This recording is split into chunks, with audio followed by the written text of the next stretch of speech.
to support aviation the way NCAA and her crew have decided to support aviation. I want to believe that we are aviators wishing to see an enhanced, improved, and more responsible aviation industry in Nigeria. I want to believe that we have come here to reposition something, because I can see repositioning here, that the Nigerian aviation industry for financial capability, and that is impact that brings input, something that will change the altitude of our responsibility as aviators. I want to believe that the singular reason why you left your house this morning, wading through the traffic of Third Mainland Bridge and getting to Victoria Island, is because you want to be a person of impact. If you're here, I want to say good morning, everybody. Good morning. Olumide, good morning, especially. Thank you very much. Your cap is looking as if you want to say something. Well, without much ado, because the business we are here to execute has been set in motion.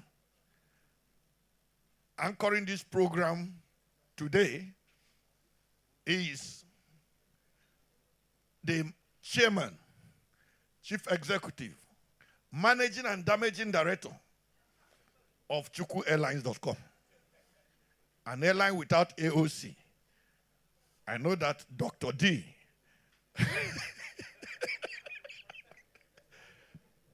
is still comforted with our responsibility. We fly without caution, and we cannot be brought down easily.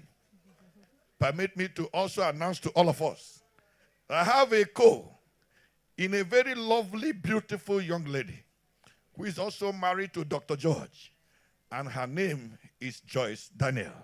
Good morning, everyone. Very angelic voice. Thank you. I know it will suit the system. Yes, it will. You are all welcome. He's clapping. I will take it. Thank you very much. We all are. Thank you. The name is beautiful. So if you like, you clap. If you don't clap, the name still remains beautiful. Joyce Daniels. Yes, sir. Good morning. Good morning, Mr. Chukwu. Chukwu Emmanuel is my name. Permit me to, before we move forward, go straight to the protocols. Yes, please. Should I go ahead? Yes, please, sir. The protocol for today is as written here. Today we are going to be having some very reliable and responsible people manning our affairs. We have here in the hall who have been sitting down here for a while, because that is who he is, and that's what he taught us in the industry. The chairman of today's occasion. The chairman happens to be somebody who sleeps, drinks, and wakes up in aviation.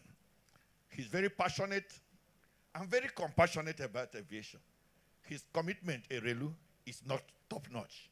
You believe me? That is who, based on his dexterity and his impact in Nigerian aviation, became the first African to preside the 30th, and I call General Assembly, the 37th General Assembly. If you have your hand here, I don't know why he's not doing something. He took Nigerian aviation industry from cut nothing to cut everything responsible. FA Category 1, we achieved. USAP high rating, we achieved. Even when you see the staff of aviation industry under his watch, it was something different. And I know that he has not stopped supporting aviation. That's why he's here. Make welcome, even as he's already seated, our own Dr. Olusegun Demore. Dr. D, you're welcome. When I was coming here, somebody said, Dr. Demore should be laid to rest. I said, why would we let him rest? He can't rest until he produces people of his type and caliber.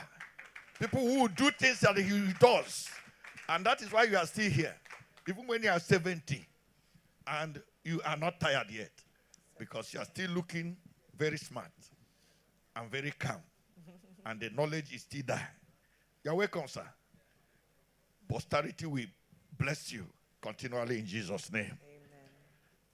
Also here today with us is a young lady who has also become another first. I'm talking about first, because Demore was the first in Africa when he presided over the 37th ICAO General Assembly. Today we have the first female managing director of the Federal Airport Authority of Nigeria. An environment that you know, even men go there and they are characterized with fatigue. But you have been looking calm since you took that position, and things are still happening. Whatever made you of a person of steel. When we look at you, we see a fragile being. But when we watch your actions, it comes with a sterner stuff. The steel in a woman, the first managing director of the female managing director of the Federal Airport Authority of Nigeria. A round of applause for Chief Mrs. Olubimi Kuku.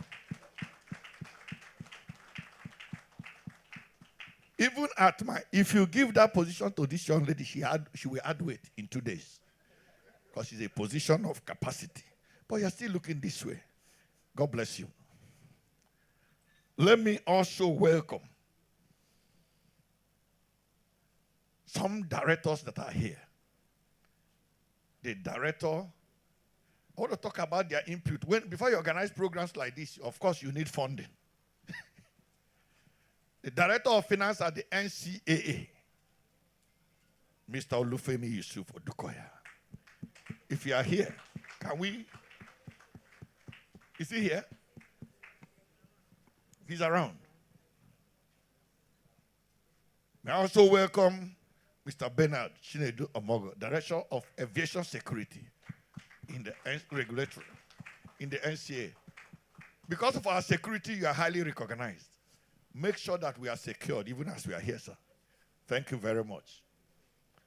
May I also recognize the Director of our Legal Services, Chief Barrister Mrs. Mary Tufano.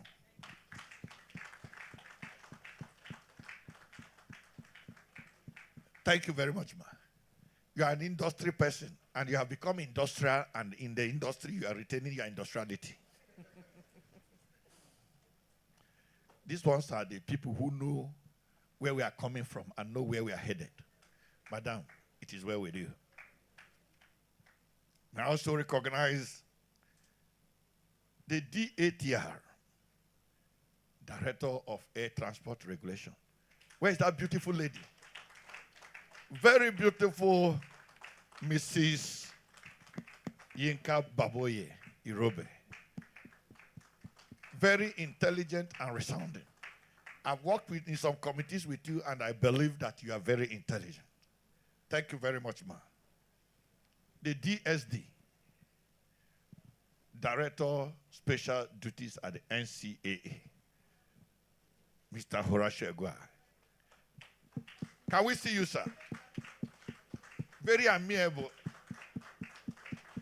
very lovely, and very warm director. You're welcome, sir.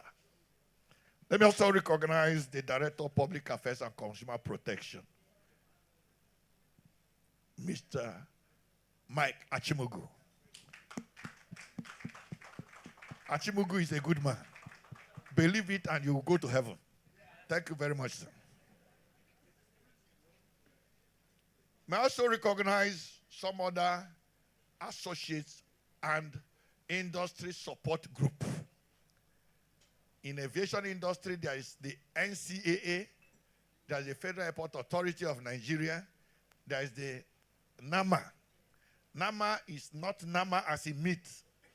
Do you understand what I'm saying, please? NAMA is not the one with Tozo. NAMA I'm talking about is Nigeria Airspace Management Agency. We have some of their directors here with us. And we have the Director of Engineering Services, Engineer Mrs. Teresi Ijoma Ihenacho. Stand up for recognition. When I came in here, ma, I saw you and I believe you're a lawyer. Watch her dressing. And incidentally, she is an engineer. Thank you very much and God bless you. Let me also recognize our own Mrs. Rita Egbado, Director, Legal Services at NAMA. You're welcome, ma. It's well with you, and it shall continue to be well with you. May I also make welcome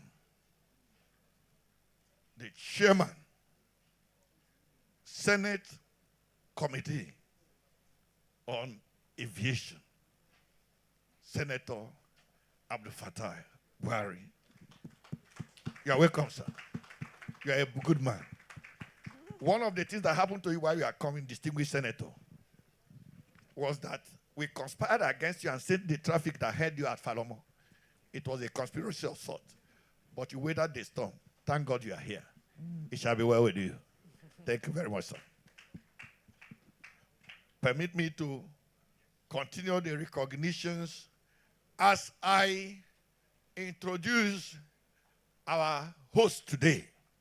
Our host today is the Director General DGCA of the Nigerian Civil Aviation Authority, in the person of Captain Chris Najomo, Jolly Papa. A round of applause for him. He's very committed to seeing that this process and this project grows. Aviation will go higher. The vision of the Honorable Minister must be achieved. And what are those visions? Enhance safety, improve aviation infrastructure, support for local operators, human capital development, and revenue generation. That is what we are driving to achieve. And the DG is highly committed, and that's why we are here. But because of other very challenging industry commitment, the DG is not here in person. But since somebody who is also determined and who understands it also to represent him here, permit me to introduce to you my own director, the Director, Airspace and Aerodrome Standard as HCA, Engineer Godwin Balan. Today, ordinarily, he wouldn't have come with a red cap, but he is representing himself and representing the DGCA. So the red cap is for the DGCA, and his person is the Director of DAS. You're welcome, sir. It's my pleasure having you, and I know you can do your job very well.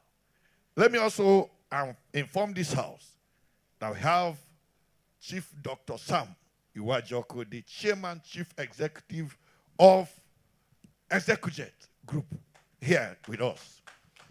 Dr. Sam, you're welcome. Simple and impactful. When you see him, you will not know the frame he's made of. But when you encounter him, you go home convinced that he understands why he's in the aviation business. Erelu herself, you are with us here. And God bless you, because Lagos is working. Lagos is Working. Can you join me to say Lagos is Working. Lagos is working under Erelu Buki. You are doing well. Thank you very much. That's the regional manager, NCA, Lagos region. But under her, Lagos is working. Yes, sir. Lagos is working.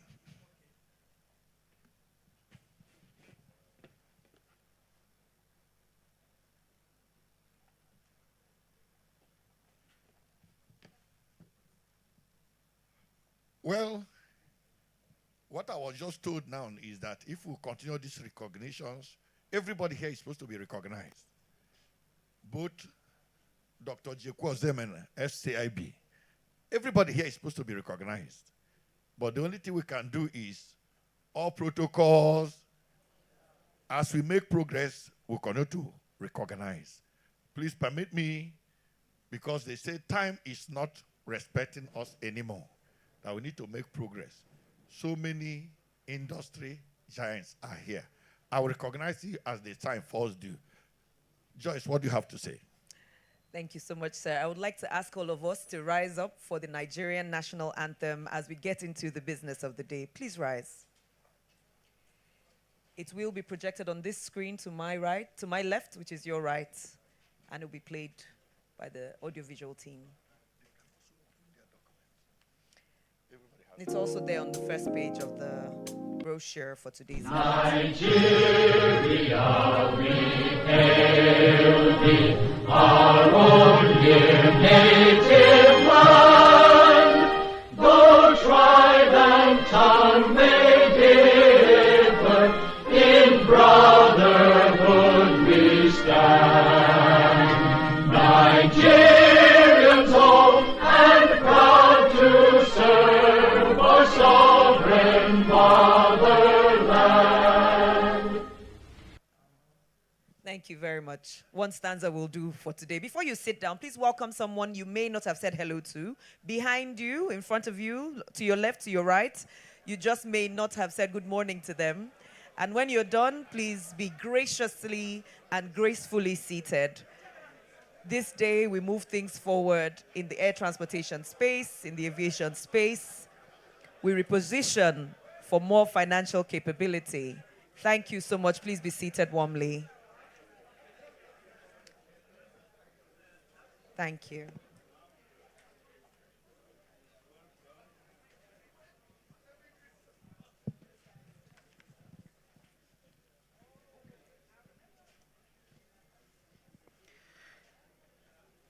Distinguished guests, now that we have welcomed each other, we jump into the official welcome for today's event. If we are ready, we would welcome the distinguished gentleman who would lead us in that. We'll just wait for people to settle down, take their seats, so that whilst he's speaking, we would have one house.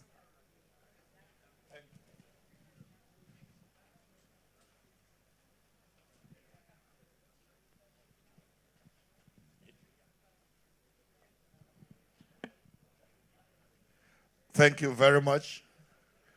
May I also, with the kind permission of the protocol, welcome the Deputy Chairman of the Senate Committee on Aviation and the person of Distinguished Senator Peter Gia. Distinguished Senator, sir. A round of applause for him. You see, when we talk about the people at the National Assembly and our political office holders, please clap when I mention their name. Except you have gone to campaign to win election before. Then you now know what they go through to get to where they are. In fact, clap for them again, please. Thank you very much. So at this juncture, it is time that we adjust a little before our chairman will give his remarks. Let us welcome our host to welcome us here. Our host will have to welcome us before the chairman will give us his remarks. The chairman, the host, sir. A round of applause for him. Yeah. Balang.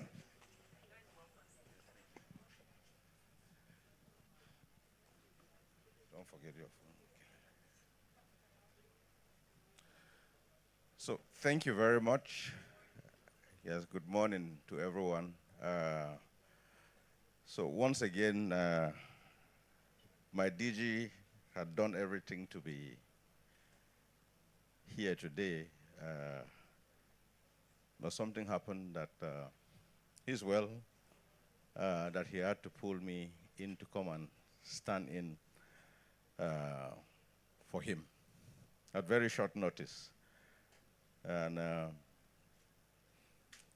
but when I looked at the topic of discussion, you know, I got a bit relaxed. In fact, very much relaxed, because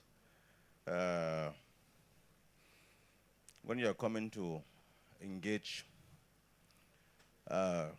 drivers of industry that are talking and doing, and the things that are doing are very visible, you know, it becomes very, very easy, you know, to represent everyone, because what they are doing is very, very visible.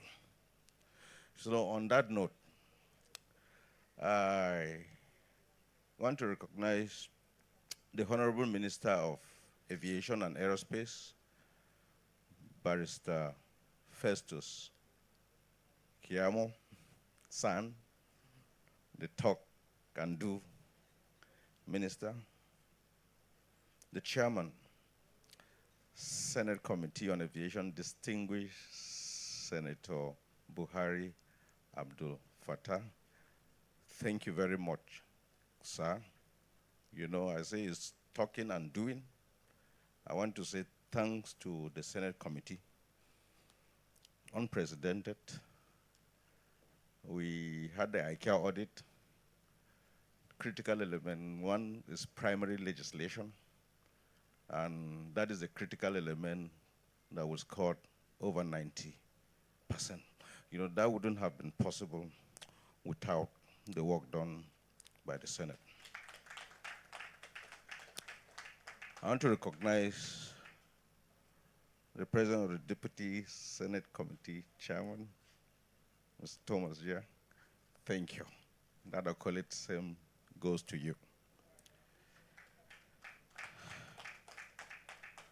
The Chairman, House Committee on Aviation, Honorable Abdullahi Idris Garba.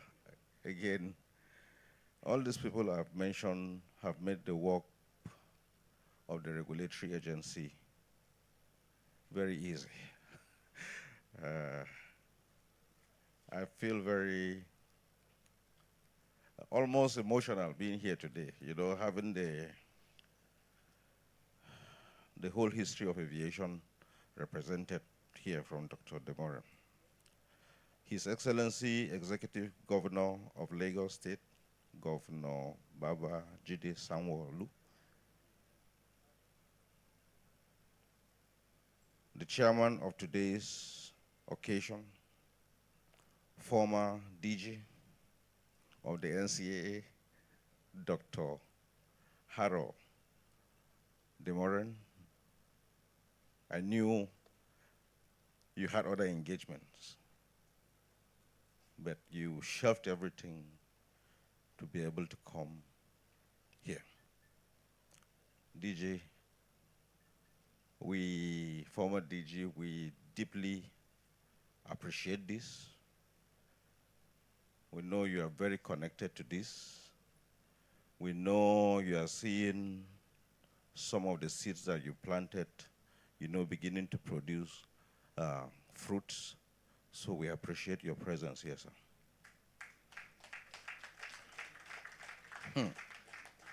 The managing director of FAN, Mrs. Olubumi Kuku. You know, again, it's easy. You know, it's very easy to talk. We are going to see, things are going to happen, especially with our airports, under the leadership of this calm-looking woman. And she's doing them, and I'm sure we are going to see things that are unprecedented in this industry. Ma, we are watching what you are doing. This is deeply appreciated. You are doing things that are very unprecedented. And we have just keep it up for us. I also want to recognize the MD, NAMA, Engineer Farouk Umar, who I know is very familiar with the issues with NAMA with respect to the communication, navigation, surveillance, equipment, and all the things that he has been doing since he assumed duty to go around the world to seek for solution with respect to the infrastructure. This is well appreciated. I want to recognize the DG NSIB, the young, active man that has come to actually inject change into the way we manage accident investigations, very proactive. And we also want to recognize the Director General of NIMED, Prof. Anozake. The work you are also doing there is well recognized. Representatives of other sister agencies of the Aviation Ministry and Aerospace here present. Representatives of airlines and other air transport value chain service providers. You know, many of the conferences that have been taking place, I have not actively participated, but to say I've observed from wherever I am. And to see what the industry is doing, led by the service providers, it's very heartwarming, you know, and I'm sure we are looking forward to see SATIM, you know, the enablement of our over 200 million Nigerians, you know, have access to aviation. Members of security agencies of the Federal Republic, representatives of international civil aviation and air transport bodies here, captains of industries, esteemed speakers and panelists, members of the press, distinguished ladies and gentlemen, good morning. It is with great pleasure that I welcome you all to the Southwest Regional Air Transportation Summit at the Radisson Hotel, Victoria Island, Lagos. This summit is not only timely, but critical to achieving the statutory mandate and corporate goals of Nigeria Civil Aviation Authority, particularly with the dynamic stewardship of Barrister Festus Keyamo San as the Honorable Minister of Aviation and Aerospace Development. With the support of this minister, we at the NCAA are committed to rebranding, reinventing, rejuvenating the Nigerian aviation sector for international competitiveness, sustainable growth, and development. No doubt, a sustainable regulatory framework built on collective engagement and strategic collaboration is critical to achieving operational excellence, enhanced productivity, and sector growth without compromising safety standards. This approach, aligned with the local and international regulations, is a cornerstone of NCA's strategic focus. The theme of this summit, repositioning the Nigerian aviation industry for financial capability and economic viability and industry regulatory dialogue, is designed to foster dialogue, collaboration among key stakeholders. We must therefore strive to address service deficiencies and poor passenger experiences stemming from inadequate funding. The specific objectives of this summit include bringing together critical stakeholders to advocate for adequate funding, sound financial management, and operational safety in Nigeria's civil aviation. Reviewing and enhancing existing service standards to align with international standards and benchmarks by IATA, ICAO, and ACI. Securing commitments from stakeholders to adopt adequate funding and financial management practices in line with Minister's 5-point agenda. Talk and do. We've heard how life has been bred into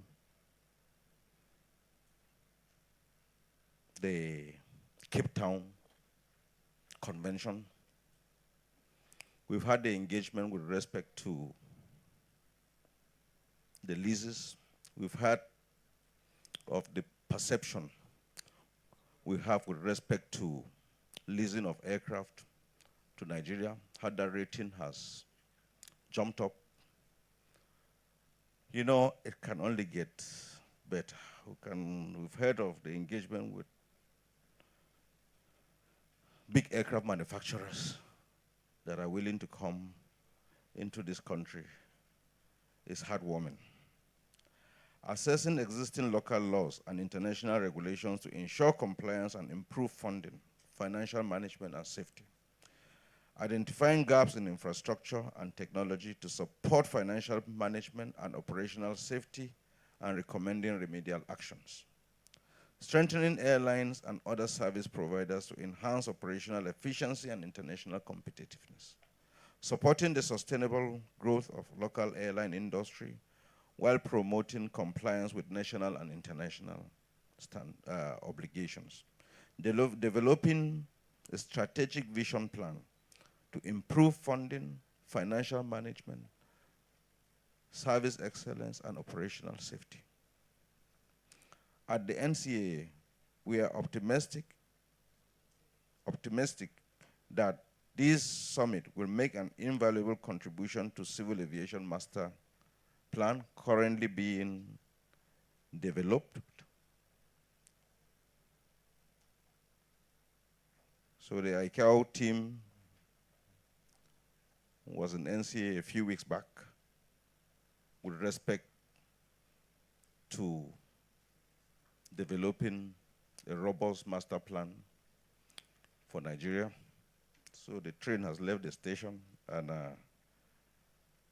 it will reach and accelerate the achievement of both domestic and international goals by enhancing operational efficiency, financial stability, and service excellence. We will create tremendous value for all stakeholders. As the body responsible for safety and economic regulation, we've developed key strategic focus areas as part of what we term the NCA Project 2024, which has served as our key KPIs and SMART goals for our collective corporate governance efforts for the year 2024. This plan fully aligned with the 5-point agenda of the Honorable Minister, and also fully aligned with the key priorities areas of President Bola Ahmed Tinubu. Yes, the Nigerian economy is facing significant macroeconomic and developmental challenges, but these are by no means insurmountable. They can be overcome through implementing innovative approaches at the highest level of governance. His Excellency, President Bola Ahmed Tinubu, GCFR, laid out an 8-point agenda for economic restoration and growth. This represented a clarion call for all government agencies to efficiently execute their respective mandates. The aviation sector aligned with Mr. President's priority areas through the Honorable Minister's 5-point agenda.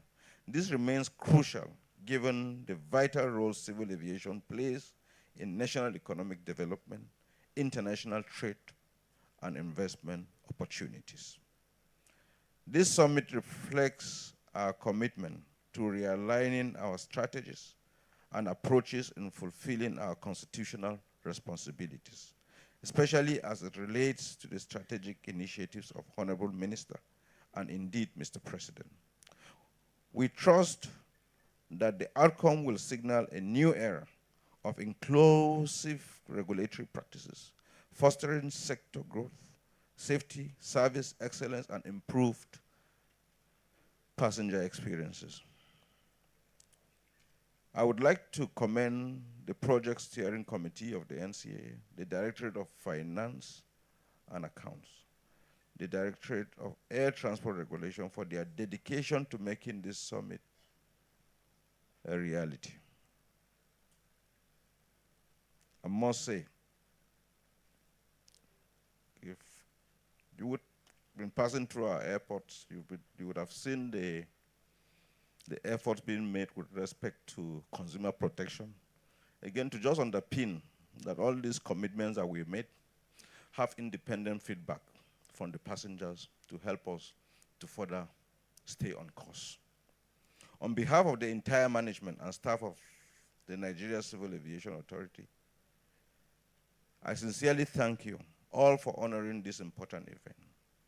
I wish you all a productive and impactful participation. Thank you, Captain Chris Najomo, the enabling DJ. Thank you.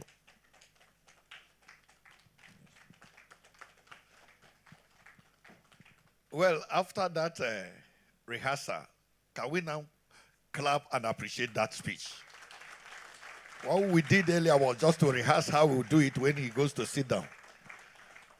I want to believe that when you want to send somebody to represent you, you should send somebody like Engineer Godwin Ballan. The reason is that he took time to, first of all, come into the program, let you know that he's also committed to the program before he went to read what he was given to read on behalf of the DCA. Director, you have done well. Thank you very much. Your passion for this industry cannot be forgotten in a hurry. If you remember the restart program, when we are restarting Nigeria's aviation after the devastating impact of COVID, do you still remember? Every night he will speak to the next morning. And that's why I know that it's difficult to work with him because he never gets tired. He will speak from morning to night and speak from night to morning. Director, well done. I don't know how fat you have been if you don't work this hard. Because after working this hard, you are still as fat as you are. God bless your size. Let me also appreciate and welcome some other individuals. You see on the high table, looking at this high table very well, you see that NAMA is not represented here. Even if your MD is not here, permit me to use my own veto, which is a legal term, to bring the director of legal services at the Nigerian Space Management Agency to come and sit here on behalf of NAMA. Veto is a barrister too. Is a legal term. So I've used it very adequately to bring the director of legal to sit down here. Let me also announce to us that we have some other individuals who are here and who are lending their support. Mrs. Frank Amba, the clerk of the Senate Committee on Aviation, is also here. Madam, how are you? You are welcome. Madam, smile now. We are not at a session. No gavel here to knock. The eyes we have it, whether the eye is having it or the eye is not having it, the eyes will have it. So, let me also appreciate the people from the Federal Ministry. Rekia Maman, you are welcome. Come and sit here on behalf of the Federal Ministry of Aviation. Come and sit down here. Some of the people, to show you the capacity here, Federal Ministry of Aviation is represented, all the agencies in aviation. Somebody from NIMET is here. Oh, from NIMET. Hello, sir. You are a director there? Eh? Come and sit down here. And when you sit down here, you tell me your name. You see, we want to show what we have. If you can't flaunt it, you don't have it. Yeah. Sit down here, sir. Take one of those tom-tom. Leak on my behalf. Take it. It's my gift to you. The League of Airport and Aviation Correspondents, they are here in their numbers. Idris, where are you? Idris Suleiman, give us a wave offering. Thank you. That's the chairman of LAC. Now, why we are doing this is, when you start reading about this, you know that some people work for it. All the members of LAC that are here, can you be upstanding, please? I want you to be recognized. You are doing a great job. This is why we read aviation. But let me say, they have been in this industry, but I want to also say, it was during your tenure, sir, that you gave them aviation training that made them to become proficient. And they now write very well. And they are very critical. In fact, if you tell them what is not in sync with aviation, they will challenge you and tell you what is in sync with aviation. Sabine, am I correct, Sabine? Thank you very much. Because you just wrote a book, courtesy of the knowledge you got from the training Dr. Demuren sent you for. At this point, and without much ado, I know before our chairman will speak, the chief host of this program will have to spark. You know, it's either you speak or you spark. Permit me to welcome the representative of the Honorable Minister of Aviation and the person of Chief Mrs. Olubimi Kuku, who is representing Chief Festus Keyamo, SAN, the Minister of Aviation. A round of applause. Please do it as if you mean it. A standing ovation is good enough. You're welcome, ma'am. Thank you very much. And thank you very much indeed. Good morning again, everyone. The Honorable Minister of Aviation and Aerospace Development, Barrister Festus Keyamo, SAN. The Chairman, Senate Committee on Aviation, Distinguished Senator Buhari Abdul Fatai. The Deputy Chairman, Thomas Gia. The Chairman of this occasion, Dr. Harold Demuren. Directors from the various agencies, colleagues, industry operators, and of course, members of the press. I stand before you today on this glorious occasion, and I consider this a huge privilege. As I look around the room, I see that I'm embodied with industry experts, professionals, but also people from both a personal and professional standpoint. I also see my two dads in the room, Senator Buhari and Dr. Demuren, who have not only acted as guidance, but mentors in the sector. I do want to say that the Southwest Regional Air Transport Summit, being hosted by the Civil Aviation Authority today, has been a long time coming.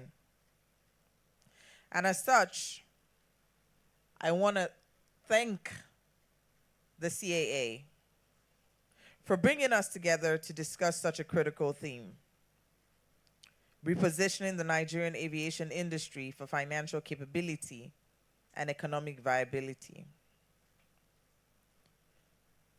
We're doing this at a pivotal moment in the history of the aviation sector.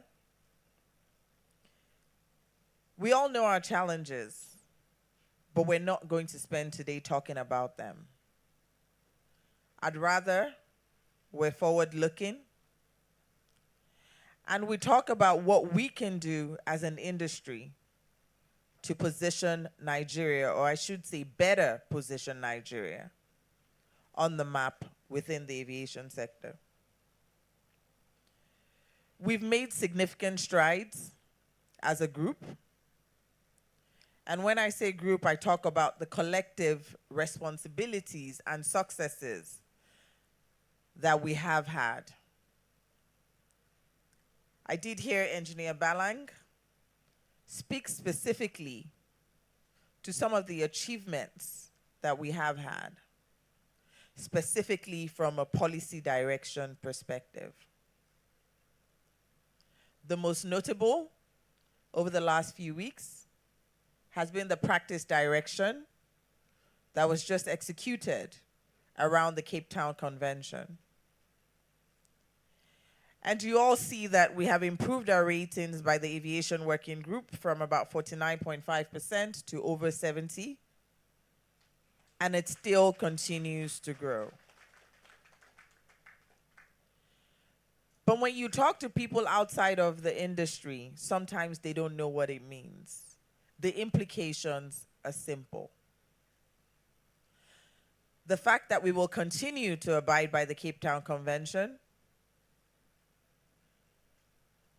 and allow lessors to have access to their aircraft where there is default means that there's renewed confidence in this economy. And what that means is largely that we will have access to better financial instruments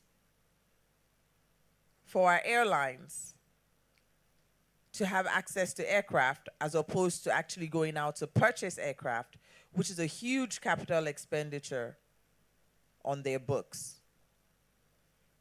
Inherently, we will see over the next few years an increase in the fleet size in our market, which would allow us to take better opportunities in reciprocating on the bilateral air service agreements that we have. It would also have an impact, which would be a reduction in the number of flight delays due to the capacity issues that we have in the market today. But I will continue to say that the future of aviation in Nigeria is largely around making us a hub for transit. And for us to do that, we need to finance the necessary infrastructure, which speaks to the operations of our airlines and making them viable and sustainable. It also speaks to infrastructure within the airport and aerodrome space, so the terminals, rehabilitation, airside, so all of our pavements, the airfield lighting infrastructure, the tower, track on all of the activities that we're working on today to position us to be a hub. In addition, it also means that we need MRO facilities that will support the growth. I do want to say that where it comes to infrastructure, it's not just about building, but it's about having modern infrastructure that can allow us to compete effectively with our colleagues, because aviation is a global industry and regulated by global standards. Secondly, I'd like to talk about some of the regulatory reforms. I believe I started speaking to them. But these reforms would allow us to foster an environment that makes us efficient, transparent, and of course become more investor friendly. And it allows us to encourage both the local and international investments and guarantee them return on their investments as well. The predictability will further bolster the confidence in our sector. There's also human capital, and I sit here and I look at Engineer Balang. I like to recall the session we had with the House Committee on Aviation about 2 months ago, where he spoke passionately about the need to build capacity in our sector. And it's not just with the airlines. It's with us as operators and regulators. The need to improve the skills that our engineers, our inspectors, our operations team, our pilots all have to boost the confidence in the industry with an enhanced focus on safety and security. The AAU and the Nigerian College of Aviation Technology continue to improve themselves, but will need the required support to churn out people with the necessary skill set to support the growth. I'd also like to speak to strategic partnerships. These partnerships we have started to embark on. The Honorable Minister spoke passionately last night on Arise on the partnerships and the MOUs that we have recently signed with aircraft manufacturing companies like Boeing, and also the relationship with Airbus. And I know people continue to ask the question, and it's very clear.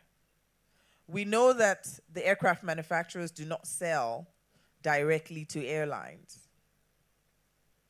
However, it's more around building upon those relationships, specifically to capacity building, to helping us to boost the confidence in our environment, give us access to the leasing companies that will allow us to further develop relationships and build the fleet that we have.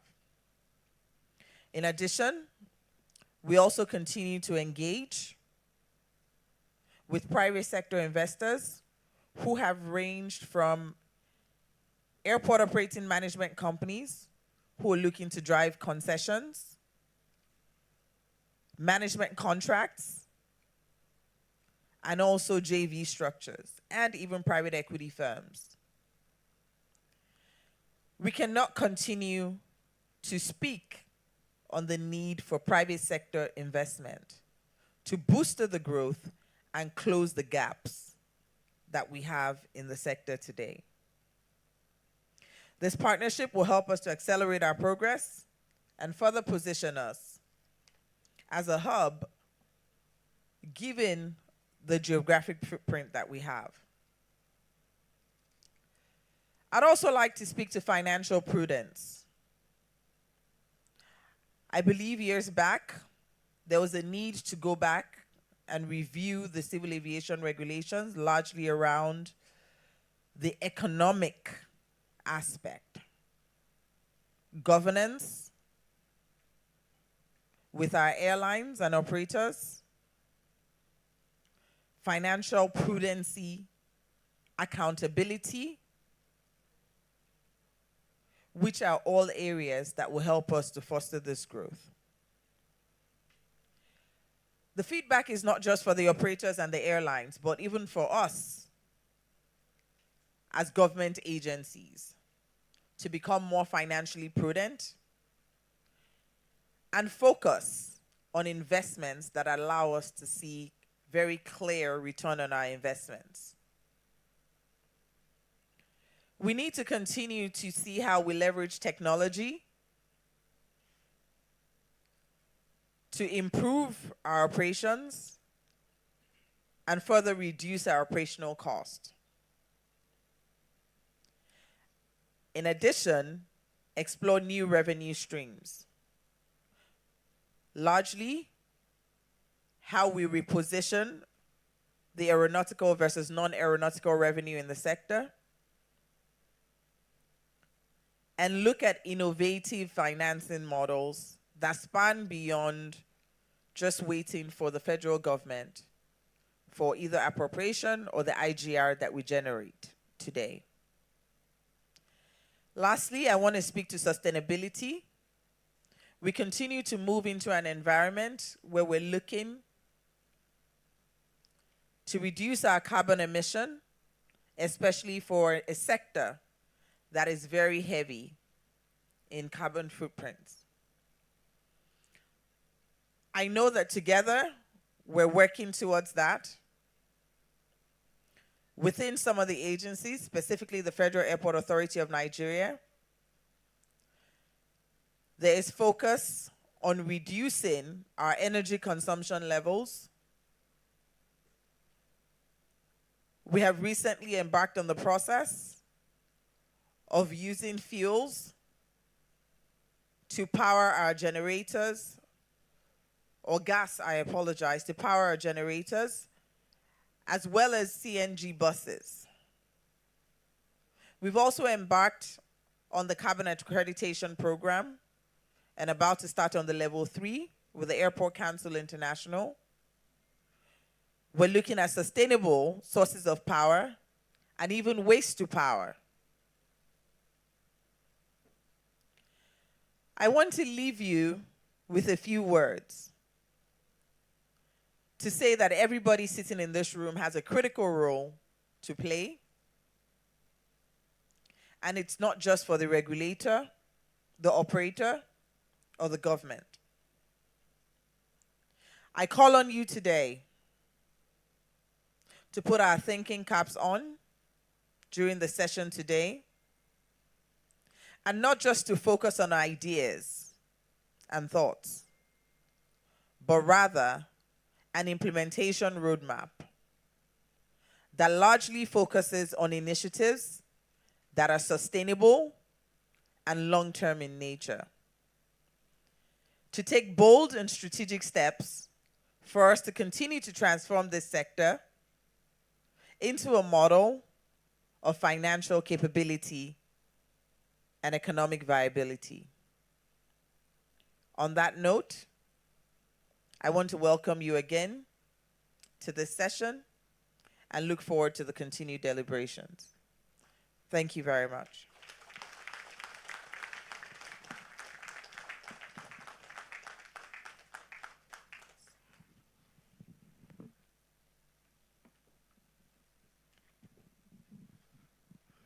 You are looking at the Managing Director of FAN. I'm seeing the Honorable Minister of Aviation. A standing round of applause. Standing ovation. Give her a round of applause. She has done well. She has represented very well, and she has represented very well indeed. Thank you very much, ma'am. You are the one that are giving the applause. You don't need to stand up. You know, when you are humble enough, you do the ordinary things very extraordinarily. That presentation looks like an extraordinary presentation. I know the minister would have done it well, but you did it very well. A round of applause for her, please. Well, we have gotten to a point where we are going to, when we'll listen to other faculties here. But before that, let me announce the presence of Engineer Hamid Olayinka Abdul Karim, the director. Engineer. Okay, why it failed was I told you to be licking the sweet, you left it. Okay, Alex Yusuf Akoji is the director of finance and account. Alex Akoji, oh, you are there. Please don't get angry that I didn't call you. I would have called you first. You know, these finance people, you have to recognize them. But approval has to come, though. Thank you. Let me also announce that we have one of our industry veterans, Mr. Chris Aligbe here. Chris Aligbe, a round of applause for him. You know, you need to know Chris Aligbe to understand that his size is deceptive. What he does is bigger than something that, you know, somebody who is as fat as the DGCA should be doing. You know, our DG has capacity even in presence and in disposition. You know, he is a man. A man. Let me also announce Air Commodore Ademola Onitiji is here, retired.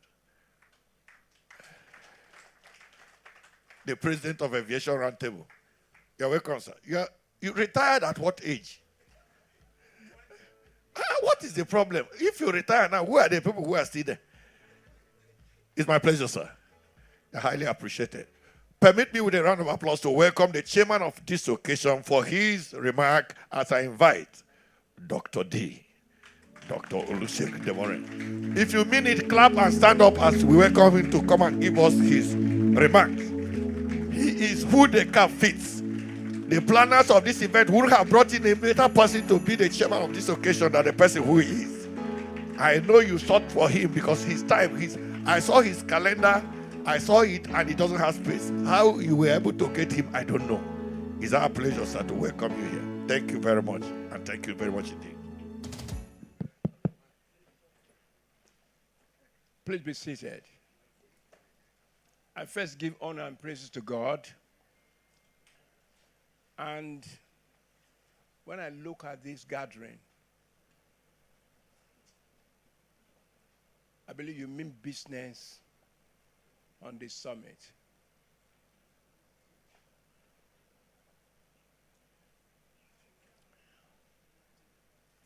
Honorable Minister of Aviation and Aerospace Development, Barrister Festo Keyamo, SAN.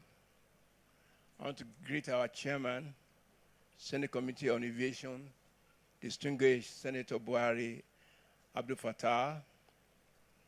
The Deputy Chair of the Senate also came. You are very welcome, sir. His Excellency, the Executive Governor of Lagos State, Baghdadi Sanwo-Olu, Acting Director General of NCA, Captain Chris Najomo, MD FAN, Mrs. Bumikuku. Let me also recognize representatives of our sister agencies of the Ministry of Aviation and Aerospace Development here present, representatives of our airlines and other air transportation value chain service providers, members of security agents of the Federal Republic, representatives of international civil aviation and air transportation bodies here present, captains of our industry, esteemed speakers and panelists, members of the press, distinguished ladies and gentlemen. To say the least, I'm highly elated and indeed always feel profoundly honored to serve Nigeria air transportation sector. This is a community I cherish so much and especially proud of. As chairman of this summit, I stand here today not in an official capacity, but as a critical stakeholder, and I add humbly from a leader, mentor standpoint in this unique gathering of great minds and personality of civil aviation. I have no doubt in my mind that we're all here because we believe in the just cause of building a vibrant, economically viable, internationally competitive, and global aviation industry in our dear country, Nigeria. When I received the executive brief of the program, I got excited at the prospect of the outcome, the expected fruitful deliberation and engagement will produce. Let me encourage us by declaring that if we are committed to what we are gathered here today to discuss, a new dawn of economic vibrant, exceptionally safe and secure aviation industry will be made viable through this summit. I never say to you, distinguished ladies and gentlemen, that you're on the right path of history by deeming necessary to be part of this event in spite of your very busy schedules. Fundamentally, the summit is aimed at setting the roadmap for achieving a more efficient civil aviation and air transportation system in the country through an inclusive dialogue by critical stakeholders and major actors in Nigerian air transportation value chain. More so, it will facilitate the convergence of critical stakeholders to champion adequate funding and sound financial management for service excellence and operational safety in the aviation industry. As we get on with the business of the day, particularly as we rub great aviation minds together, exchange intellectual resources, which are all find fulfillment in playing a part in rebirthing and rebranding the industry. The topic listed for discussion today are thought-provoking, and I'm confident that the respective keynote speakers and panelists will do justice to them as we engage in the technical sessions.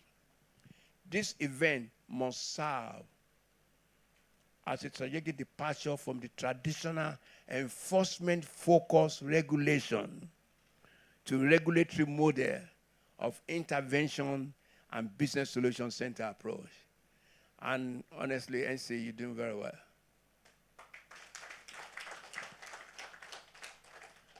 I'd like to commend the current leadership of the NCA, led by Chris Najomo, and also consulting outfit for this unparalleled strategic initiative, both in terms of timing and objective.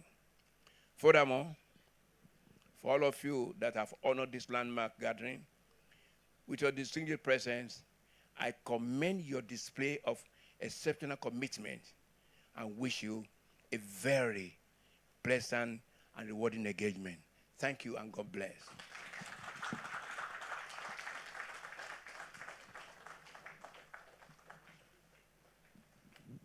Please continue the applause for our chairman of today's event, doyen in the industry, aeronautical engineer per excellence, still with global relevance, but we are honored to have him here with us at home in Nigeria. Thank you so much, sir, for your intervention. I assure you that indeed the conversations today will speak to some of the concerns that you have raised about sustainability, international competitiveness, and economic viability. Our speakers are very well versed and ready to have this conversation. Once again, please appreciate our chairman for today. I'm personally very delighted, and I'm sure we all are, that those who would ensure this policy is carried through are seated with us, are going to be here today, part of the conversation, because if we talk, and we do not have the government on our side to make it happen, it ends there. It is on this note that I'm glad and honored to welcome the Senate Committee Chairman on Aviation for his remarks. Please welcome Senator Buhari Abdul Fatai, PhD, as he comes forward to make his remarks this morning. Welcome, sir. Let me stand on the existing protocol and say good morning to everyone. When I was coming here, and since we were informed, myself, my deputy, and my colleague will prepare our speech. By reaching here this morning, I changed my mind. Because of two incidents, I want to talk from personal experience.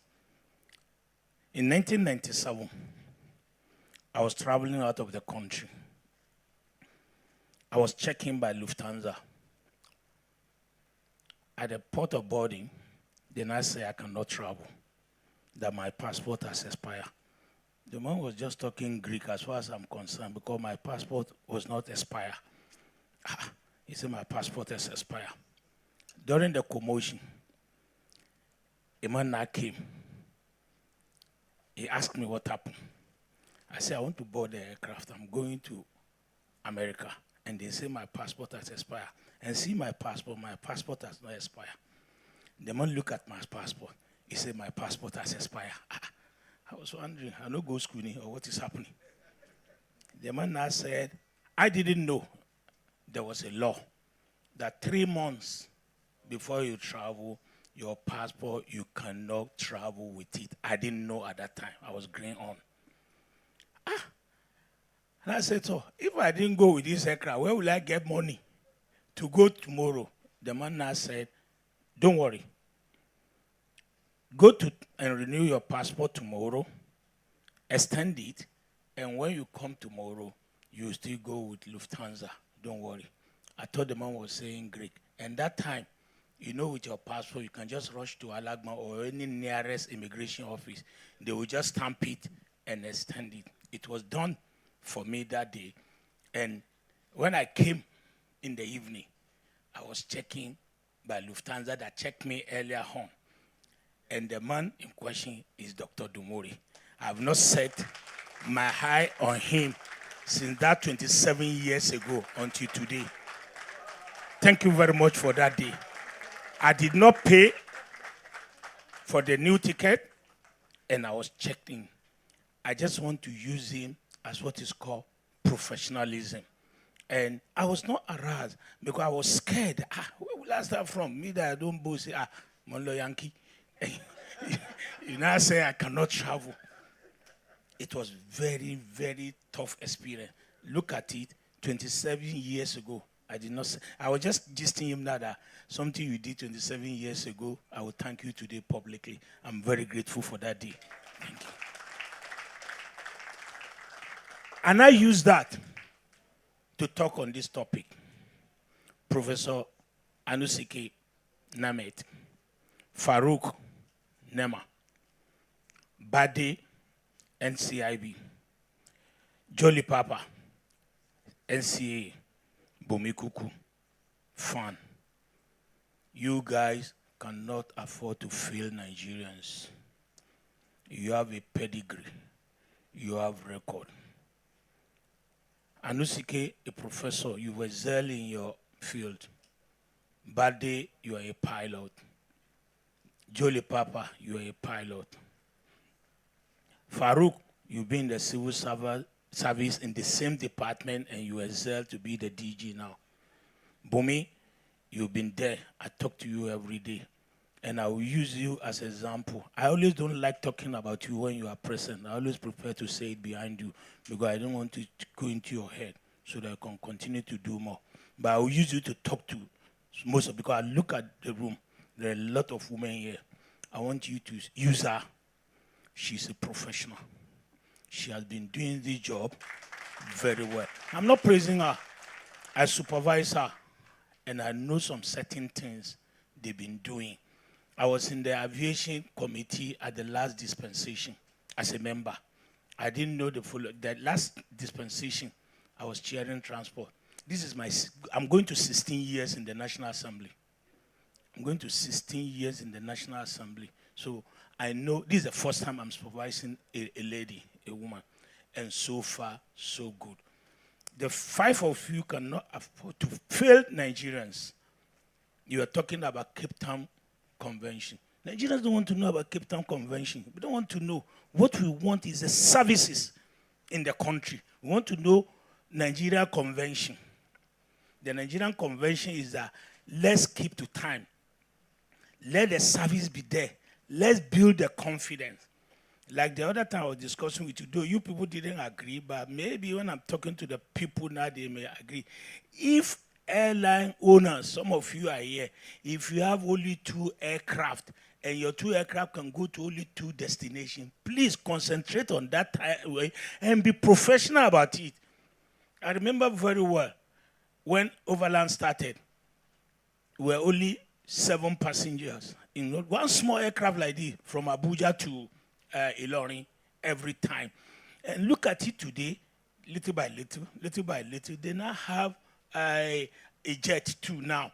Because at that time, their route is Abuja, Ilorin, Abuja, Ibadan, Lagos.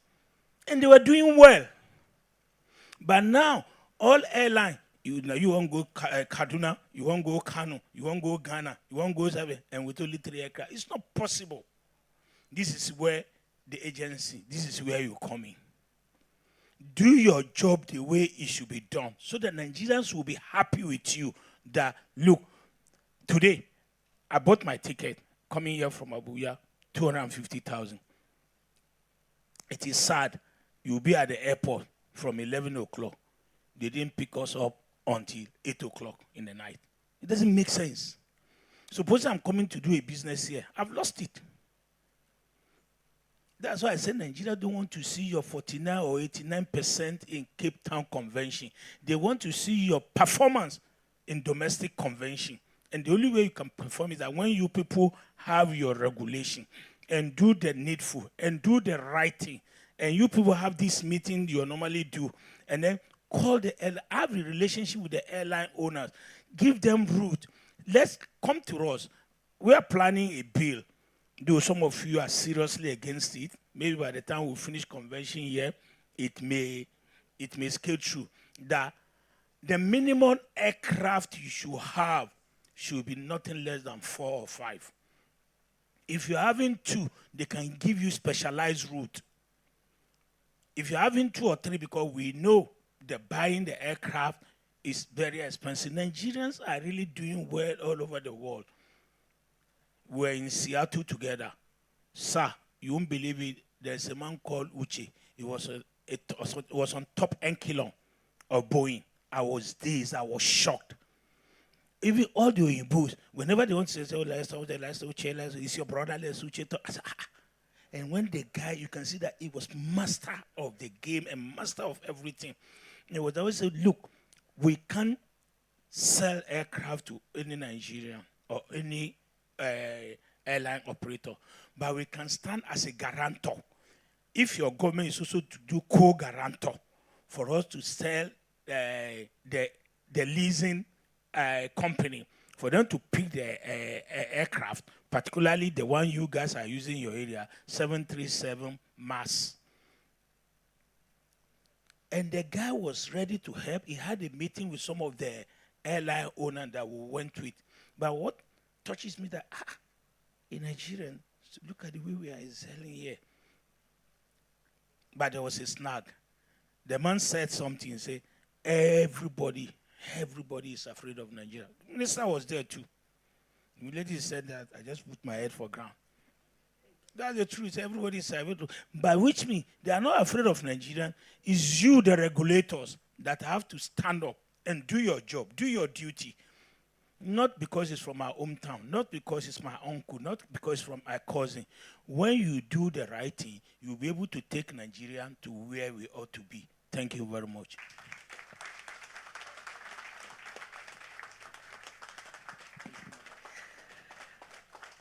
That is the distinguished senator there. We will do the right thing the right way, and then the trust will increase. Easier access to finance, easier to do business, easier to get people to invest. Please appreciate him once again. Distinguished Senator Buhari Abdul Fatai, thank you so much for speaking as a representative of the Nigerian people. Distinguished guests, before we go into the technical sessions, I would like to invite our VIPs for a group photograph, but will be guided. Do we take it here, up here, or at the photo wall? Up here, the photographer? I want to get up here. Up here? Where is he? Here, fantastic. So would ask Mr. Chairman to please lead the way to come up here. The Honorable Minister will be here. Our Chief Host, NCAA, will be here. And of course, our distinguished Senator and the both of them from the Senate Committee. Please come up here for this group photograph. For the first shot, after that, we'll invite the others who are with them to come up. So please, our chief host, our host from NCA, please just come up since you are here and would all follow through. Thank you so much.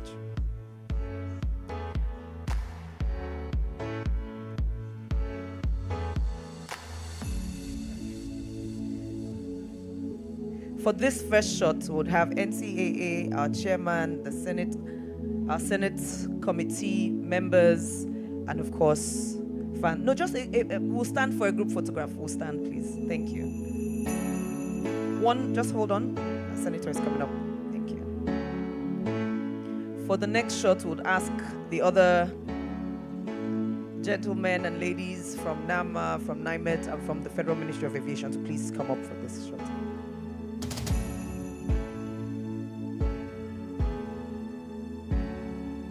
Are we done? Okay, next shot, please. Please come. Thank you. The chairman. Please hold on. We're taking another shot. They're coming up to join us.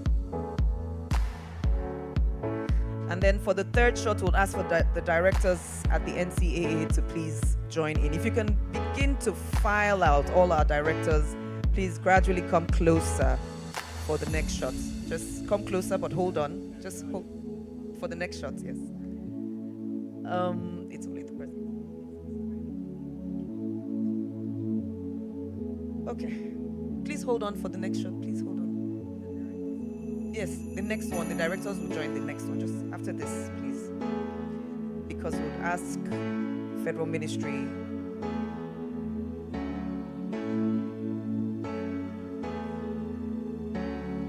Okay, so all the directors here present, please join this next shot. Thank you. Some will go over to the other extreme. Thank you.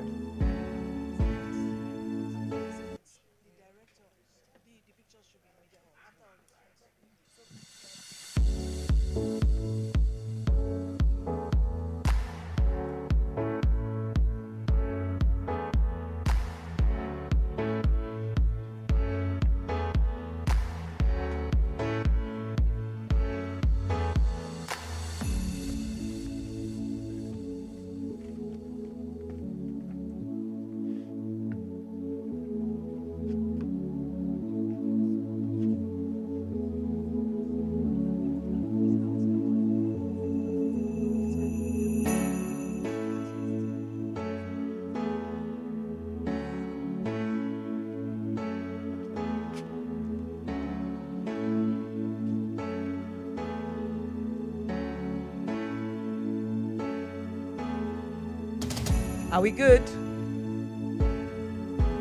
All right, thank you all so much. We are grateful. We have the photo wall outside where we'll take a few more photographs.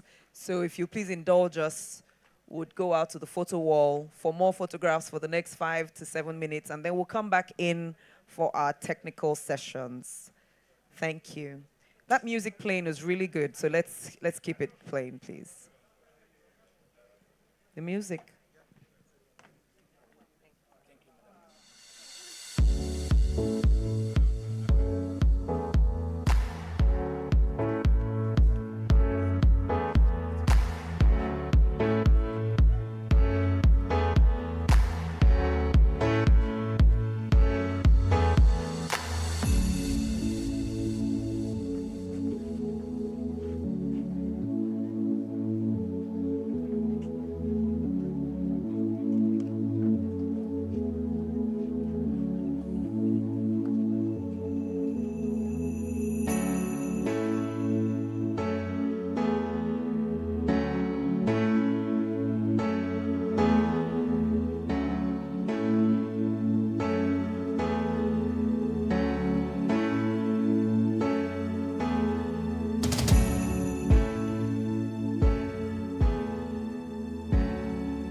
Distinguished guests, please, if you can hear the sound of my voice wherever you are, in and outside of the summit room, please make your way back in as we have 5 minutes to the start of the technical session. Ushers, we would ask respectfully that you help us with people movement to get our attendees back in the room for the technical sessions. To all those who are joining us virtually, we say thank you so much for staying with us this far. The technical sessions are about to begin, so please do stay tuned and keep it warm. Thank you.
Welcome back, distinguished guests. Welcome back.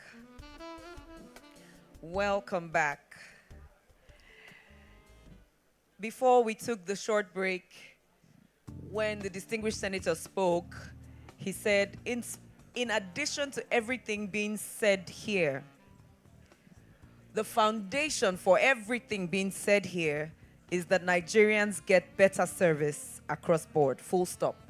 And so our conversations today will be showing us how to ensure that the industry is repositioned so that the feedback will primarily be better service for and by the Nigerian people.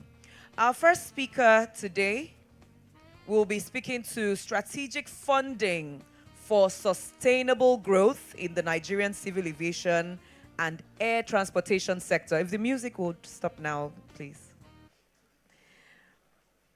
He has an extensive career in banking and finance, and so, of course, he has talked about strategic and creative financing for the most part of his last 2 to 3 decades. He served as the managing director and CEO of Access Bank in Zambia. He also served as the deputy managing director, Access Bank Rwanda. And when he was in the Nigerian space, he served as the head of Global Finance Markets Group, also at Access Bank.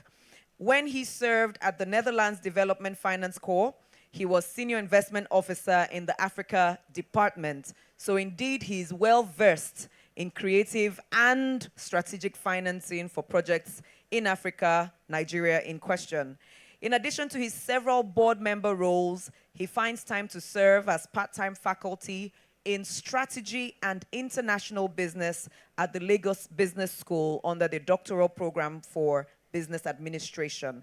Distinguished guests, please welcome with me Dr. Jeku Ozoemene, FCIB, for our first conversation this morning.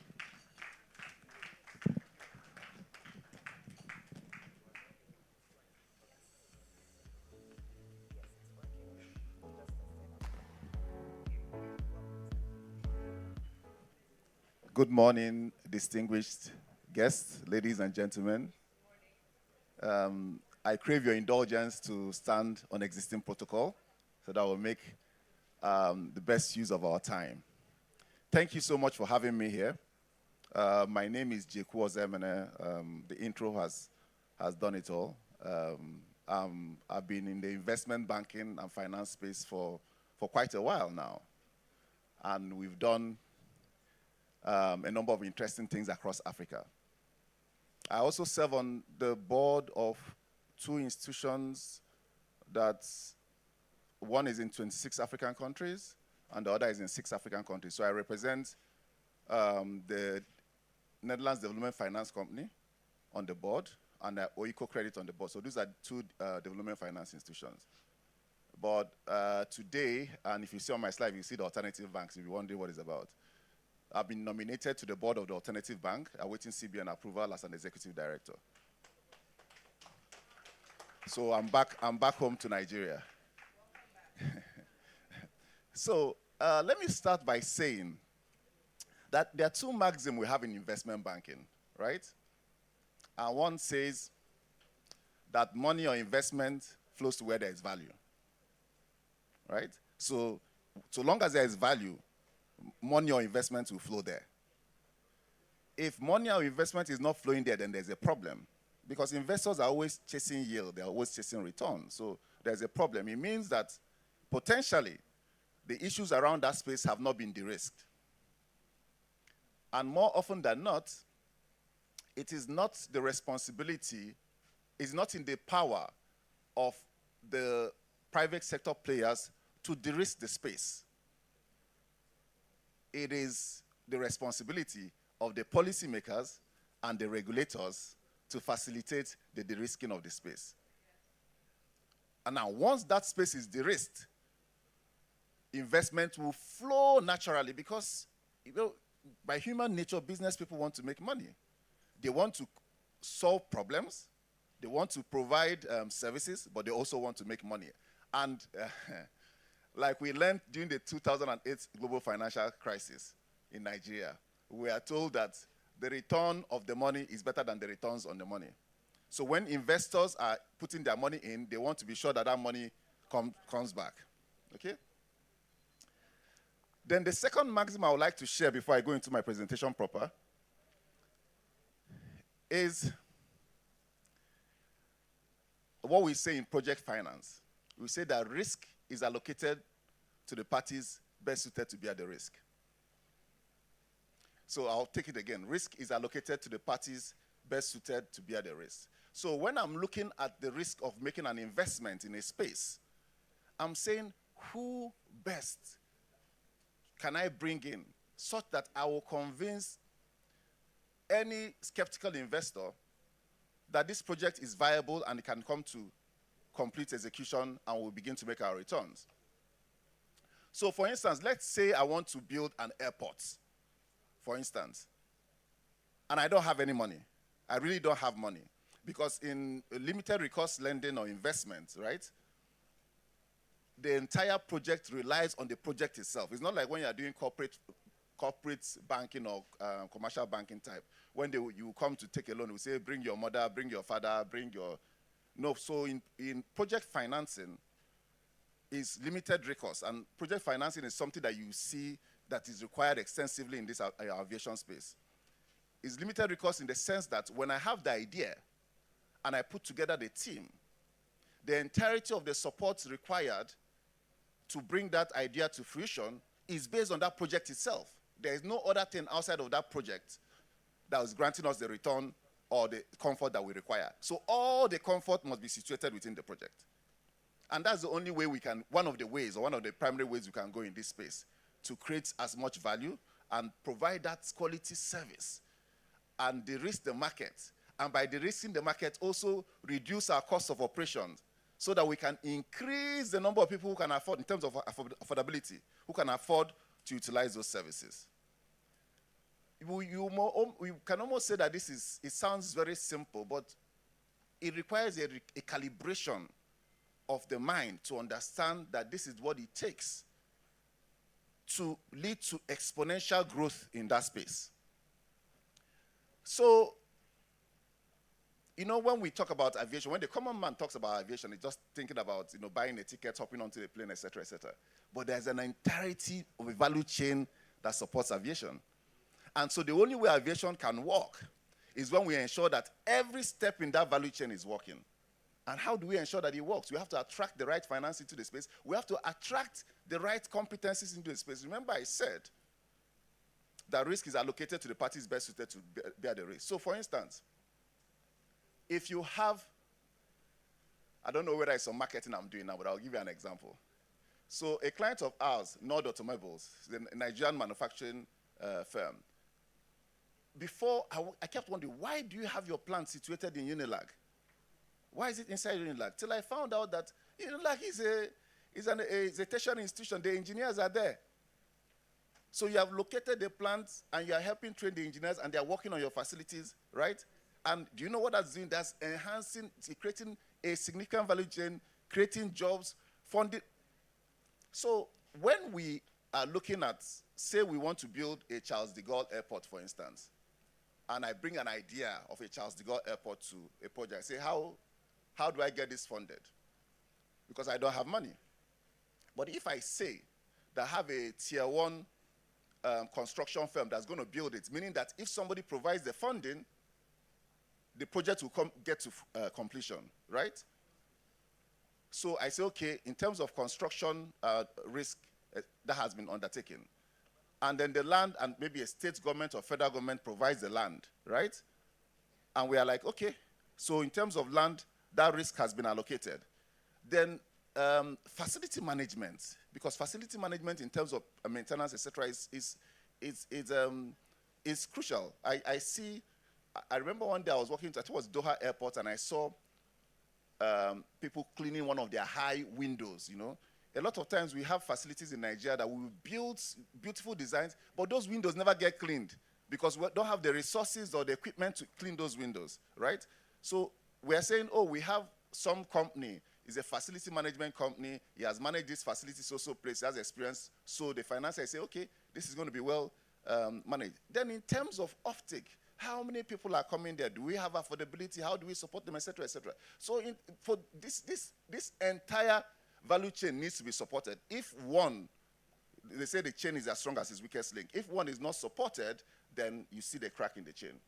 So today we hear that there's a concentration of activities in our airports, within 2 airports in Nigeria. How do we ensure that we unlock the value that can be assessed in all those other locations? So throughout my stay in banking, and this is why I was dragged out of my semi-retirement back into banking in Nigeria. Throughout my stay in banking in Nigeria in the early days, we used to hear a lot of frustration coming from our customers who say, Nigerian banks, they don't support us. When I have an idea, they don't fund me. They don't want to take risks with me, et cetera, et cetera. And it was very difficult to explain to these people who are genuinely upset that this is not the role of a commercial bank or a money deposit bank. This is not the role. In other jurisdictions, there are several types of financial institutions who play these roles, who take equity risk. A traditional commercial bank is a custodian of depositors' funds. So it takes money from the excess in the economy and lends where there's a deficit. And then the spread they take, they say the rent they charge is the interest they charge is the rent they charge for the risk they are taking, which is not equity risk. Equity risk is much higher, and the returns are much higher. So I'm going to digress a bit, but I'm not advertising. So that's why when the idea of the alternative bank came to me, I didn't even have any discussion with them. I jumped at it because for the first time, we have a platform that will enable us to do what the traditional banks can't do in Nigeria. But I'll go on. So today, this presentation says we contribute significantly, but it's just a fraction of what can potentially be contributed to the GDP. It's just a fraction of the jobs that can potentially be created. It's just a fraction of the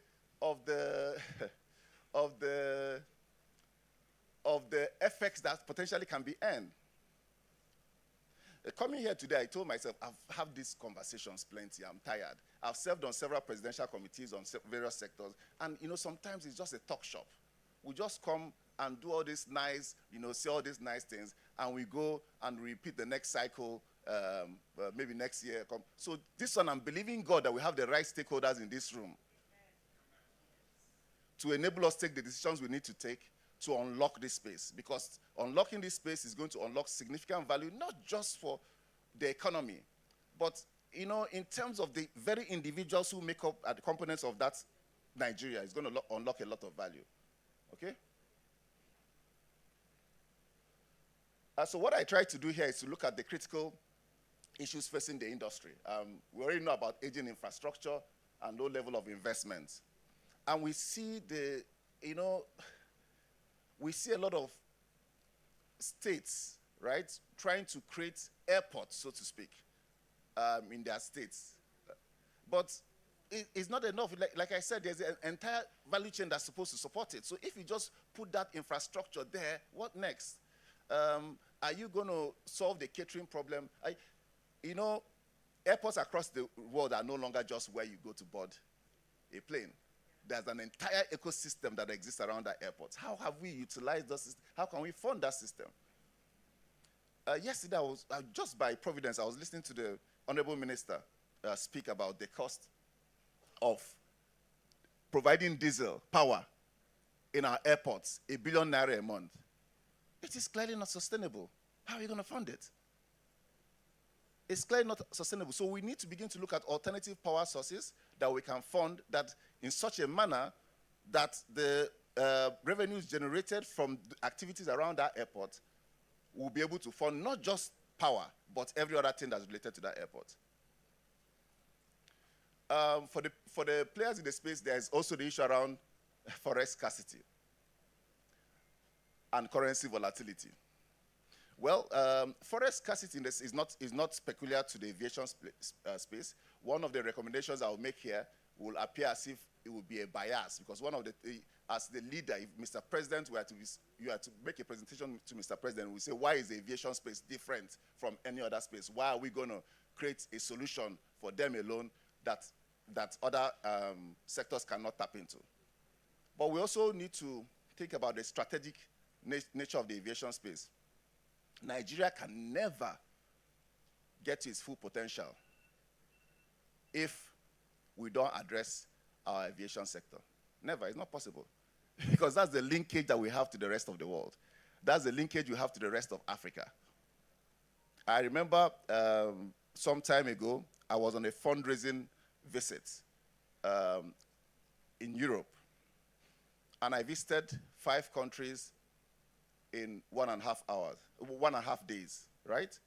Not visited, I went and made presentations to investors. So from Lagos, I flew into Schiphol Airport that morning, had a meeting at Amsterdam, took the hopper to Paris, right? Had a meeting that same morning in Paris, took the Thalys to Brussels, had a meeting in Brussels, then flew to Luxembourg that night, right? The next morning I had a meeting in Luxembourg, flew back to Amsterdam, took the train, had a meeting in Den Haag, then came back and caught the 1:30 train to Lagos. But I was traveling for a meeting I was traveling for a meeting, no, within Africa, for instance. I was traveling for a meeting in Zambia, in Livingston. What would have been a 1.5 day, same 1.5 day meeting. So I had to catch a flight to Nairobi in the evening. And then from Nairobi, I caught a flight to Lusaka. And then from Lusaka, I caught a flight to Livingston. And from Livingston, I had my 1.5 days meeting, flew back to Lusaka. There was no connecting flight going to Nairobi that day, so I slept over, and the next day. So a 1.5 day meeting took me six days, right? While a 1.5 day meeting on the other side took me exactly, 5 meetings took me exactly 1.5 days. So how do we then allocate and aggregate this capital if we can't even move around as quickly as possible? And I don't even want to talk about transport or aviation within our local space. Today, we have to be candid with ourselves that flying is no longer for the poor. Not even for the middle income earners. Because today, some days, a return ticket will cost you as much as 600,000. So it means that the number of people who are flying will be reducing. So the facilities we're investing in. So we need to find a way to de-risk this sector and encourage investors to bring in such money so that the price of our operations will reduce. And limited access to finance, the last point here is what we are discussing today. I think I've mentioned the part of maintenance. Maintenance is also linked to capacity in terms of funding, is linked to capacity in terms of facility managers and skills. I've talked about high operating costs, because so long as the operating costs are high, people will not be able to afford the service we are providing. And so in providing financing, one of the things I want to see, if I can't see guaranteed offtake, I want to see the capacity of the market you are serving to purchase that service or product. If you are providing a service that the capacity of the market you are serving cannot afford to buy that product or service, then it's not going to get off the ground. Oftentimes, when we're in rooms and people talk about the capacity in terms of Nigeria, we have over 220 million people, the market is large. No, the market is not large. The demand is not large, because when we talk about demand, we talk about effective demand. And effective demand is demand backed by the capacity to pay. So when you know the number of human beings in Nigeria that have up to 500,000 naira in their accounts, about what? I think 1%? I can't remember, about 1%. So that in itself is a problem. So with whatever product or service we are providing, we need to find a way to de-risk the market such that, because you know why it's important to de-risk? When it's high risk, it means that the investors will price in the cost of risk. So when I'm investing in some markets now, and I look at the risk, and I say, okay, this is low risk, I can do at 6%, 7%. But today, Nigerian organizations are taking funding at 30%. How are you going to survive? Then on top of that 30%, you now you have to pass the cost to the end user of the product. Okay, I've talked about forex scarcity and currency volatility. Forex scarcity is important because investors want to be able to take out their funds when either through dividend or in terms of IATA members through repatriation of their sales proceeds, dividend payments. So we must ensure that there's a certain level of transparency and liquidity within the market to ensure that people are confident enough to bring in their money. I've talked about limited access to financing. So, but today, what do we see in terms of funding?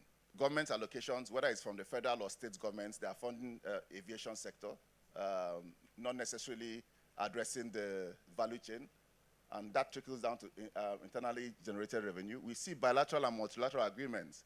I see something interesting that happened in Rwanda, the Bugesera airports, the alliance between the government of Rwanda and I think is Qatar, right? Where they are funding 60% of that airport.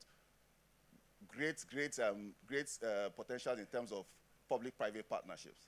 So we again need to begin to explore potential public-private partnerships. But again, like I said, policymakers and regulators need to look at the entirety of the regulations you have in place. One of the things we tend to do as a people, and this is not just the aviation sector, even in the private sector, right? We tend to have, one, either knee-jerk reactions to a particular issue at the point in time, where we put a policy in place, but when that issue is cured, we forget to remove that policy, right? And so one of the things we need to do is to review the entirety of all the policies we have in place and ask ourselves, is this policy, each policy, is it hindering investment or is it encouraging investment? Because we want to encourage investment. We don't want to hinder investment. We've talked about all these gaps. Limited access to capital markets. That is why Nigeria has some of the best, brightest investment bankers across the globe, doing great things across the globe. So it's never, if today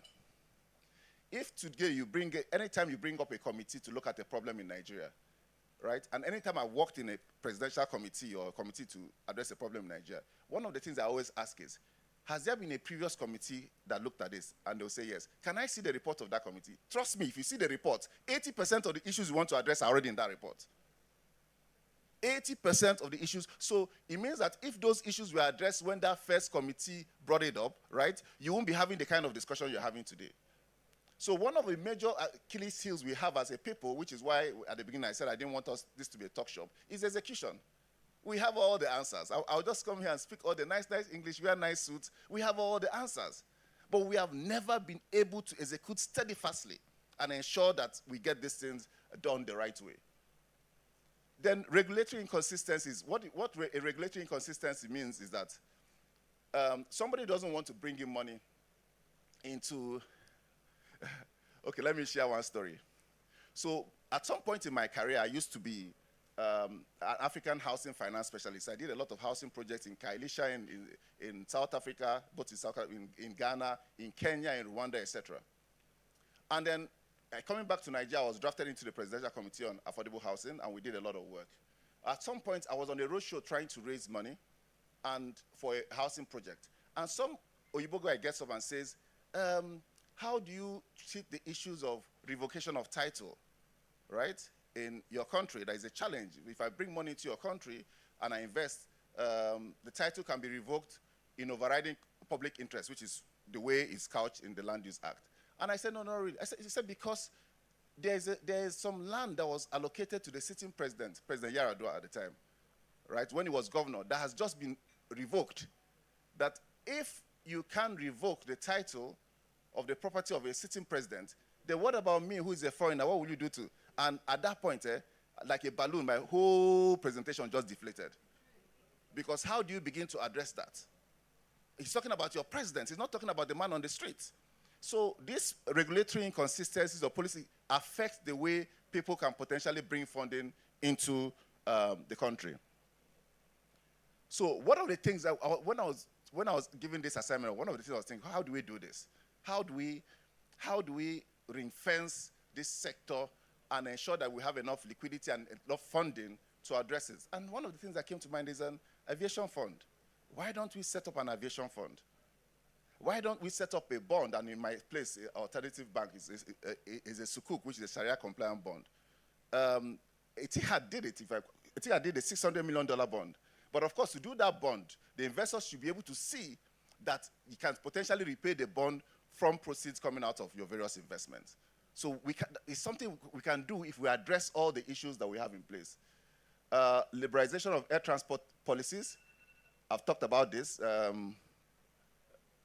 Regulatory restrictions to increase competition, efficiency, and innovation, particularly for local players, particularly for a bias for local players. So today, Ethiopian has an aviation university, right? The Ethiopian airline is in Ethiopia is like a government on its own. For the first time, when I was in Addis about 6 months ago, and I was told that the public sector people and the president fly Ethiopian, and the flights are not delayed for anybody. When the flight is scheduled to leave, even if the big man is on his way, he's scheduled, the flight leaves. So it's almost as if they've ring-fenced that business to say, this is a national asset, let's protect it, let's not do things that will take away or deprive from that business. So those are some of the things we need to begin to learn in our own space. Safety and security, capacity building, training and development. So if we want facility managers, we should get support institutions that will give us the best facility managers that can manage the best airports in the world. So I've basically talked through investments before they pursue me for this day. I think I have less than 10 minutes. Infrastructure investment funds. I talked about bonds and sukuks. Airport concessions, we are doing that already. But for concessions to be interesting, it means that we need to de-risk the system so that people can afford to participate in that space. Aviation financing facilities, both on the public sector side and the private sector side. So this sector is literally in its infancy stage. There's so much that can be done, but it has to be done creatively. We can't use the one size fits all approach to resolving this problem. We have the people within the space to resolve this problem. We need the will, the political will. We always say that in Nigeria, the political will, as if it's some omnipotent, thing in the sky. The political will to ensure that at every point in this value chain, we have detonated it, and we have said exactly what we need to do to support each of them. And we put a team in place to implement it. So, when I started, I said something about why I came back and I was convinced to join the Alternative Bank. Because for the first time, I had a financial institution where I have a platform to support people bring their dreams to fruition. So I can listen to your dreams. So it's almost as if I have a development finance institution that's a commercial institution. And I can also invest in equity in your business. Now, the thing about equity is that equity gives your business capacity and enables other lenders to come in and lend to you, right? And we can then pull other investors, right, from other institutions that have similar leanings with ours to support that business.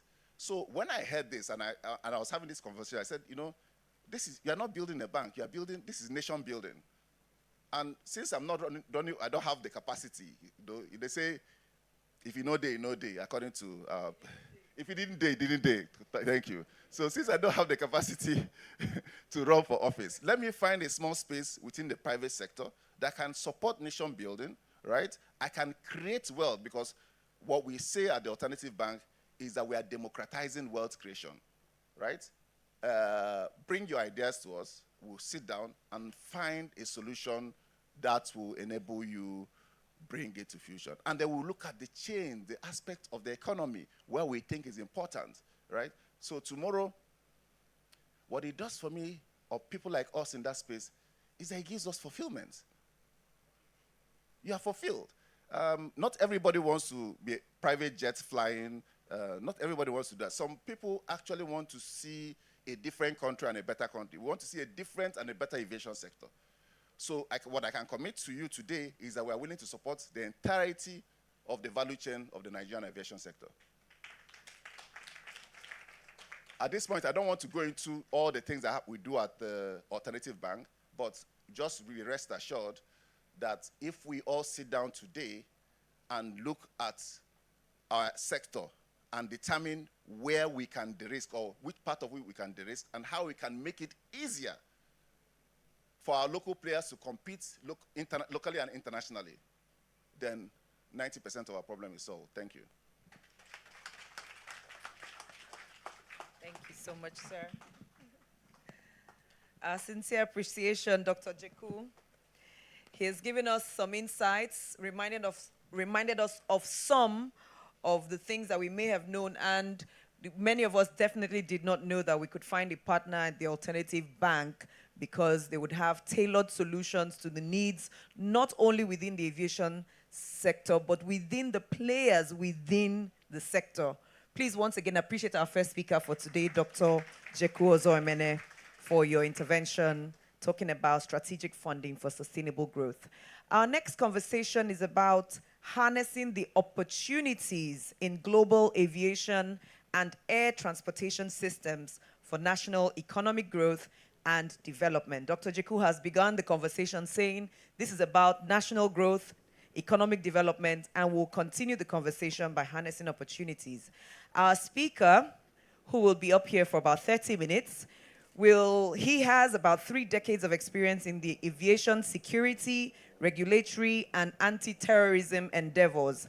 He spent almost 20 years with the foremost aviation regulatory and security agency in the United States, the TSA, where he served as representative and attaché to West Africa. As CEO and principal partner at Decision Gates Consulting, his focus is on implementing customized aviation solutions for the African continent. Please welcome with me Mr. Oluseyi Ogunleye as he speaks to us about harnessing the opportunities in global aviation. Please clap even louder to encourage him to make his way. This works. Just flip it. Welcome. I will take this into the 10 minutes.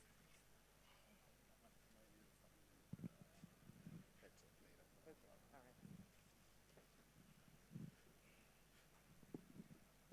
I feel I might speak into this if I'm not careful, but good afternoon, everybody. Like my colleagues stated, I would love to stand on existing protocol and offer my greetings to the House. My name is Seyi Ogunleye, and I have been privileged to serve on the U.S. side of things for several years. The opportunity to be here today is not lost on me. And one of the first things that I would like to maybe discuss is why are we even talking about aviation to begin with? I think we all know that aviation is not the oldest industry in transportation. I mean, imagine everybody here has heard of Noah's Ark, right? Yes. It's been here for a while. We've sailed on water, road transportation, rail transportation. But today we're talking about aviation. So my purpose in 30 minutes is to take us back and then bring us forward. And I'll try and be very, very brief. I'll click through a bunch of slides. And I might ask for group participation, audience participation at some point. Please indulge me. So aviation, as we know it, has been around for a while.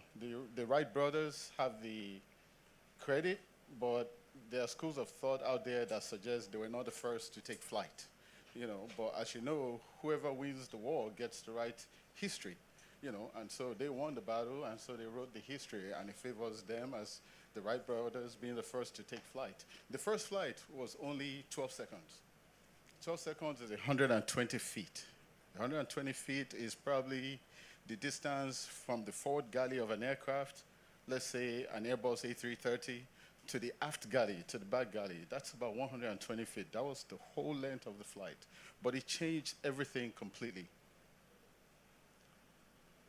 My colleague just spoke about financing and raising money, and the understanding that the only reason we would go into this aspect to begin with is because there's an expectation that there's a return.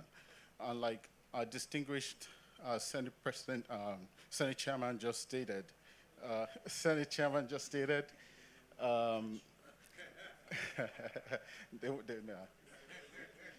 yeah, the premise for the end user, the customers that travel, that use flying, is not so much the dialogue that we're having today. They want on-time departures.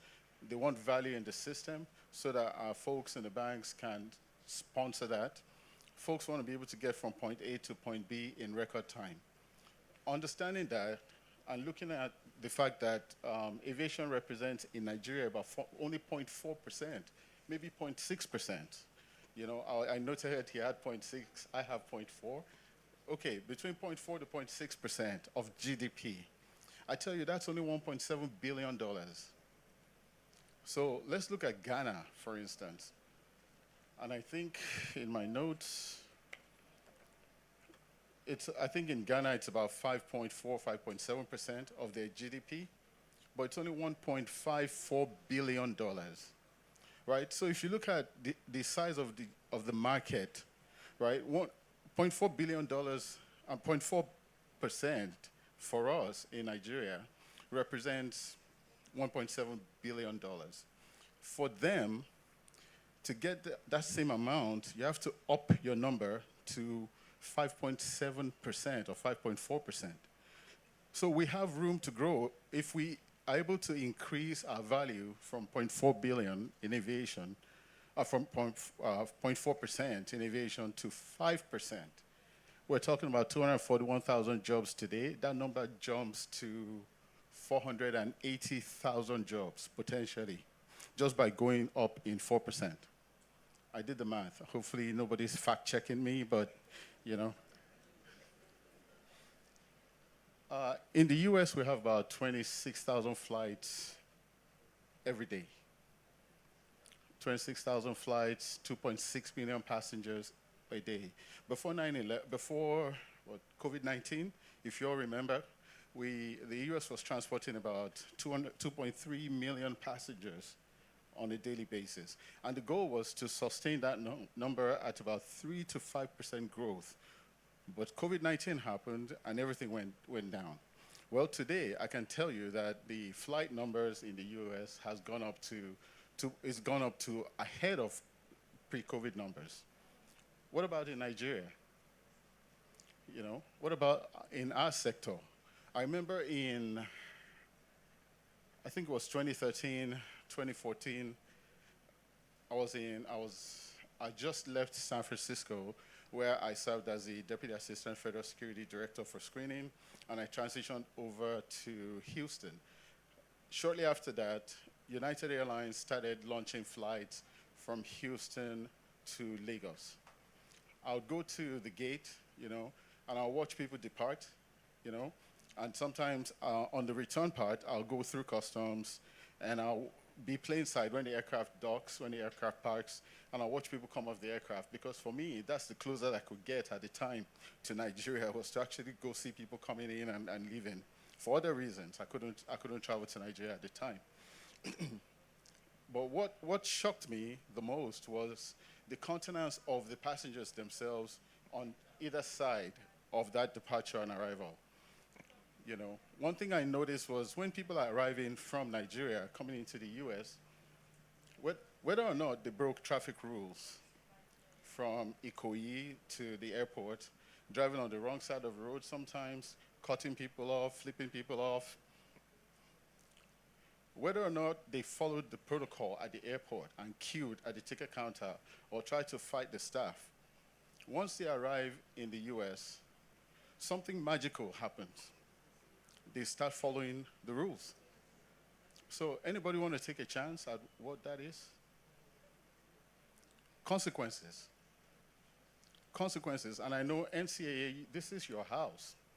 You guys are the masters of consequences.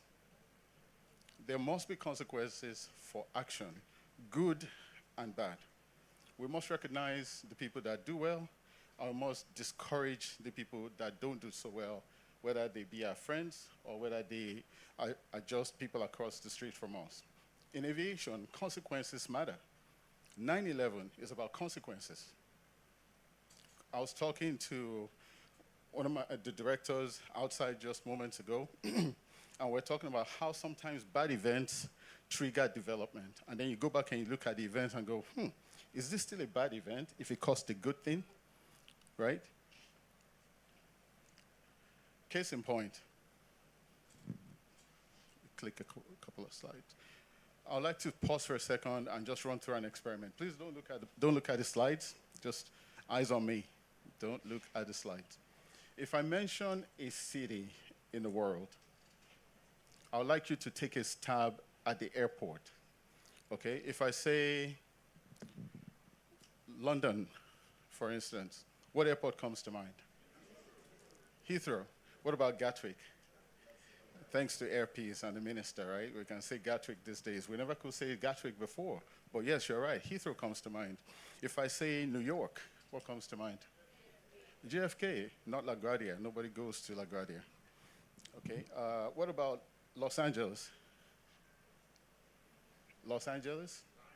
LAX. Thank you. Los Angeles World Airports. Let me think of one. Lagos.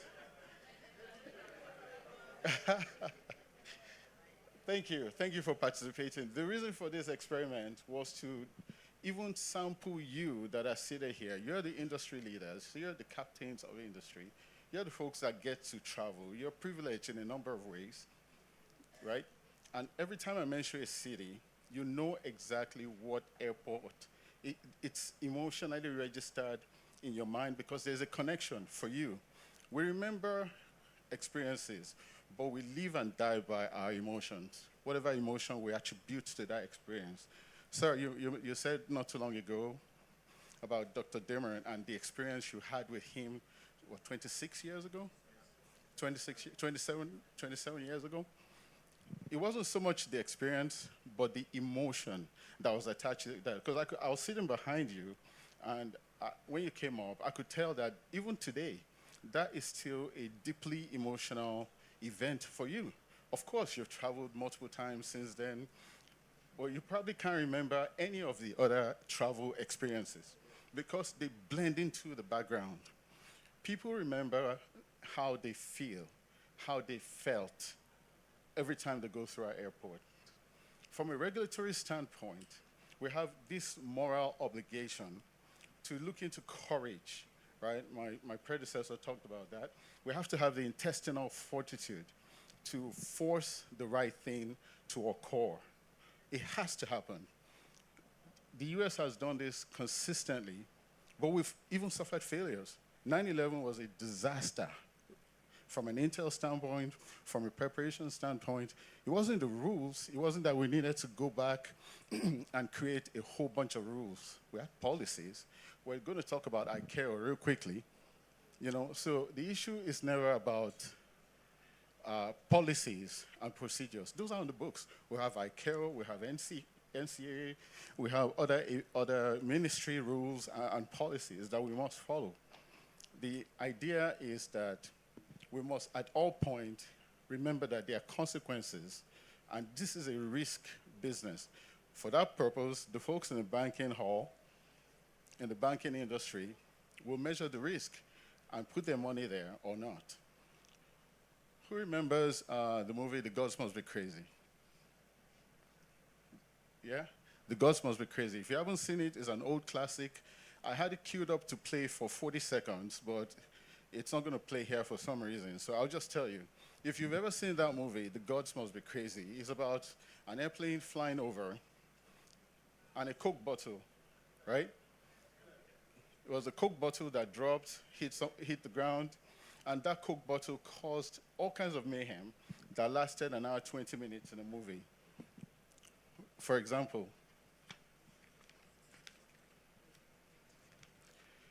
the Coke bottle fell, and people that picked it up, they had never seen it before. It was new to them. And so they started using it for different things, to use as millet, to grind things, to use it to fight, because, well, it's glass, it's see-through, you can see through that. They had never experienced that before. And the focus has always been on the Coke bottle. Well, I tell you today, it wasn't the Coke bottle that caused this. It was the airplane that did it. Because if you think about the movie, if you haven't seen it, when you watch it, it's a pilot humming along at probably less than 10,000 feet because he opened the window, and you can't open a window at over 10,000 feet, right? Depressurization. And he drank the Coke and threw the bottle out. NCAA folks here are probably scratching their heads going, man, violation of regulation, right? But that started the movie. He threw the Coke bottle out, and then that's where the movie started. So also civil aviation has had an interesting beginning, right? And not only is it civil, it can be military. You know, World War I, World War II, these were serious events in the history of mankind. And even though the battle, the war was won on the ground, the battle was fought in the skies. In fact, World War I,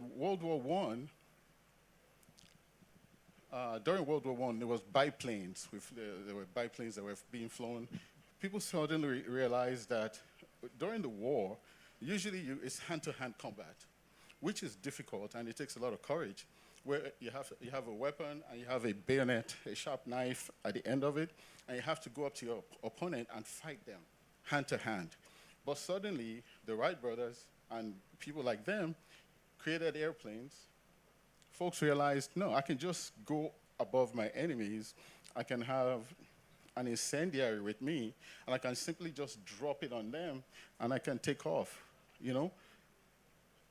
And by World War II, airplanes have become so significant that even the Navy in the US have their own Air Force. If you can imagine that you have the Army, you have the Air Force, you have the Navy, and then the Navy decided, guess what, we're going to fly jets too. If you ever heard of the Blue Angels, Navy pilots, they're the best in the world. Navy pilots are arguably the best in the world. These guys can land on an aircraft carrier that looks just like a dot when you're looking at it from 40,000 feet. It looks just like a deck of cards. You know, but it will land on that jet.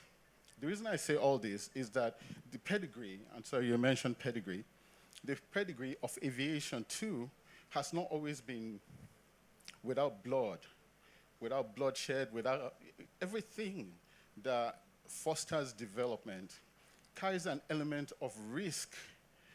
And as a people, we have to be courageous to take that step. We must take that step. We're talking about global opportunities, which is really where my emphasis is. If you've heard of Satan, we pronounce it Satan, but no, it sounds like Satan, so I'm staying away from that. So SATAM is the single African air transport market. This is nothing new. It's been on the books for a long time. This is one of the opportunities that Nigeria has to harness aviation benefits. Look, I'll skip ahead and I'll show you there's Yamoussoukro decision. The Yamoussoukro decision talks about open skies. I'm going to combine the two and I'll talk about them real quickly. So in the US, for instance, those of you that have traveled abroad, you fly Delta Airlines. I know there's a Delta representative in the back over there. You jump on Delta, you go to Atlanta, but your final destination is, let's say, Los Angeles. You're going to Los Angeles. Well, you can't go directly to Los Angeles from here, so you fly Delta, get to Atlanta. You have a choice. You pick up your bags, clear immigration, customs, and all that stuff, and jump on another airline, right? In this case, I think I picked the bad example because it's Delta Airlines, and they have a continuation flight from Atlanta to Los Angeles. But let's say you fly Air Peace. Air Peace starts service, and they fly to New York.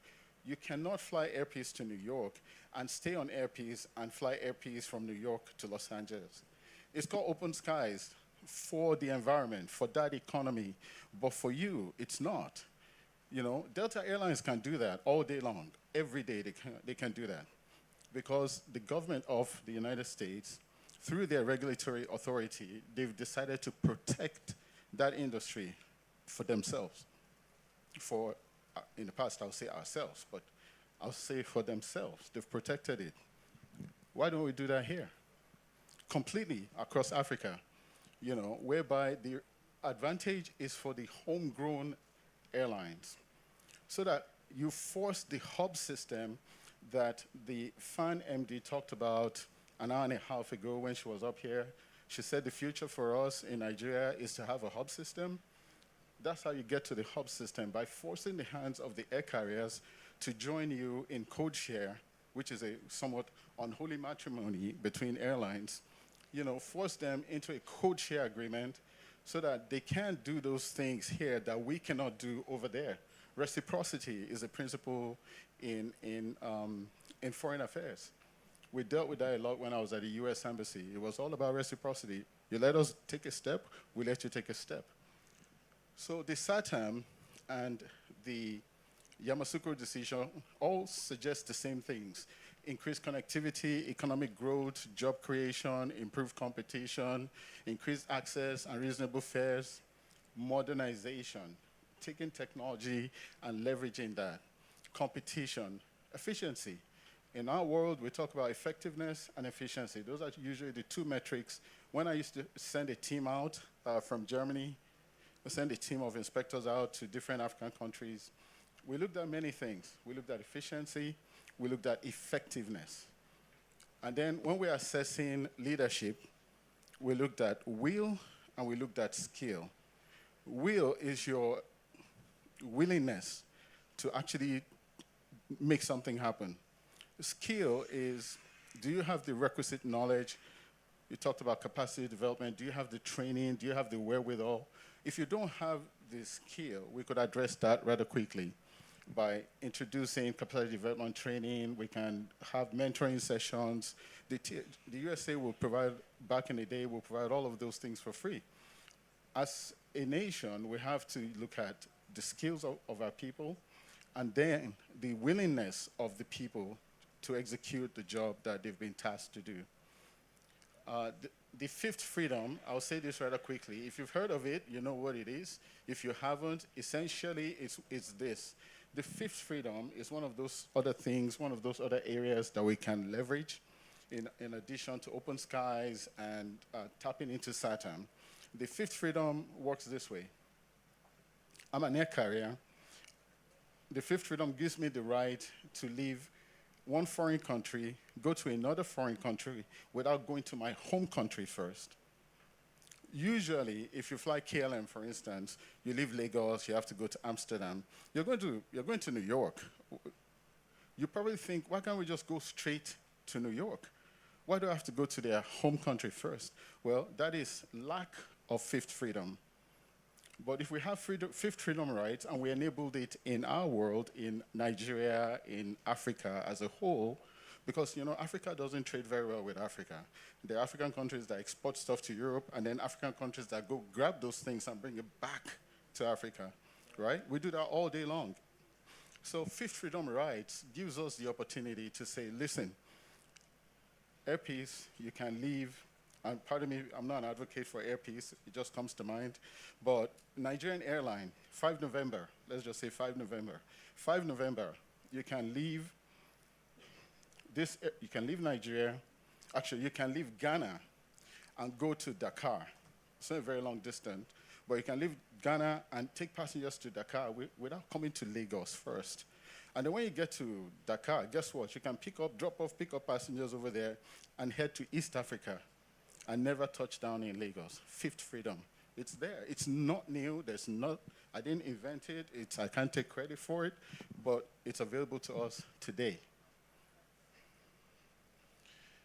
Of course, leveraging technology, AI automation, digitization, biometrics, contactless travel, these are all things that we may have talked about, but we definitely know about. So quickly, the Yorubas say you can't pass in front of the house of a king without saying hello to the king. So I'm going to say hello to the king. And the king in this case is NCAA. NCAA was established in 1999. I think we know this. And their bread and butter every single day is overseeing and governing the aviation industry.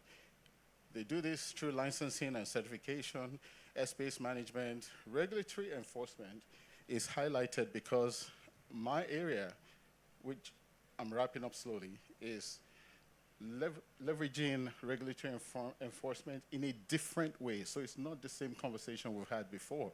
And then consumer protection. I read with delight on news media where the director for special duties for NCAA went off on a retreat with his team, and they discussed some of the things that we're talking about here: capacity building, training, mentoring, making the inner part of people come out in the execution of their daily jobs. Taking pride in your work, looking at aviation space as an opportunity to showcase those things that, I guess, make us a people. Right. So the outcome-focused compliance is similar to inclusive regulatory dialogue. And here is what it is. Inclusive regulatory dialogue, if you take out the regulatory, it's just inclusive dialogue. It's like I'm talking to the distinguished gentleman over here, and somebody else passes by, we include them in the conversation. Rather than watching them stand there by themselves, we include others in the dialogue. Okay? Regulatory dialogue is what we've had all along, because NCAA personnel, inspectors throw on their jackets and go up and talk to an airline, an air carrier representative, and say, hey, this cop needs to be over here, it's over here. You're violating standards or rules by not doing this. That's regulatory dialogue. Now, inclusive regulatory dialogue is what we called outcome-focused compliance in our world. Like I mentioned about 20 minutes ago, the TSA was born, the Transportation Security Administration was born out of violence. And that violence took the entire world with it, because traveling by air has not been the same since that time. And that's good and bad. But because of that, since 9/11, we've emphasized and stepped up the screening aspect of things. You take your phones out of your pocket, you take your shoes off. You can thank Abdul Muttalab for some of this, right? That's homegrown. We're not proud of him. Taking your laptops out of your bags and all these things was a precursor, was as a result of a bad event. But what we've done since that time is we've made aviation safer. Aviation itself care itself came about because of acts of interference. When hijackings were the order of the day back in the 70s, 80s, everybody wanted to hijack an aircraft. That's why ICAO was formed in 1964 or something like that, Chicago Convention, something. Sorry? Thank you, 44. Just testing you to see if you're paying attention. Yeah, so 1944. Even ICAO itself was given rise to, was birthed as a result of questionable events. But look at ICAO today. Well, outcome-focused compliance came about when the TSA realized, listen, this is a heavy lift for us.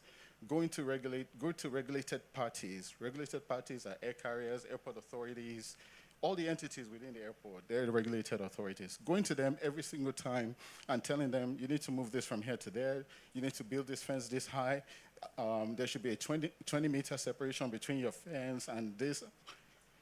It became too much. So it was like, okay, let's go to outcome-focused compliance, which is, I'm going to sit down with you. Together, we're going to take the standard or the rule. We'll take the standard or the rule. We'll read it, we'll interpret it, we'll talk about the area where you're deficient in meeting the expectations. Thank you. We'll talk about the area where you're deficient in meeting the expectation, and then we'll figure out what you should do about it. We'll do it brotherly conversation. Please, don't mistake that for skipping your authority and giving it to somebody else. You're the regulator in the conversation. All you're doing is you're having an outcome-focused conversation where you're not focusing on what they did wrong. You're focusing on what they must do right.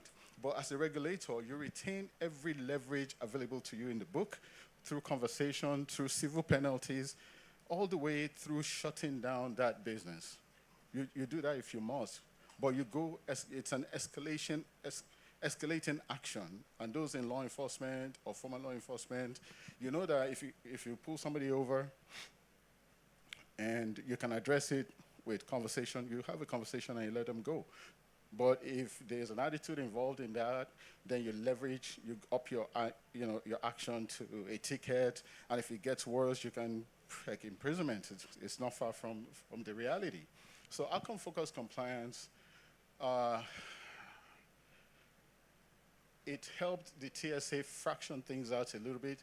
The safety responsibility was retained with the FAA, of course, but it helped us focus on security outcomes, risk-based approach, intel-driven enforcement, collaboration between regulator and the regulated. This, I think, is a great opportunity for NCAA to look at implementing this model, this style of gaining compliance from all the regulated entities. The expectation from the West is that air travel in Africa, air traffic in Africa would double by 2035. We're in 2024 right now, folks. Its expectation is that air traffic would double in Africa by 2035. The expectation is that in the world, air traffic would double by 2050. So just looking at these numbers, you can understand that aviation in Africa is the new frontier. This is the new frontier. So the inclusive regulatory dialogue has this benefits, and I think I'm down to 2 minutes. Improve safety standards, increase investor confidence, which has been spoken about by my esteemed colleague. And they're the mechanisms, stakeholder, nothing new, folks. Regular stakeholder meetings, public hearings, online consultation platforms. These are things that we can delve into probably in a smaller session on the NCAA side of things. These are some of the tools of the trade or tools in the toolbox that it can adopt to implement this program. So here's my conclusion and the call to action. The NCAA has a pivotal role to play in harnessing the vast opportunities presented by global aviation transportation system to drive national economic growth and development. I think we all agree. We've said this ad nauseum. Through an inclusive regulatory dialogue, the aviation industry can work collaboratively to overcome key challenges, and we're not here to talk about those today, but can overcome those challenges and unleash the sector's full potential. By fostering innovation and leveraging technology, we can develop sustainable aviation infrastructure. The airports, the taxiways, the runways, all of these things must be developed. We can position ourselves as a leading player in global aviation landscape. And finally,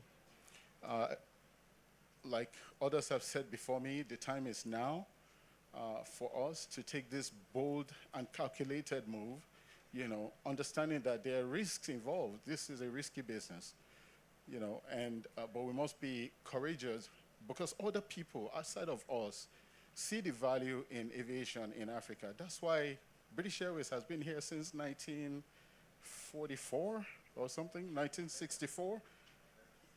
British Caledonian, and nobody here was alive probably at that time, you know, when British Caledonian was flying back and forth, and British Caledonian became British Airways. British Airways is here to stay.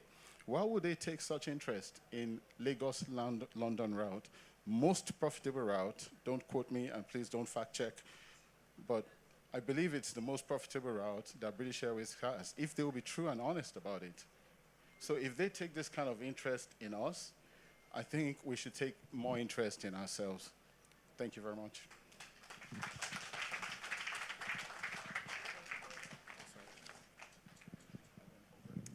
Thank you so much, Mr. Ogunleye. Closing with, if they take this interest in us, what about we taking even more interest in ourselves? The global aviation space cannot be profiting from the Nigerian aviation space more than the Nigerians are profiting from same. And if we're going to actually double the patronage of travel, air travel with over the next 15 years or the next 10 years, then all the conversations in here are really important, not only to be said, but to be implemented. Please appreciate Mr. Oluseyi Ogunleye, who has spoken to us about harnessing these opportunities. Thank you so much. For the next 1 minute, it will be very useful to turn to someone sitting close to you and tell them one thing, only one thing you've taken away from the two conversations we've had so far.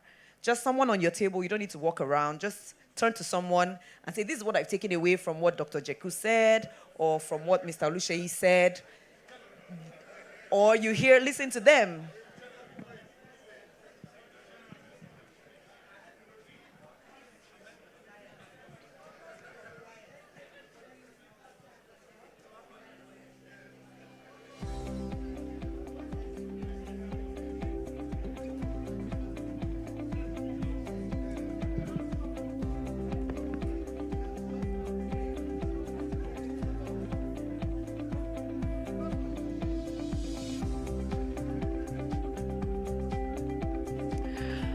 All right. Thank you so much. Thank you. Because we need to be sure that we are able to retain some of the information we're hearing so that it's easier to implement. Thank you. Our third speaker this morning is someone who I really personally enjoy listening to on TV when he's making his commentaries about the economy. You would often see him on television speaking at conferences like this, shedding light on national, global, and economic issues, development strategies, fiscal policies, and more. Today, over the next 30 minutes, he'll be speaking to the topic leveraging global aviation business finance mechanisms, hinging the Cape Town Convention, which has been made reference to several times today already. He's the CEO, Ant Hill Concepts Limited. He's an international business and project development consultant, and he's also a development economist. Are you ready to receive our third speaker? Are we ready to receive him? Please welcome Dr. Emeka Okengu as he comes to stage. If your applause is even louder, I'm sure he will be more encouraged.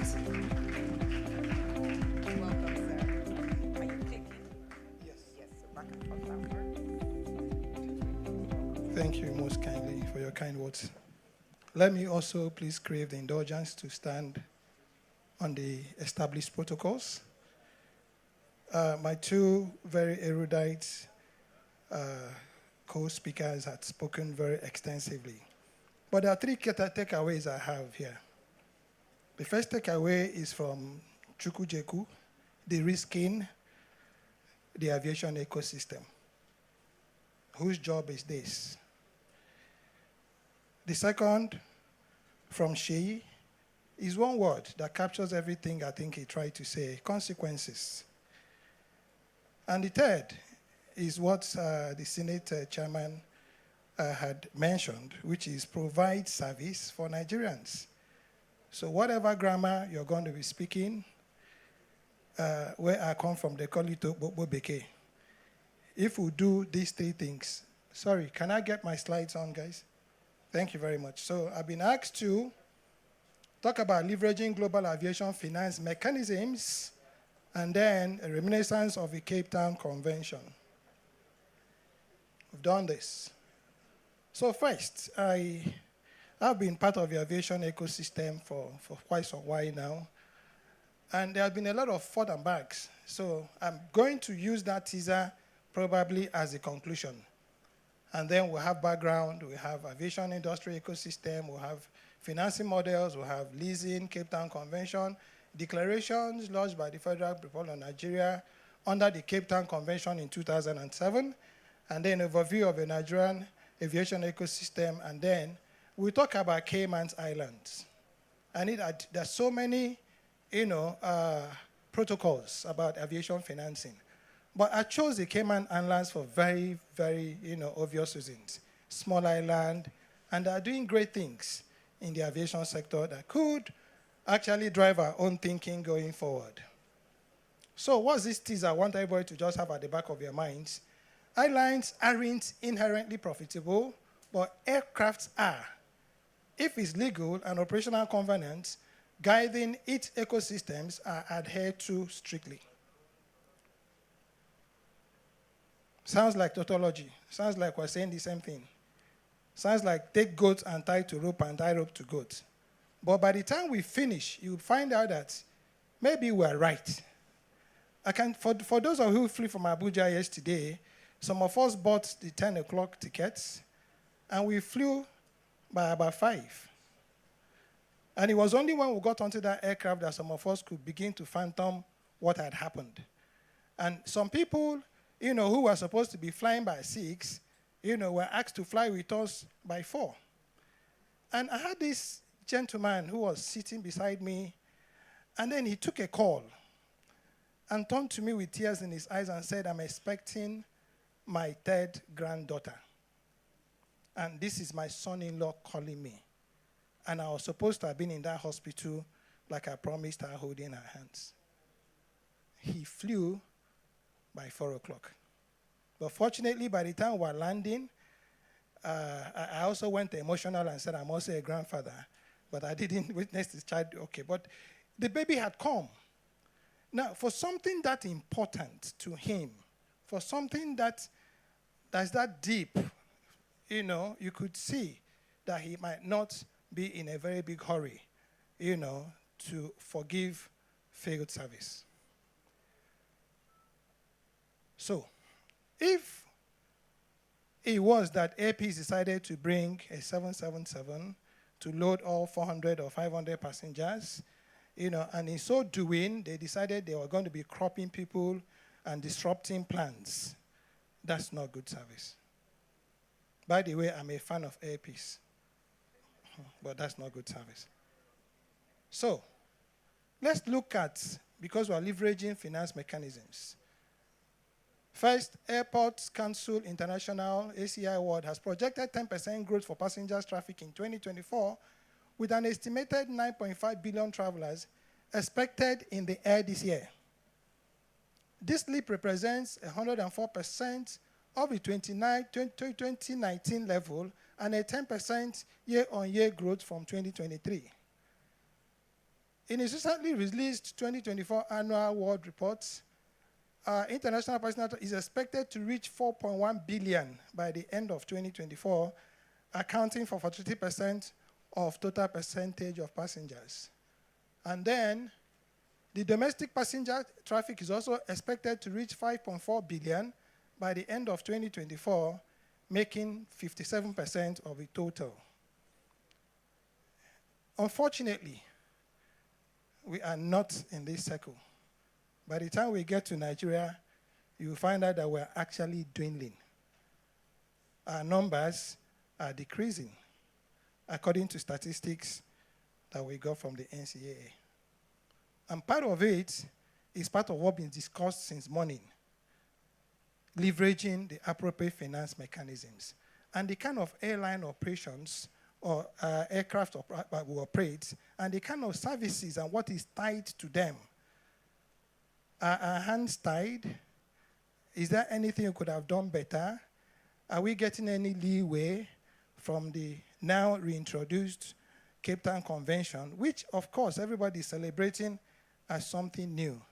But truth of the matter is that at one time, Nigeria was helping other countries, like Egypt, to actually get onto that convention.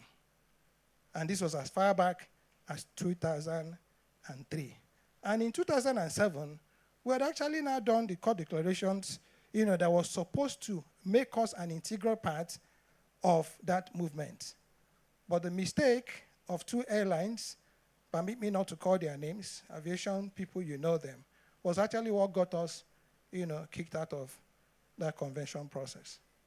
So, by June 2024 to date, total passenger traffic increased by 11% year-on-year, reaching, all these statistics, because I just have only 30 minutes, you are going to be just keeping them as a material, okay? But it's to show you that the aviation sector globally is actually on the increase. It's expanding, it's growing. So the whole idea here is that if you look at Nigeria, at the 3rd or 4th now, with our population of 200 million plus, we recorded approximately, well, some people say 8 million, passengers. And this number is concentrated around 3 airports in Nigeria. But look at Singapore, with a population of 16 million. No, they're 6.3 million. They registered 16.5 million passenger movements through Shanghai airports in the first 3 months of 2024. That should make us very sad. And then Hong Kong, with a population of 7.5 million, recording a 12-month rolling volume of 44 million passengers. And this is us, Nigeria. Even if we gave ourselves 10 million for 200 million people, it's still not good enough. So let's look at the aviation industry ecosystem. You have the players, flag carriers, scheduled airlines, low-cost airlines, charter airlines, and then freighter companies. You have the players, large aircrafts, the Boeings, the Airbus, the small aircraft, the Bombardiers, the British, the Embraer. You have the corporate jets, the Delsat, the Learjet, the Gulfstreams, and you have the engines, the Pratt & Whitney, Rolls-Royce, GE, and SNMCA. Now, you now have the providers of finance. Please, sorry, it was the system. I tried to correct this. I'm sure it's not the right slide. I tried to correct the numbering, but please just ignore it. You have the traditional bank debts. You have capital markets. You have export product. You have manufacturers. You have hedge funds. You have private equity. You have operating lessors. You have insurance companies. And you have arrangers. Maybe I should just stay on this slide for a little and then try to find if we have any of this in our ecosystem that has the capacity. In fact, if you had, I stand to be corrected and don't stop me, if all the insurance companies in this country were to come together, I'm not very sure they will be able to insure one Boeing. One alone. So you see, when you want to play with the big boys, you don't play with the big boys by shouting, I'm a big boy too. They say Odogu is not a guy name. So when you want to play with these guys who are Odogus, we have just gone through a long list of everything that can happen. And even countries that were supporting way back, and this is where we are. The financing models. We've mentioned it: operating leases, finance leases, tax leases, pre-delivery payments, securitization products, residual value guarantees, sales and lease back, and then lease back. Why I'm bringing this to the fore, sir, especially is for you, Honorable Senator, that part of what it is we do is that if we do not create that ecosystem that can make us now become big players, it might be a little bit difficult for you to get that charge that you gave to everybody in this hall. I don't want long grammar. I want to go to the airport and I want to fly. But you see, going to the airport and flying requires that some of these things are there. We are slowly getting into a monopoly in Nigeria. Take it or leave it. Okay? And half of our aircraft, at the risk of also now offending people, are all dodging from their lessors and leases with all manners of legal instruments. That's even making it possible for them to expand their operations. Because the truth of the matter is that this ecosystem, everybody who's a player is known. And all they need to do is to go to that registration portal and they see who you are, what you have done, how you have done it, and nobody wants to touch you. This is the truth nobody wants to talk about. So you now have all our aprons littered, with planes, okay, that are deeply embedded in depth, that can't fly, and that's not making it possible for new people with good intentions, Your Excellencies, to be able to now come in. And the one that is there, unfortunately, that's how monopolies work. They say power corrupts. Absolute power, sir, is Satan himself. When you meet an absolute person, you get into an aircraft yesterday in Abuja where we were sitting. I think one of the airlines now announced that their passengers should come for refreshments at the gate. And one of the people said, what kind of insult is this? That she got to that airport by 9 o'clock in the morning, and that this was about 3:30. And that she was so sure that if she got there, she was going to get a meat pie and water. We're still talking about services, sir. So, Sources of airline finance, internal finance, generated from cash retained in the business or net profit after paying interest, tax, and dividends. But before providing for depreciation, deferred taxes, and profits from sales, okay. Is this possible in Nigeria? I don't think so. External finance, short-term loan, overdraft, trade creditors, equity finance, shareholders' equity capital, preference share capital, convertible shares and bonds, bonds debentures, unsecured loan stock, enhanced equipment trust certificates, which is very key if you have what you're doing well. But let's even talk about the shareholders' equity capital. It's something, when people talk about shareholders in a business, I don't know if anybody, I'm sure the big boys in front would have had the privilege of sitting, amongst boards where you can sit being translated into expendable capital. You will be extremely amazed. And this is why a lot of people in Nigeria will say to you, what I can't do alone, I won't do it. Because before you know it, the intrigues of tribe, religion, class, hostile takeover, intrigues, and all that begin to play. So aviation leasing. Types of leasing. Operating leasings, no desire to own the aircraft at any time. Normal period of lease can range from 1 to 7 years. Right of use limited period or without purchase option. Economic risk with leaser, risk of loss. Residual value of aircraft is very important to the leaser. Excellency, sir. This is what should happen, sir, before anybody can take any interest in you. And if these things that are here, sir, are not tied by incontrovertible legal covenants, it ain't going to happen.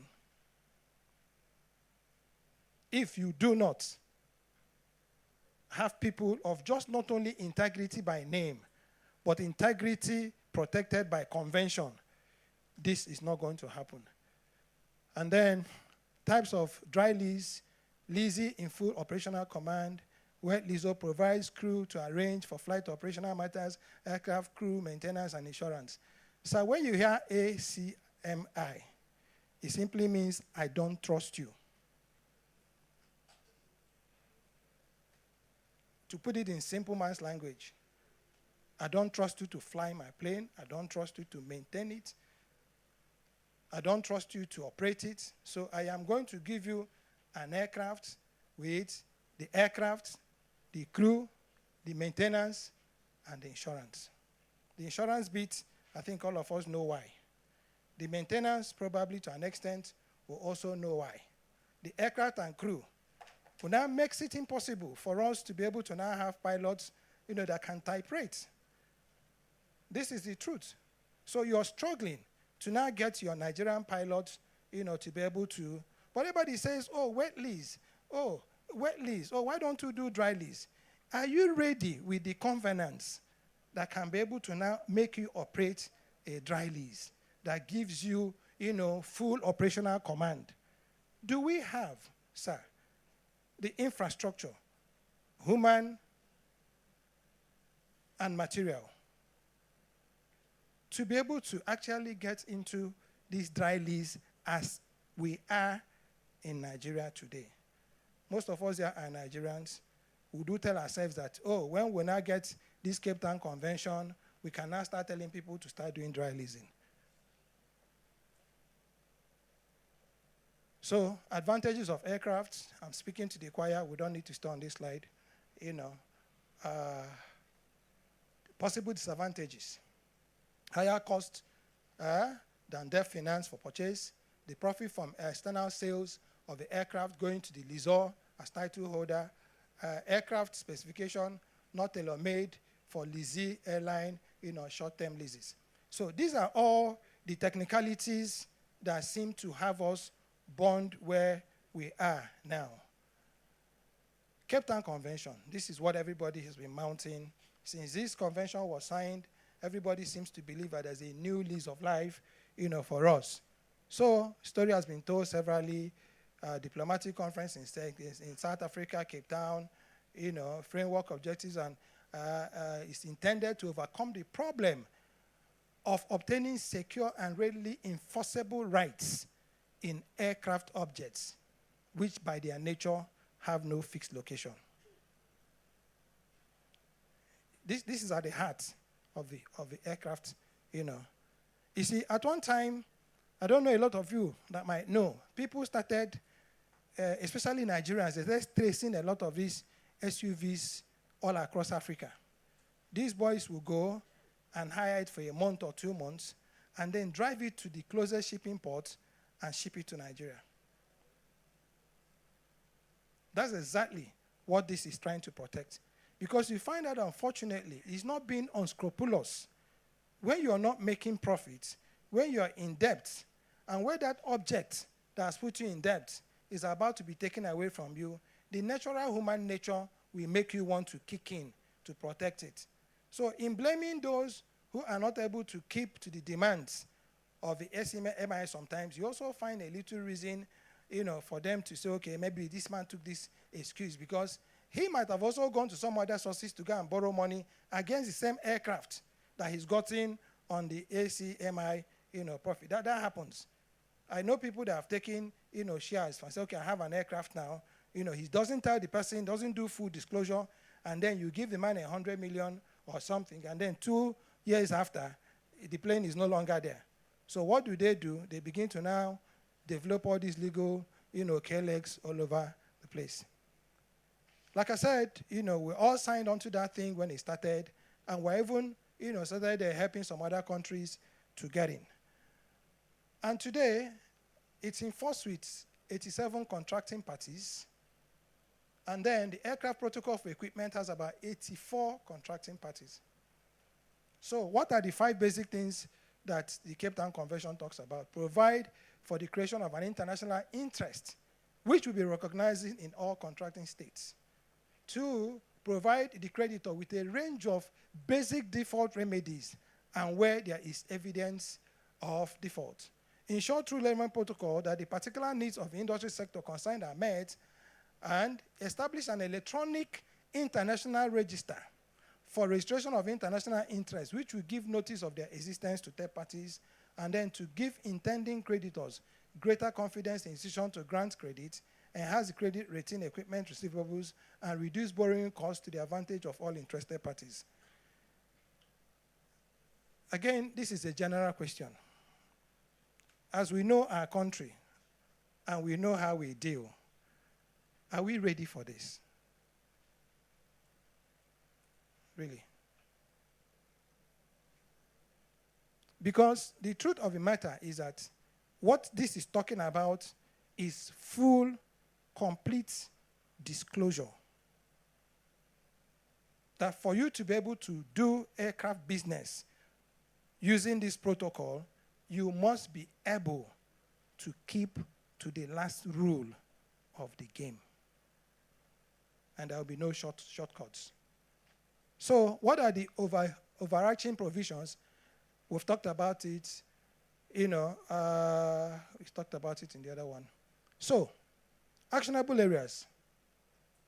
Increased investments. My brother Shehi had talked about investments, and I think Jeku also talked about it. Enhance trade, improve access management, provide training and education, conducting audits, issuing regulation, and lower financing costs. For me, NCAA has, you know, 3 major roles here. Issuing regulation will be 1. Conducting audits will be 2. Training and education will be 3. And this has to be enforced very, very strictly. This has to be enforced very strictly. I'll share an experience. We had flown into Benin Republic on the invitation of one of your presidential candidates. And the guy who was flying then was a senator. So I don't know how they managed to clear him to go and park where we were not supposed to park. So they kept us in that aircraft for about an hour before we were finally cleared. And when we now disembarked, one of us in the plane got out $100 bill to give to that guy who, and I said, you guys can go and see who you came to see. But I took note of two things. You see, when you see a guy who's looked for a job for a long time, it is from the heel of his shoes, you know, because of long trekking. I looked for a job, so I know what I'm talking about. And then maybe from the color of his shirt. Brownish, whitish, and then he had started tearing. So when this guy stretched out this $100 bill, you know, the look this Benin official gave him, all of us froze. I mean, he kept looking at him. I don't know when, if your child is set for that resetting of code. You know, there's a look mothers give before the slap comes. And that guy kept, and he says, you think this is Nigeria? I'm saying this publicly. We don't do this here. We don't do this here. But what struck me most was that one word from that guys whose shoes were bent with walking probably from to and fro home. You think this is Nigeria? This is very deep. And it ties to the issuance, Your Excellencies, my colleagues here, of the word regulation. At one time, a long time ago, I'm happy one of the directors, I was just sharing with some of our colleagues, the amount of pressure she put us on in doing that job. And she always did it with a smile. That's her sitting.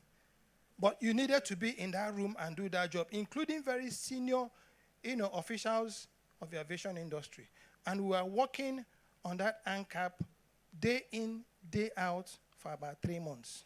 She would be the first to come and the last to go. I'm talking about Madam Minka. I'm not praising her, but I'm just trying to use it as one of those things for those who are working with her now. If she's hard on you, she's been hard on those who are older than she is. So, but we got that job done. And this is how, we must be able to not only issue regulation, but superintend, its adherence. So, imposing penalties and sanctions, rectifying the Cape Town Convention, which we have done, and then cooperating, with the international organizations. I think these are the very key areas that we can be able to go to. Now, declarations, I don't know if we need to go through this. I just put it in as some, research documents to tell you that in 2007, everything that the Honorable Minister has done now was actually done. There was a declaration, tying us to the Cape Town provisions. And one interesting, the federal government of Nigeria declares that the following categories of non-consensual, right or interest liens in favor of workers on paid wages arising since the time of a declared default under a contract to finance or lease the subject object for services performed relating to that object. So it didn't just take care of only the aircraft. He also now took care of even, the workers. And then liens in favor of repairs of an object in their possession to the extent of services performed and on value added to that object. So, rights of a person obtaining a court order permitting attachment of an aircraft object in partial or full certification of a legal judgment. I think this was where, for me, my little limited opinion of the law, that we started, our operators started going to start doing some monkeying business. Started going to court to go and start looking for legal interpretations, as we always do somehow in our country, to something that is straightforward. And then based on this now, they will now declare, some kind of a problem, either a board problem or whatever, and then they start getting all sorts of injunctions. And by the end of the day, the aircraft is grounded, insurance is withdrawn, crew are withdrawn, is left in the apron, everybody loses out. Most of all, the Nigerian public. So, these are all that was done. Now, let's look at the Nigerian aviation system. Despite the seemingly operating cost challenges, Nigerian being most Africa's populous country, is an important destination for over 22 foreign carriers and has bilateral air service agreements with over 78 countries. Civil aviation is a critical element in Nigeria's transportation system and indeed our economy. That's a given. Nigeria has 33 airports, 13 airstrips, 4 military airfields, and 128 sites with helipads. I put in these slides, sir, to evoke some kind of thinking. If we have these helipads, how come with all our challenges, medical security, we've not been able to establish any medical aviation system for Nigeria? What are these helipads used for?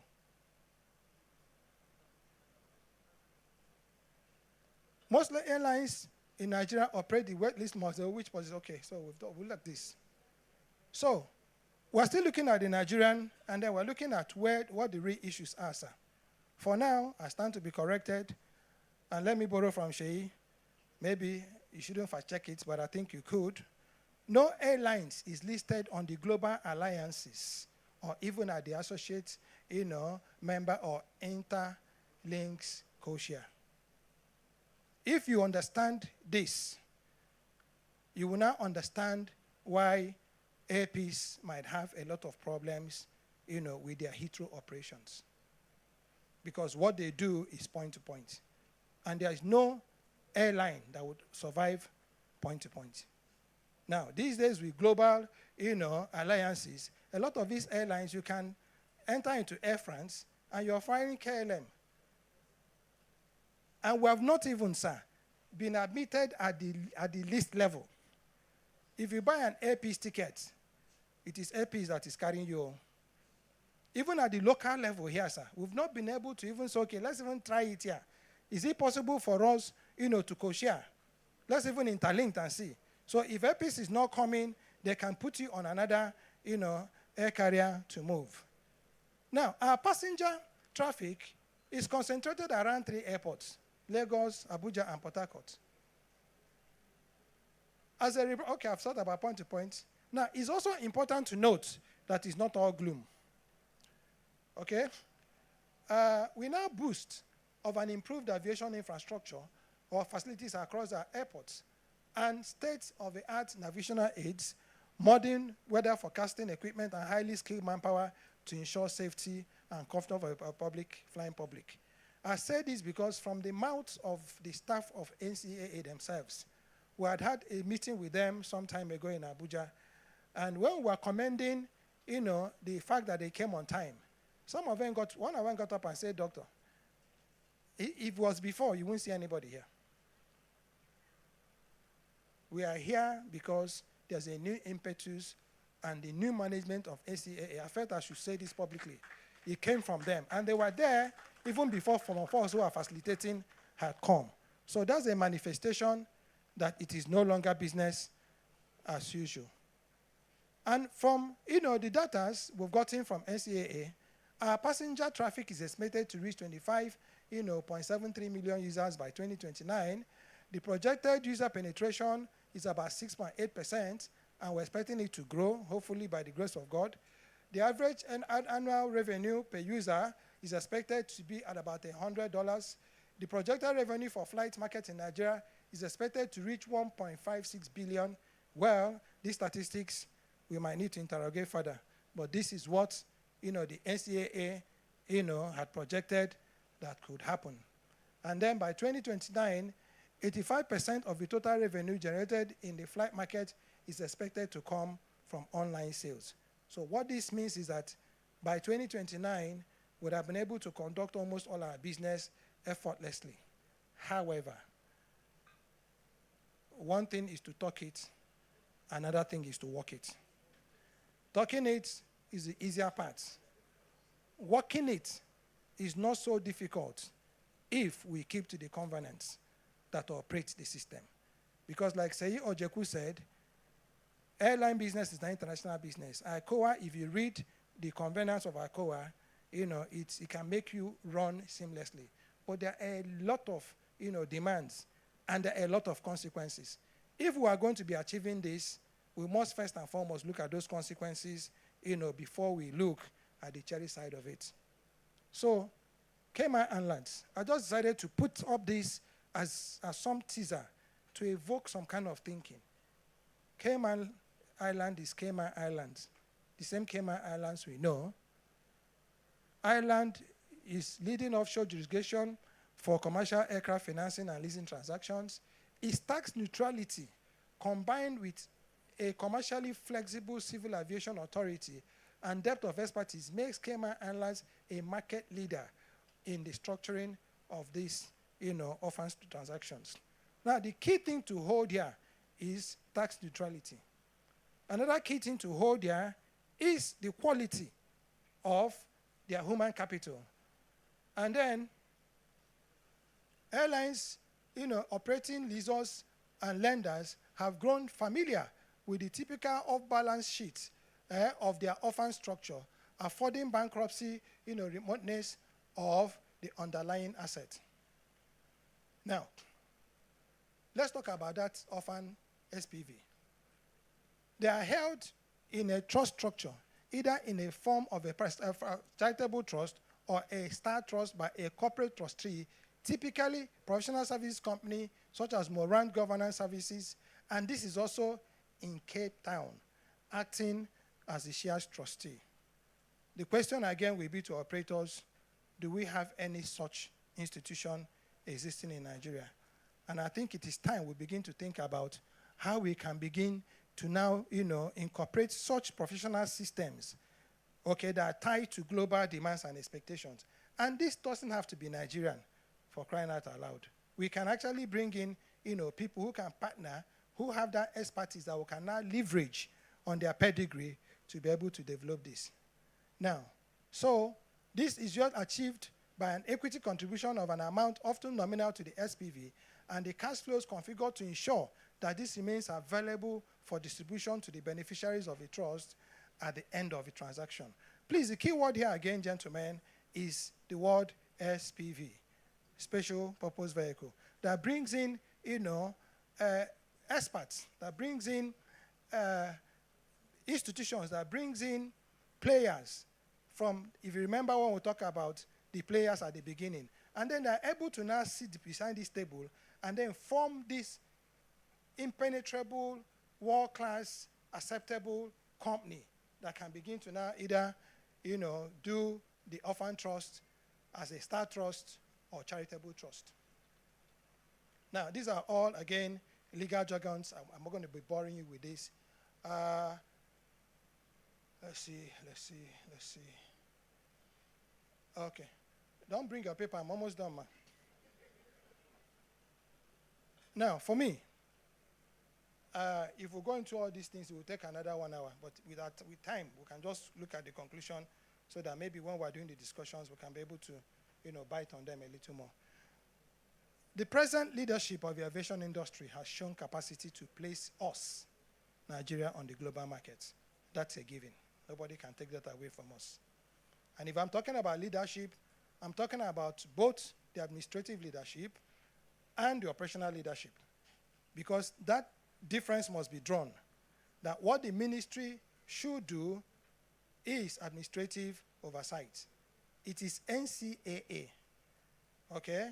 that is on the spot when it comes to operating the Nigerian aviation space.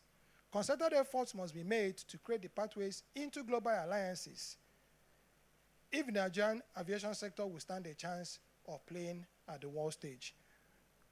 Honorable Senator, sir, this is also for you. I'm glad you're here. These little notes, sir, the questions you should be asking now, the people you're oversighting. Tell me about this global alliance that Okengu talked about, and tell me why we are not in it. It's very important, sir. And tell me how we can get into it. And tell me how soon that process will begin. Now, this is at the international level. Also tell me why there's no interlink at the local level. Why can't I buy an APIS ticket and fly ARIC when APIS is not operational? What laws do I need to make for this to happen? If that question is answered, sir, you will find out that we're going to be great, singing new songs. So, For me, conclusively, the Cape Town Convention not only supports the dry lease, but makes certain that every stone is unturned to save 0.00001, which in turn assists many airlines, leasers, financiers, and manufacturers to run their business without losses. Shay had mentioned, no, it was Jeku that mentioned it, that said, money is the biggest coward in the room. Anytime, even with your wife or your son, the moment you smell that the thing is not smelling right, the natural you would want to get out of that room even before your money leaves. So if we are going to be running this sector and we are not able to reduce, not even to the barriers, eliminate any doubts in that financing, long chain, it might be a long run for us to be able to get the appropriate financing that we need to be able to get our aviation industry to where it should be with our market of 100, 200 million people and 22 international destinations. I do think that the Cape Town model can assist us, if we deep in or look at it, and some other models, of course, there are so many models we can, but I just to take one inconsequential in parentheses, island, okay, that is not up to Burutu, ports, and look at the kind of great things they are doing. Thank you very much for your patience, and God bless Nigeria. Indeed, God bless Nigeria, because that blessing will only come in form of the implementation of these conversations. Please appreciate Dr. Emeka Okengu for his intervention this morning, speaking to the Cape Town Convention, relating it to what is happening in the Cayman Islands, a very tiny place, and what the giant of Africa can borrow from this and implement. We have some time, about 15 minutes, to take reactions before we go to lunch and then come back for the panel conversation. So if you would like to make some reactions or make a contribution, ask a question. The question may be dealt with during the panel. When we return, some of our speakers will be here on stage with a few others. Or you'd like to make a critical remark, please, this is the time. We have 2 ushers with microphones. So let's see hands go up, and we'll bring the microphone over to you. Yes, I know it's lunchtime, but some people have to make comments before we take our... Yes, please. The microphone is coming to you, sir.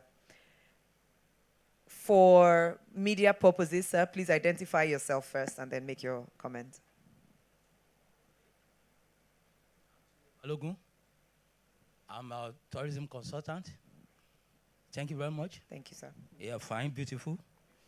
In terms of aircraft spare parts, my comment could be bilateral asymmetrical nature in comparative. Looking at the 3 speakers that spoke, with regards to the aircraft spare parts, and look at the manufacturers, is there a correlative analysis? When you look at bilateral and multilateral agreement, in terms of parts being purchased, why is it done? It's done internationally, one. Looking at Davenport Aviation, which is based in Columbus, United States of America, is there, in terms of aircraft spare parts, I'm looking about the business profitability. Why is it done that way? Thank you. Because of time, let me just leave for that. Thank you very much. These are questions, sir. Comments? That require some response. Yes. Yes, thank you very much. Okay. We would ask the appropriate authority to speak to that after lunch during the panel conversation so that it will be very well, robustly attended to.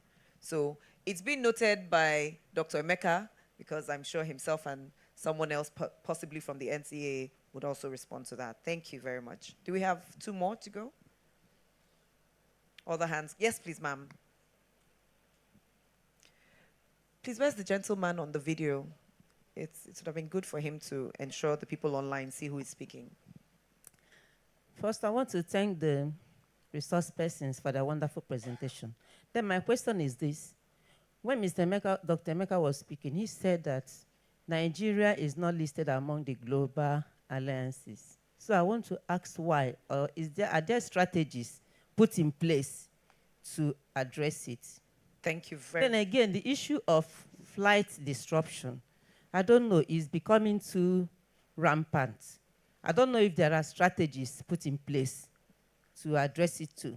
Who would you be directing this question to? I think the speaker before Mr. Oluseyi. Dr. All right. Yes, thank you very much. So when we return, yes, please. Ma'am? My director, legal ma. Thank you very much. Yes, ma'am. And I will stand on all existing protocols. Mine is just a comment. You know, I'm quite excited about this program.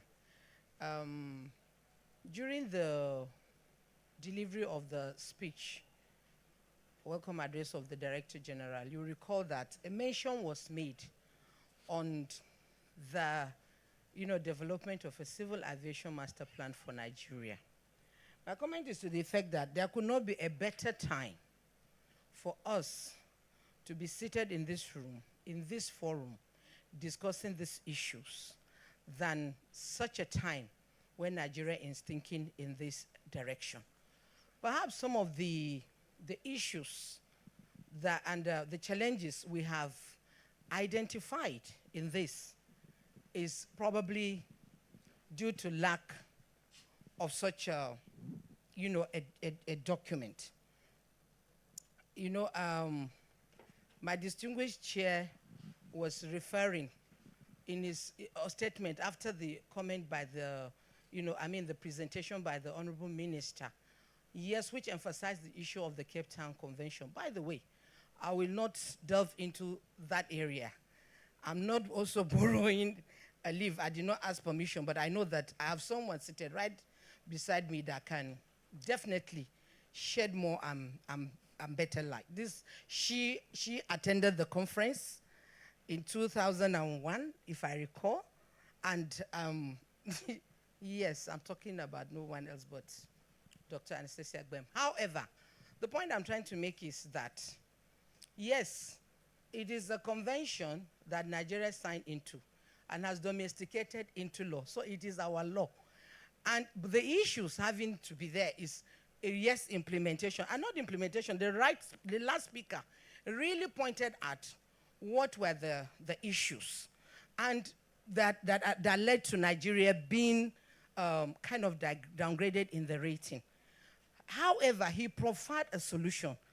Can we stick, to the conventions? Would there be that credibility? Whatever it is we want to achieve in this industry, in the country, we can. But the issue is, that of the credibility. We have laws. I recall also one of the speakers talking about lack of adequate standards. I had the representative of the DG seated there. That issue would be addressed. It is not as if, no, these things are not in place. And more is even being done to upgrade. And we've taken more points to take, on this. However, point is that we must learn to speak to the convention. He said something about, what was that enforcement thing you mentioned again? That I said we'll pick up on that. There are also issues that, yes, we need to have these stakeholder conversations, integrations, and talking to one another from time to time. With the with the Civil Aviation Master Plan, definitely, we'll see that where Nigerian civil aviation is placed, and there's no gainsaying that worldwide civil aviation contributes to socio-economic development. However, it is, even on the issue of financing, it is how much we present, how much our maybe governments know to implement. We must sound our trumpets.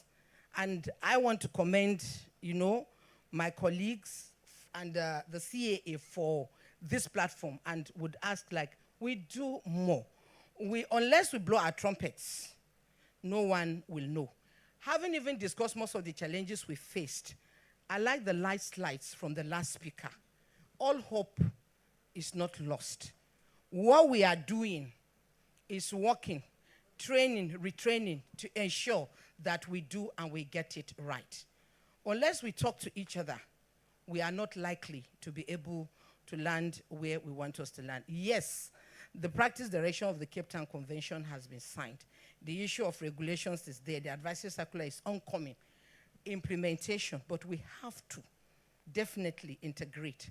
The advantages far outweigh whatever disadvantages are there. And I'll make bold to say that Nigeria, under this administration, is moving in the right direction. Thank you very much. Thank you.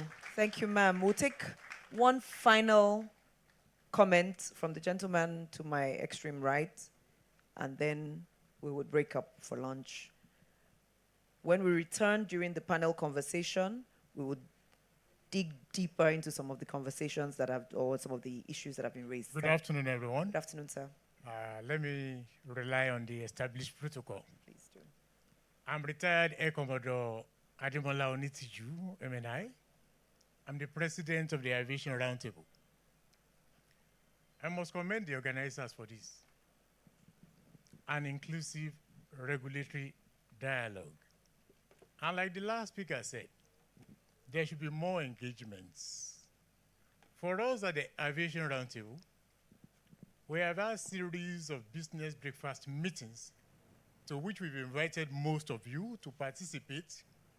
This is a forum where we look at pressing, nagging issues in the Nigerian aviation sector with a view to profiling solutions.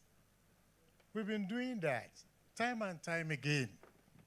And like, I think it was Dr. Ozemene, that was the first speaker, like he posited. Most of the time, the things you are looking for, they are already with you. The Aviation Roundtable has had sessions on code sharing and interlining, even for local airlines. And all these have to do with commercial agreements. We have had instances where we've suggested one ticket solution, like Dr. Okengu advocated. It's already there. It's not something you enforce.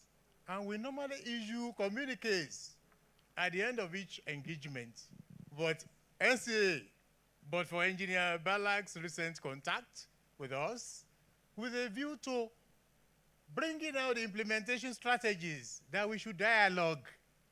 You know, for us, we have told you bankers will come to this, whereby the proceeds accruing to each of the airline whose airplane or seat was flown could be remitted. I hope we are getting this. I get to the airport. This one I bought is not flying. Move on to the next one that has empty seats. Efficiency, customer satisfaction is enhanced. Now, you can adjust the NCAR. That's the the regulations. Those are some of the things we need to look at jointly again to encourage. You don't force a commercial relationship, but you create the conducive atmosphere. And when partners are assured that whatever accrues to them will come, they will definitely flow with you. I must again commend the current leadership of the Nigerian aviation sector. You know, we are a non-governmental agency. Many of us are retired veterans of the aviation sector who have a passion for ensuring that standards, international standards, are maintained and are improved upon. That while we were there, the benefit of the hindsight, many of us spent for decades. I did about 33 years. Many did 40 in the aviation sector. Various segments, benefits of the hindsight now. That look, while we were restricted, while we were in salaried employment, now we are free. Interest in the sector is what will now enable you to pursue the idea and experience, which are invaluable. Once we settle the local or the commercial, on the commercial agreement thing, what Madam there was asking, regarding the external one, it will become a practice that you are used to, and you take that over there. Once again, kudos to the organizers. Thank you. Thank you so much, sir. Very salient points being made, and I know if the microphone continues to go around, we might as well have gone into the panel conversation that will involve everyone. When we return, we'll deepen some of these conversations, answer questions, and I'm sure a few other questions will arise. Distinguished guests, we have lunch served, but please allow us take some guidance as to who's going where. Where is please, the lady usher over there? Yes, please come forward so that you lead the members of the front row to where they will be having lunch in consonance with all our directors here present, not just directors at the NCA, but directors of the other agencies that we have invited. So please, I want you to come forward, please, so that they can see who is guiding, yes, to lunch. Is it the lady in white? Okay, thank you. So she would lead us, please, to lunch. As we go, allow me introduce the gentleman who's been sitting in front of me, please. He is Mr. Dare Akonde, the group, the founder of the Bellagio Group, as I understand. Please appreciate him for his presence, and I know he will be speaking to us later after lunch during the panel conversation. Thank you so much, sir, for being here. Did I make a mistake? All right, that's fine. Thank you so much. Let's enjoy lunch. By my time, it is 1:31. What's it by your time? Same. Okay, so at 2:31, please, we're back here. 2:31 my time, 2:31 your time. Thank you, and thank you again. See you after lunch.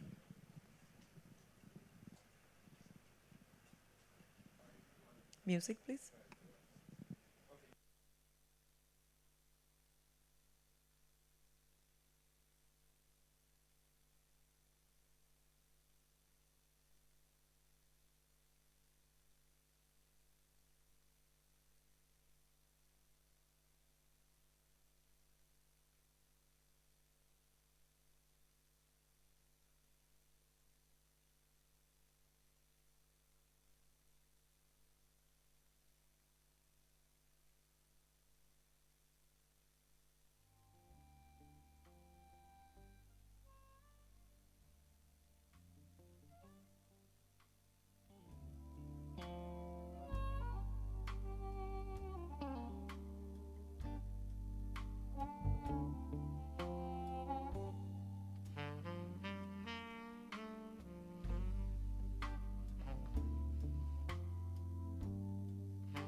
All right, distinguished guests, the ushers will lead us to where lunch is served on just by the pool side up here.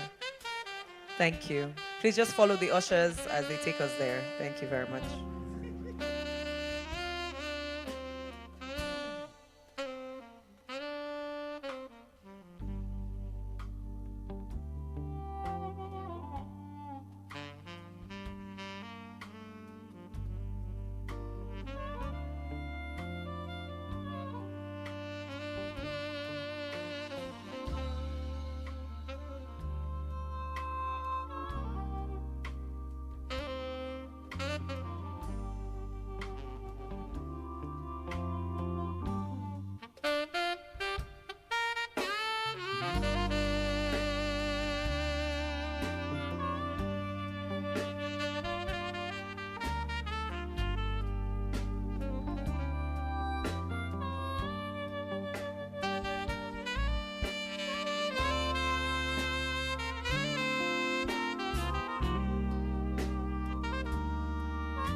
All right. Check.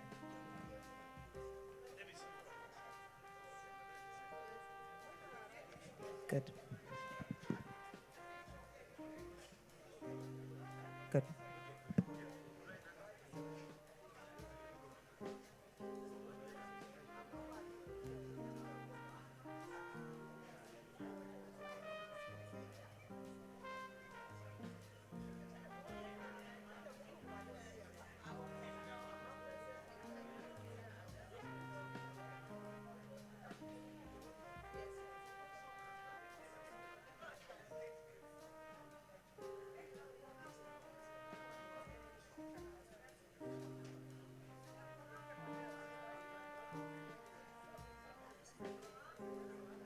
All right.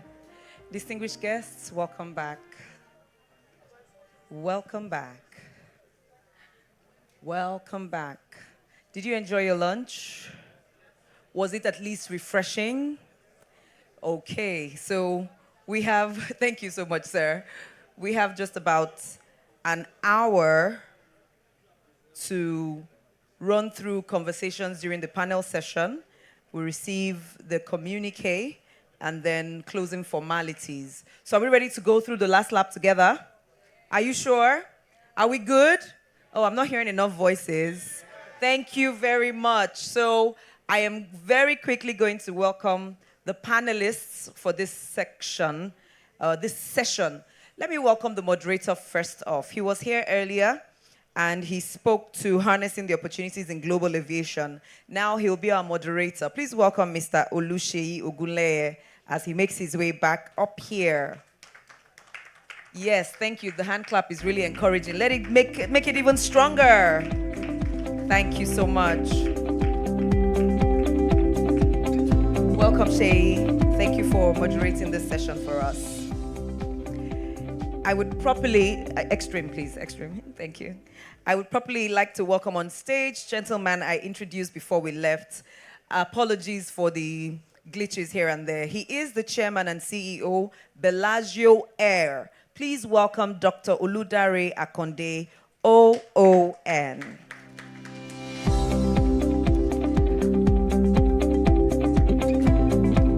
Let's applaud some more. Welcome, sir. Thank you.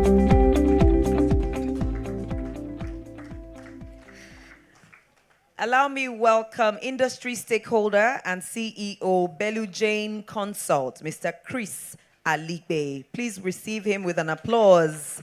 I believe he's here. Yes, he's here. Please appreciate him. Welcome, sir.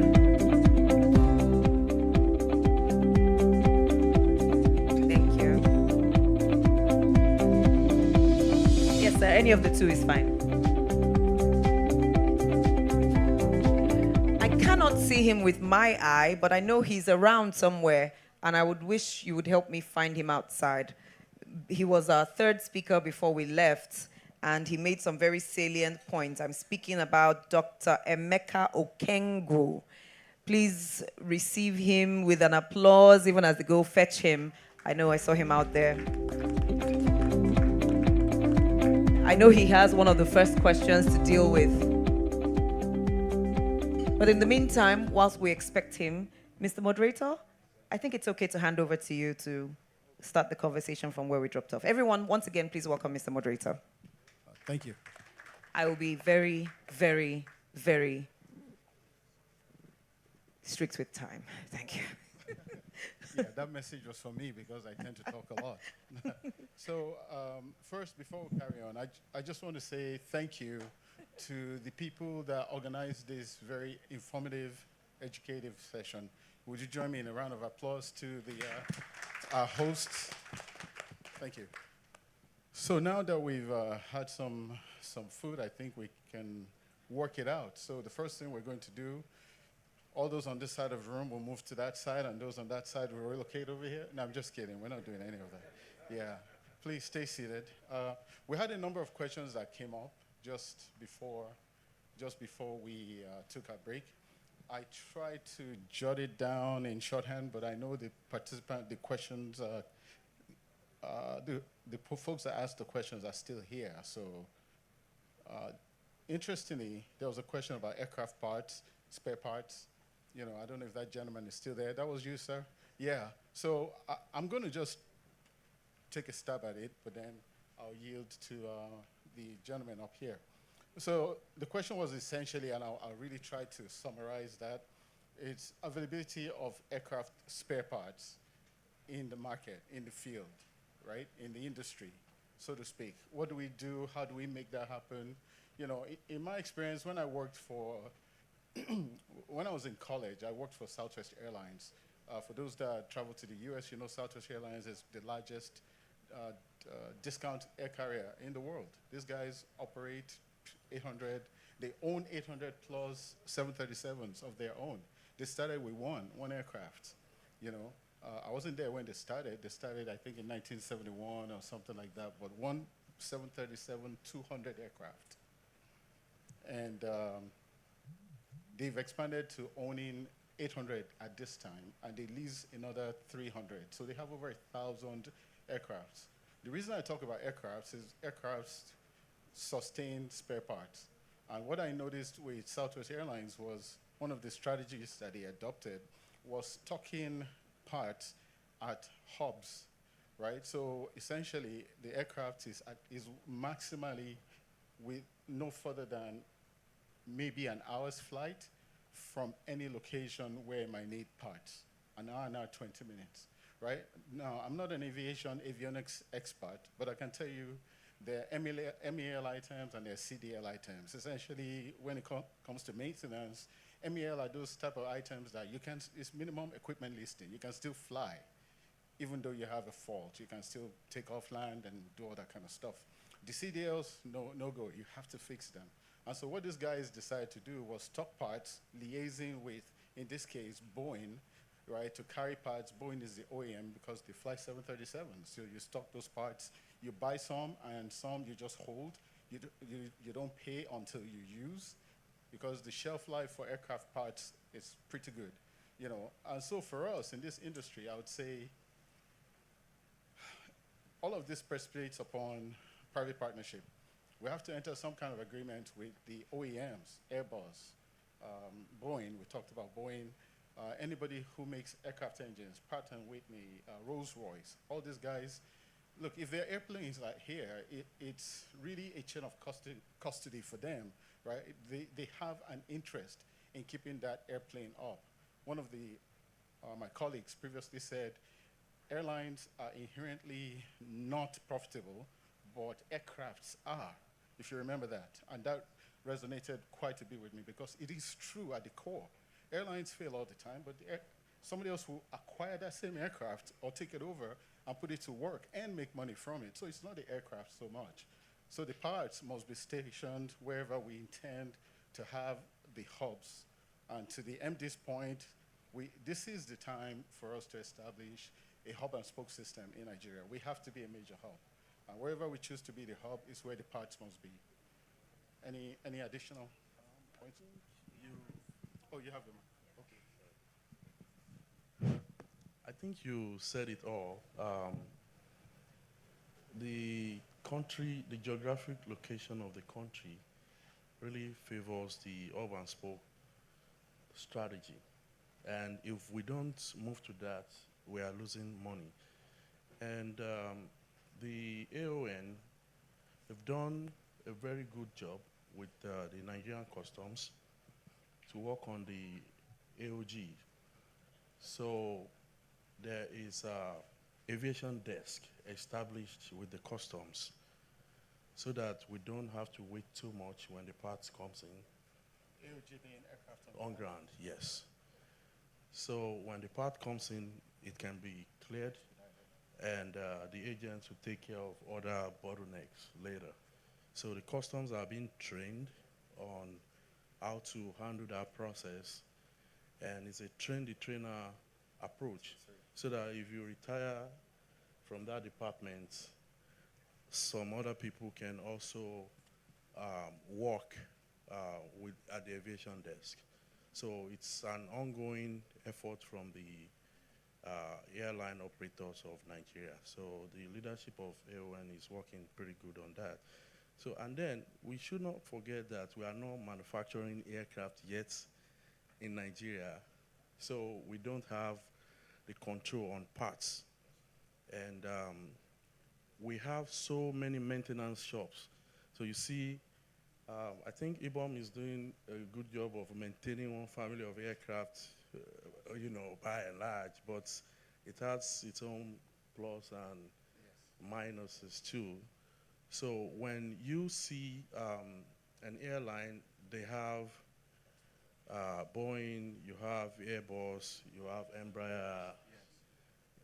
You created a complexity from management of parts and your camo strategy. And even technical. Exactly. So I don't know what model they were working from, but it's a very complex management maintenance system. So to source for parts, and NCA is very good with, I have to commend NCA leadership and also the people working on the field. They make sure that they check your stockpile, you know, during your base audit to see what you have in terms of parts and ask you, how do you plan to source for your parts? They want to see your strategy. So they are doing very good job. This current leadership, we have to give them a round of applause, please. That is just one of it. I went through the experience, and you know, we are not best of friends in the beginning, but they trained us on what to do and made us see things from the perspective of best practices. So if you can say any other thing, I'm not working for NCAA, but I give kudos to the DG and to the team for a very good job. If we follow their guidelines, I think airline will be very, very productive, and we will make profits. So, like you rightly said, relationship with OEMs, and we should source for parts from different vendors and check our pricing. So the fact that you're looking for a lot of things we are doing in Nigeria, we overpay for it. We overpay for it. From the technology, not just parts. I've interfaced with some PSS vendors, and I look at the bill just to subscribe annually is $1 million. And the justification is this airline is paying for it. This other airline is paying for it. But luckily, I came from IT background. I was a partner in Accenture. And I was able to question the modules of the software. And you would not believe a major redux. They say, oh, Chairman, sorry, we will come back with a different presentation for you. So the second bill was around 500,000 US. And as I'm telling you, some operators are still paying that money.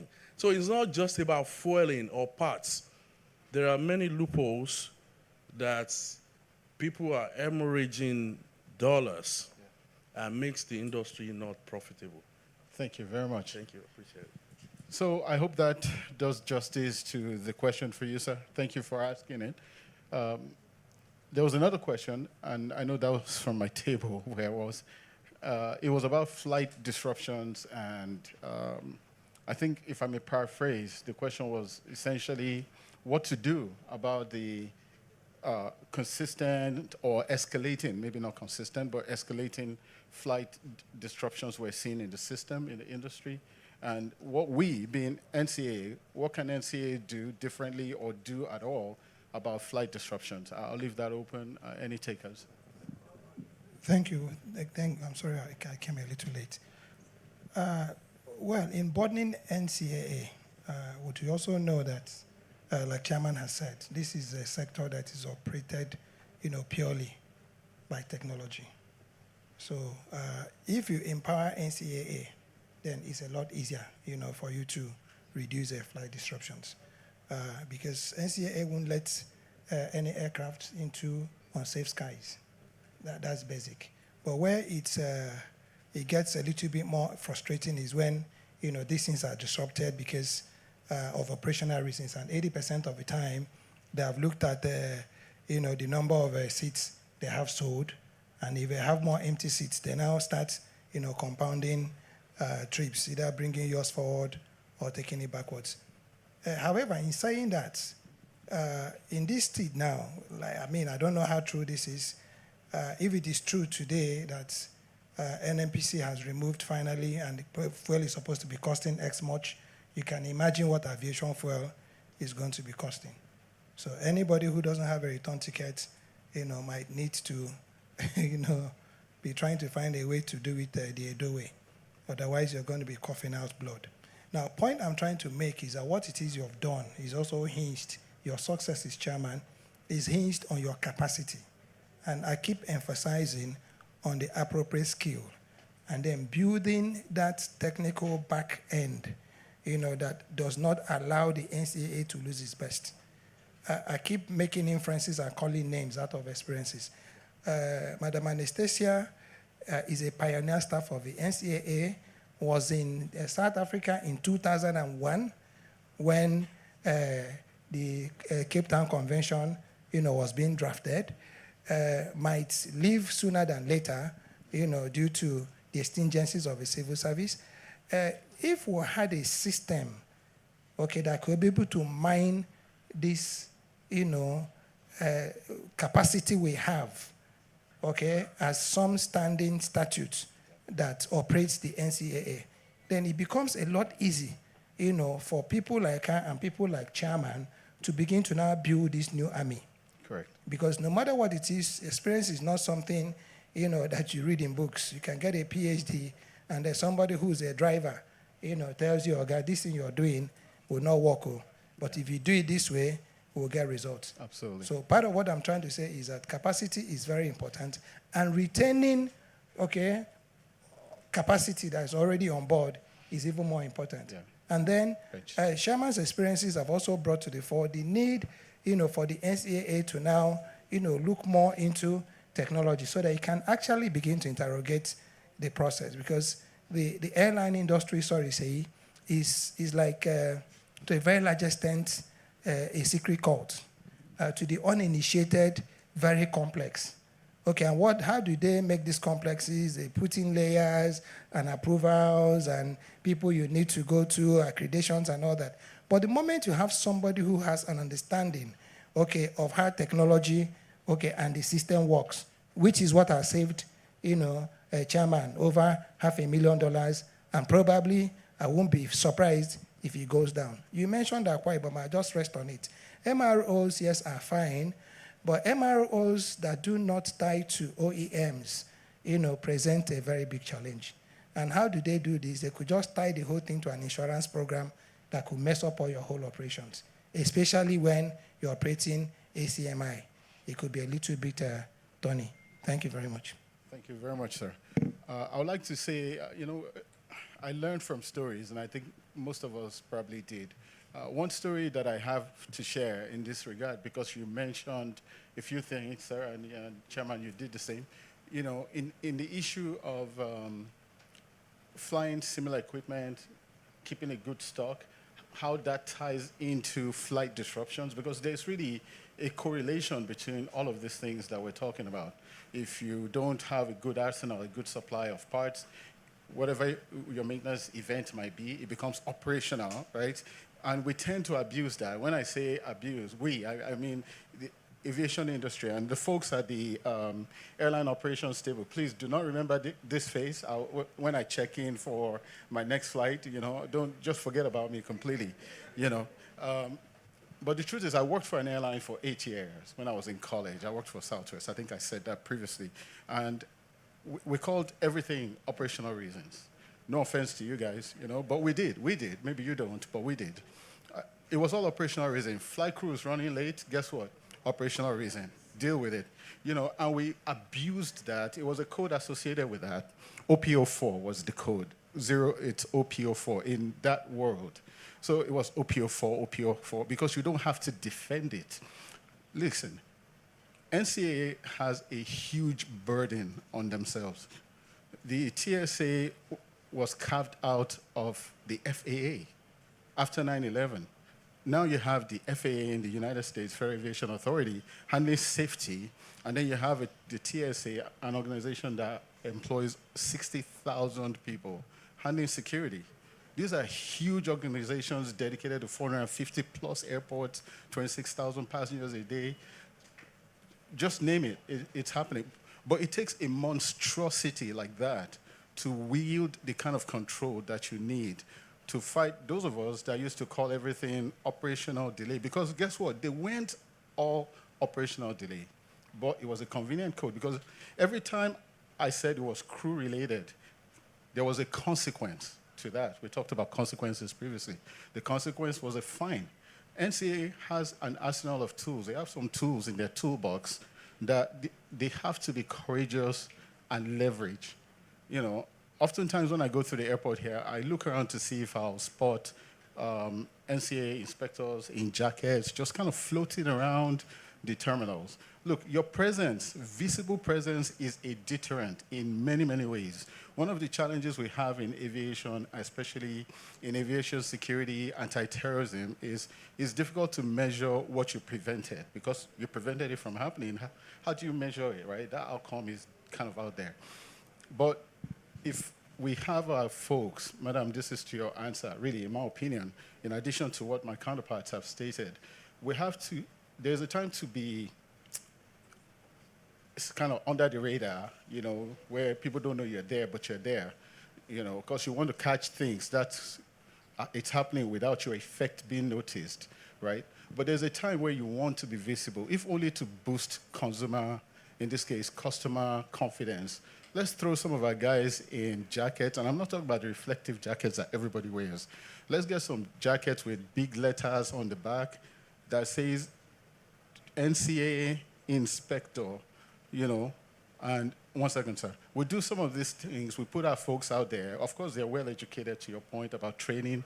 We train them so they know they practice outcome-focused compliance. We talked about that, you know, have that dialogue, interest-based. The air carrier employees usually would think twice about just calling things what it's not because of the presence of that individual. It's worked for us on the US side of things. When I was there, it worked tremendously. So did you have a question? No, it's not a question. It's just without taking away from all that you said. Unfortunately, the Director of Consumer Protection for NCAs had to stand up, you know, to do some things. So just to buttress your points, and you know, like I said earlier, without taking away from all that you have said, we have those officers at the airport too. So what we found out when, I mean, in trying to restructure and all of that is that there's no visibility of our staff, yes. I mean, consumer protection staff at the airport. And that is already, you know, in the works. And then they're coming out even with uniforms. I think they also launched that a couple of months ago. There's also a consumer protection portal now. Just yesterday or day before yesterday, all right, there's also barcodes that are also being distributed and placed at strategic places at the airport. In fact, what we're also planning to do is that we're going to be talking to the airline operators. At every back of the seat of you know, the aircraft, you would have those barcodes, NCAA consumer protection barcodes, wherein customers can, you know, and scan and make complaints. You know, so those are the things that we're also trying to do to ensure that some of the things that you're talking about. Thank you very much for your response. Thank you. So did you have... Yes, please. Go ahead, sir.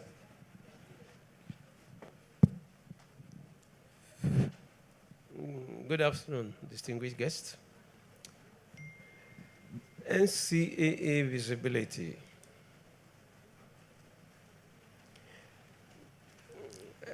You're talking about consumer protection. I think that NCAA has done quite a lot in the area of improving complaint platforms and whatever. But there's something that is lacking. NCAA today remains very timid in announcing, telling those who have infringed the rights of the customer, that they just pull back. The rights of those who have infringed, the people who have infringed the rights of customers, who have not met their obligation towards the customers.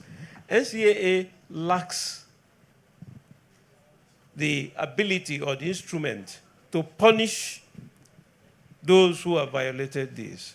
Let me say this. I've been involved with the NCAA over time, from the Murray to this place, so I can tell you, President, some of them are threatened. NCAA staff in the airport are threatened even when they want to push to, so some of them withdraw. And they tell you, oh, the problem is when you report to this place, all that you get is, don't worry, we will solve it. But these are officers on there. But look at what is happening. FCCPC just came on. SC has teeth to bite. Make a mistake with FCCPC, you will be beaten and beaten hard. SCA has all the rules. They have staff that have been trained. But at this point in time, either they don't want to say, oh, airline this or airline this have done this. By now, the thing is that SCA, with what they have put in place, they are in a position to say, look, this is the schedule integrity of airline 1 or airline 2. Publish it that, look, so that is a marketing tool for that airline. Immediately you start publishing it as, if you take this airline is less reliable than this other, they will up their ante. Yes. They will up their ante. But that is not being done for now. But they have a right to do it. That's why I say they are timid in terms of that. You have to come out and say this, because these are the challenges you have. If airlines don't listen, don't follow the rules, even when you are trying to enforce it, then you'll be left without doing anything. You'll be seen as not doing anything. But for us, for me, I know there are a lot of NCA staff moving ahead to do one thing or the other. But the problem is that where there is no enforcement ability, where there's no enforcement, the law, the rule will not be obeyed. That's what we are seeing today. So when they go back, they should tell themselves that they have a right. It happens in other countries. Yes. Now, even the issue of, what is that? You called it operational reasons. Yes. Operational reasons is nothing again. It's being sanctioned in other countries. Yes. In Europe, 1 or 2 courts have thrown out the operational reasons about airlines and defined exactly what operational reasons would be. They have defined it. So airlines in Europe don't make mistakes. Passengers know where they don't use operational reasons again. So we need to define in details this. When we do this, we will lessen the challenge of the consumer protection staff in the field, and they will know what to engage the airlines on. But they need to have strength. They have guns, but those guns are unloaded. Thank you. Very well. Thank you, sir. Well stated. Well stated. I think we've done justice to that question, and I'll take another one here. What do you consider as the major missing link in the practical adoption of outcomes of the Cape Town by both the operators and the regulators? So I'll ask it again. What do you consider, any of us, what do you consider as the major missing link? Perhaps you've been talking about it already. Yes. In the practical application of outcomes of the Cape Town by both operators and regulators. Thank you. I'll put you. Consequences. Yes. Cure eating. Consequences. Big Brother has talked about having a loaded gun, but having a gun and having no bullets. All of us who are in this country, we know how the DG of SCA is cleared and how he should be sacked. Okay, we're witnesses to how, most of them have left office. Not one, to my knowledge, left the right way. And that right way is that, yes, the Minister of Aviation has administrative oversight over the NCAA, but operationally they are independent. Absolutely. And this is why the DG of NCAA is cleared the same way the minister is cleared by the same body, the Senate. Now, you are at home, and then somebody comes and first and foremost lands your dad a slap. okay, and your dad takes off. I don't see you standing up to that fight. Okay, so what is important is that until we strengthen the legal frameworks that run the operations of the NCAA and then make it a little bit above board. And then probably, like in the days of, who was this? I think it was Alexander the Great that said, when you're burying me, bring out my hands, do this and do that. And probably we'll start, with high level. Okay, a presidential jet, something belonging to a very prominent person, who could offer to become that sacrifice until we bring down the so-called big person and then, turn him into a citizen. NCAA, won't be able to fly. I shared what my experience in Benin, and it can happen here. Yeah. But you're certain that if it happens here, that man won't go back with his office tag. He won't go back. So if we are going to be asking NCAA, to take that death bill, we must be able to also support them with making certain that they are insulated. Yeah. So new sets of laws, new sets of rules that can actually empower that staff to sue the establishment that does not protect him in the discharge of his duty. Employed. If that clause is there, and then the unions can begin to sue, then you find that there are a lot of, there are people who want to do the right things. Yeah, you'll be very surprised. Yeah. That's my view. Thank you. Thank you, sir. Okay, thank you. Can I? Yes, sir. Should I read the question again, or you're good? No, about the Cape Town Convention and process. It's quite interesting about Cape Town, what has happened about CTC. Well, nobody asked why this had come to this point. We got into the mess or aircraft building as far back as 1990. As far back as 1990, when a Nigerian operator, Banax leased 737 Boeing. He wanted to start an airline. He didn't ask anybody any question. He was not an engineer. He was a businessman, generator seller. He went to lease aircraft without any engineers, without anything. Of course, the lessor saw him. This Mugu has come, and they gave him aircraft that were due for major checks in 3 months. So when he came back and he wanted to start, that FCAA then said to him, sorry, these aircraft cannot go. He was so angry that he dropped the aircraft and refused to release them. He refused to release them. He refused to pay and kept them on the ground. For many years, the company that leased the aircraft to him carried a global campaign vilifying Nigeria, vilifying Nigerian government, up to our president. 1992, we met in a conference in Cairo. I know Captain George took him and said, you went a bad business. Why are you coming here to vilify this thing? 1994, lately, Fanubas conference, we met them. They were vilifying the entire country. That time, the country was gone. We could not lease an aircraft. Our airline started buying Tupolev, Bak 111, Yakolev. We started seeing all sorts of aircraft. And that continued. And during that period, Demure was in FCAA. He suffered when he tried to do it. I think 2 times or 3 times they wanted to arrest him. That's the Banax. He went out through the back door. He escaped arrest. I think, I don't know whether Mrs. Bem was there then.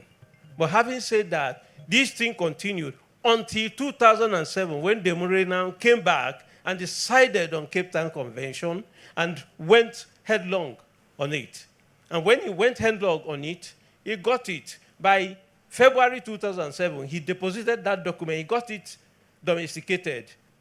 Deposited that document in UDroid. By July, he deposited it. He had in World Global Register.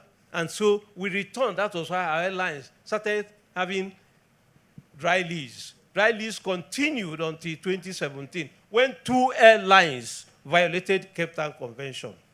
Completely violated it. They violated by going to court. In fact, the fact they have signed IDERA, They signed IDERA, not this hotel. I saw IDERA in this hotel. I say, is it because there's a irrevocable deregistration export request authorization? They willingly signed it. But they give you reasons, oh, because of this, they went to court. And that was why they brought untold hardship to airline operators in Nigeria, to the economy, to the industry, and whatever. So sometimes it is for us to know where we are. Even when the Murray had it done, they tried to get the judges. Until at this time, I think Mrs. Gwen was there, who organized the first judges conference, to tell them, but they didn't want to listen. They continued, they were issuing injunction. So, cut out the story, long story short, we've got to the point that we could no longer do this or that. So the minister, I will give him credit for what he has done. Getting all the reasons, finding out. He has a credit, because if you don't commend something that is good, you lose the moral high ground to condemn what is bad. So what is done is good. By going out to address this, for me, I never thought we could get out of this. So having addressed it and having got the judiciary to key into it, and then the government, the vice president, so it's done at this highest level. Because before the judiciary didn't want to listen, but they've keyed into it that no person will come and they give injunction. But there are two things remaining. Very important thing. All these are you're looking at. What is the sanction for operators that will still go to court? What is the sanction? IDERA will not be complete if it doesn't carry a sanction. Yeah. I don't see why anybody who goes to court to cause the country this untold hardship that has done for 7 or 9 years. Airlines suffered buying aircraft. They could not pay wet lease. There's no why that person should not lose his or her AOC for 10 or 20 years. That's what, there must be that sanction. If there's no sanction, there's no way. You do everything tomorrow. Some pig-headed person will still go to court. Maybe he doesn't want to operate again. And there are some lawyers just money for hand, back on the ground. So this is the situation. IDERA, you're working on it. It must carry sanction. Sanction that will apply without looking back. And if we don't get to that point, we've not finished the job. But what is done is excellent. We at least open up the room. But it is to wait how much the airlines will go leasing the aircraft. It is for us to wait. Thank you. Thank you very much, sir. Of course. Just to piggyback on that, sir. The operators, sometimes they are not always at fault too. But I witnessed something, I won't mention names, but getting into bad deals. You probably read something in the paper, some operators, some editors wrote something about Nigerian operators defaulting, and this is just recent time. And the truth of the matter is the operators are not at fault, but they are also taking advantage of them. So legally, even if you kill someone, they still want to listen to you.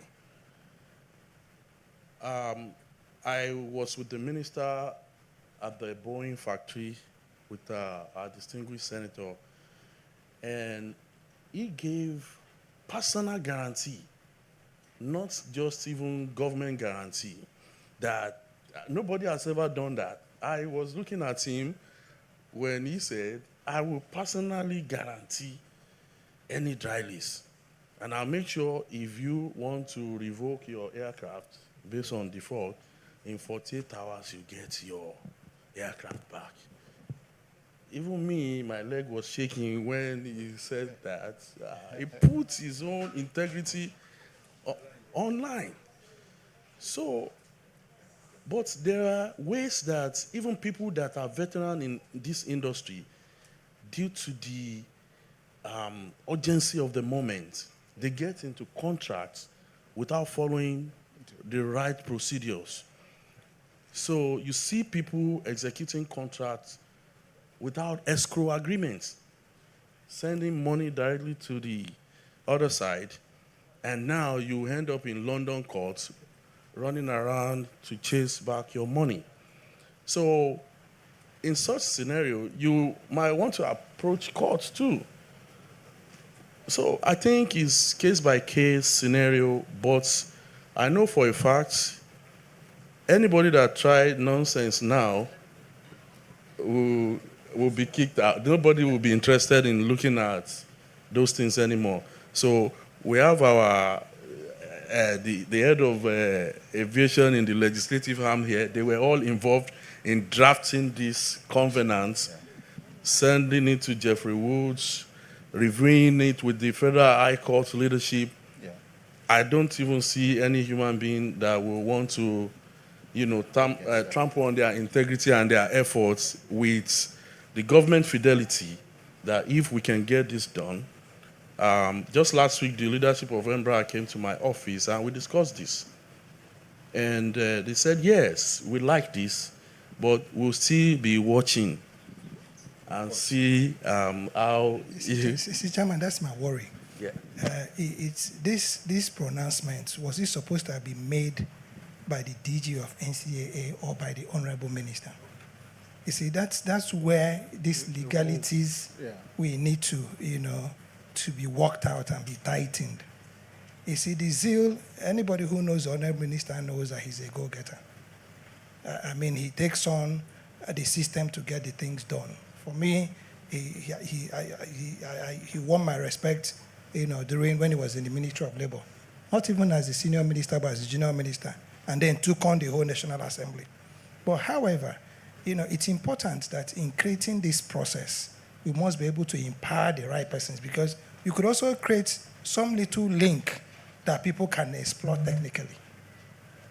And you see, our lawyers in Nigeria have created this on technical grounds.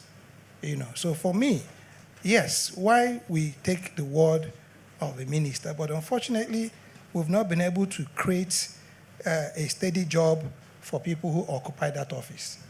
They sit there at the whims and caprices of Mr. President.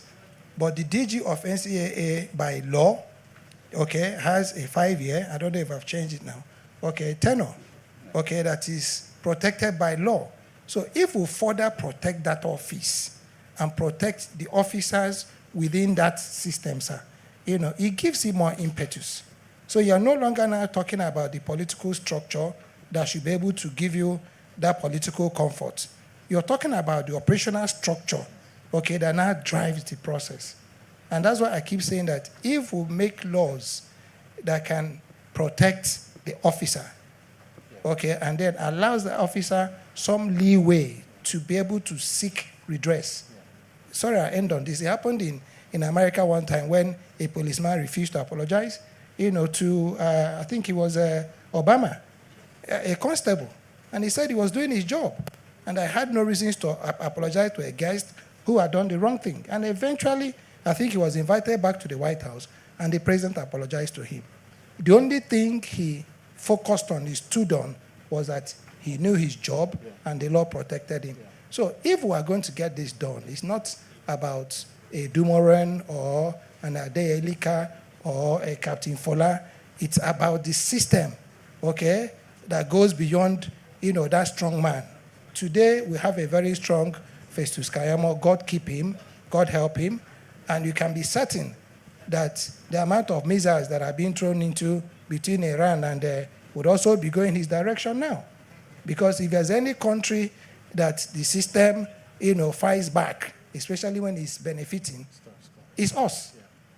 And they have access to the highest levels of governance. So it's only a very strong law, in my very humble opinion, that can empower people to look at your face and say to you, sir, we know you know the president. In fact, you are his cousin. You see this one? This plane is impounded. Not even the president can save you. Go and pay your fine. And that man does not lose his job and probably becomes your friend. That will be my take, sir. Wonderful. Thank you very much. Very insightful. Again, just in case, thank you. All our conversations, ladies and gentlemen, is focused around repositioning the Nigerian aviation industry for financial capability and economic viability. And there's no way to attain this type of, you know, they say to make an omelet, you have to crack a few eggs. Well, we're cracking quite a few eggs in this audience, and that's what we must do. I have a couple of questions here, if you don't mind. Let me run through them, and then we'll see, Madam, with all respect. So they say experience is a cruel teacher, because it tends to give you it gives you the how do they say? It gives you the exam before the lesson. You know, if you think about it, that's what they say about experience. And some of the things that have been shared here are painful experiences that have, I guess, resulted in knowledge that are changing some of the things that must change in our industry.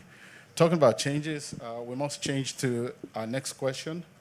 And this goes, what do you think is the major factor or factors responsible for the high operating cost in the Nigeria air transportation sector, and how can it be realistically addressed in terms of legal frameworks and regulatory interventions?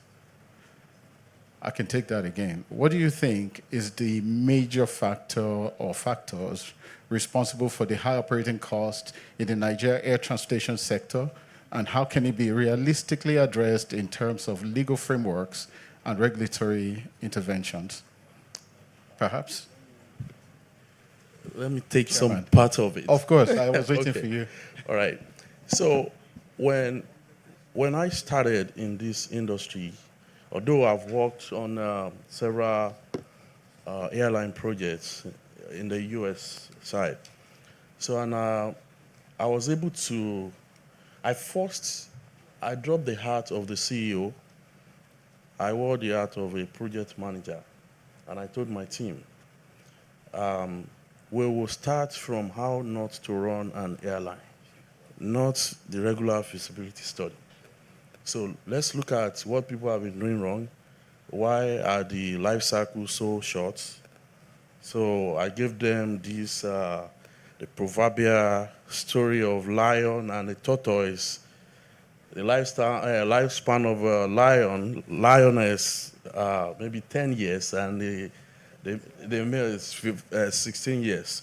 So it will roar, and everything you want to kill, it will jump, break his neck. But a tortoise, if you touch it, it will retract. And if you carry him from here to California, he will not look back, he will start the journey again. And he can live 200 years.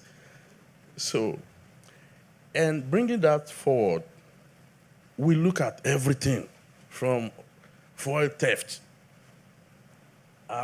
When operators complain about discounts, we've seen scenario whereby some operators argued, even on a platform like this, that no, we don't have fuel problem. And some say we had fuel problem. How do you manage your operations? You can be losing 200 liters of fuel per sector to fuel theft. If you look at that in terms of Naira today, 200 liters maybe about 300,000 and some change. 7 sectors, that's 2.1 million. In 6 days, that's about 13 million. In 4 weeks, that's 50 million. If you have 4 aircraft, that's 200 million. You will not capture that on your model. So, and you'll be wondering, what's going on? This thing is not making sense. Let Mr. President give us discounts. So, majority of the people in the sector now are just in for the business. So, Mr. President has done a very good job to bring everybody to the table. Let's do business. Now, what are the business processes?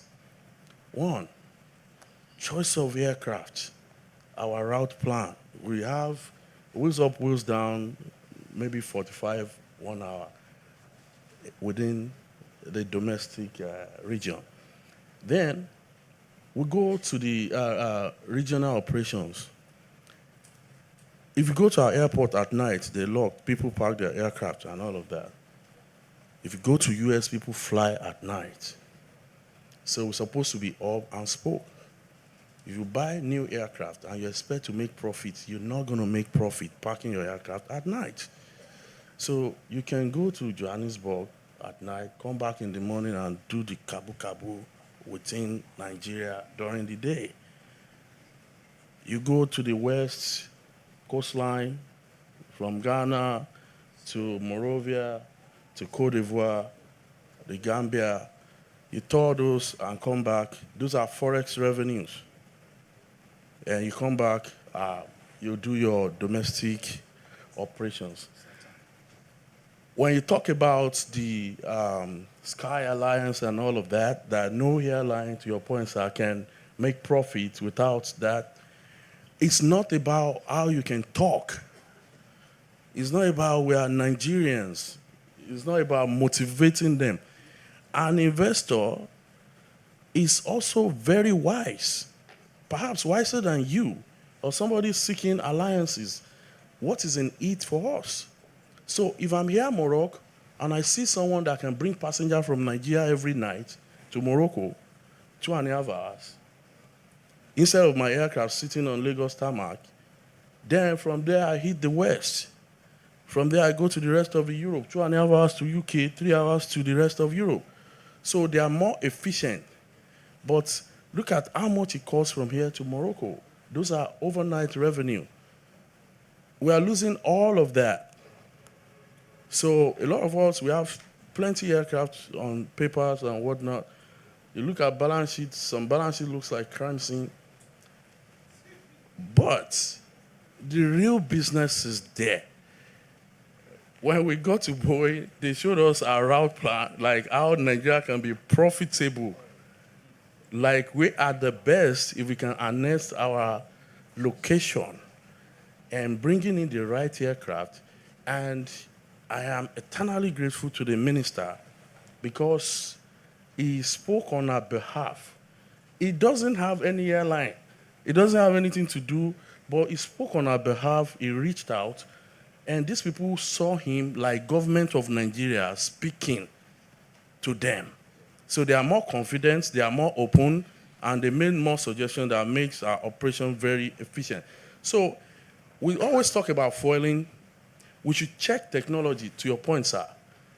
That area must be focused on and even audited.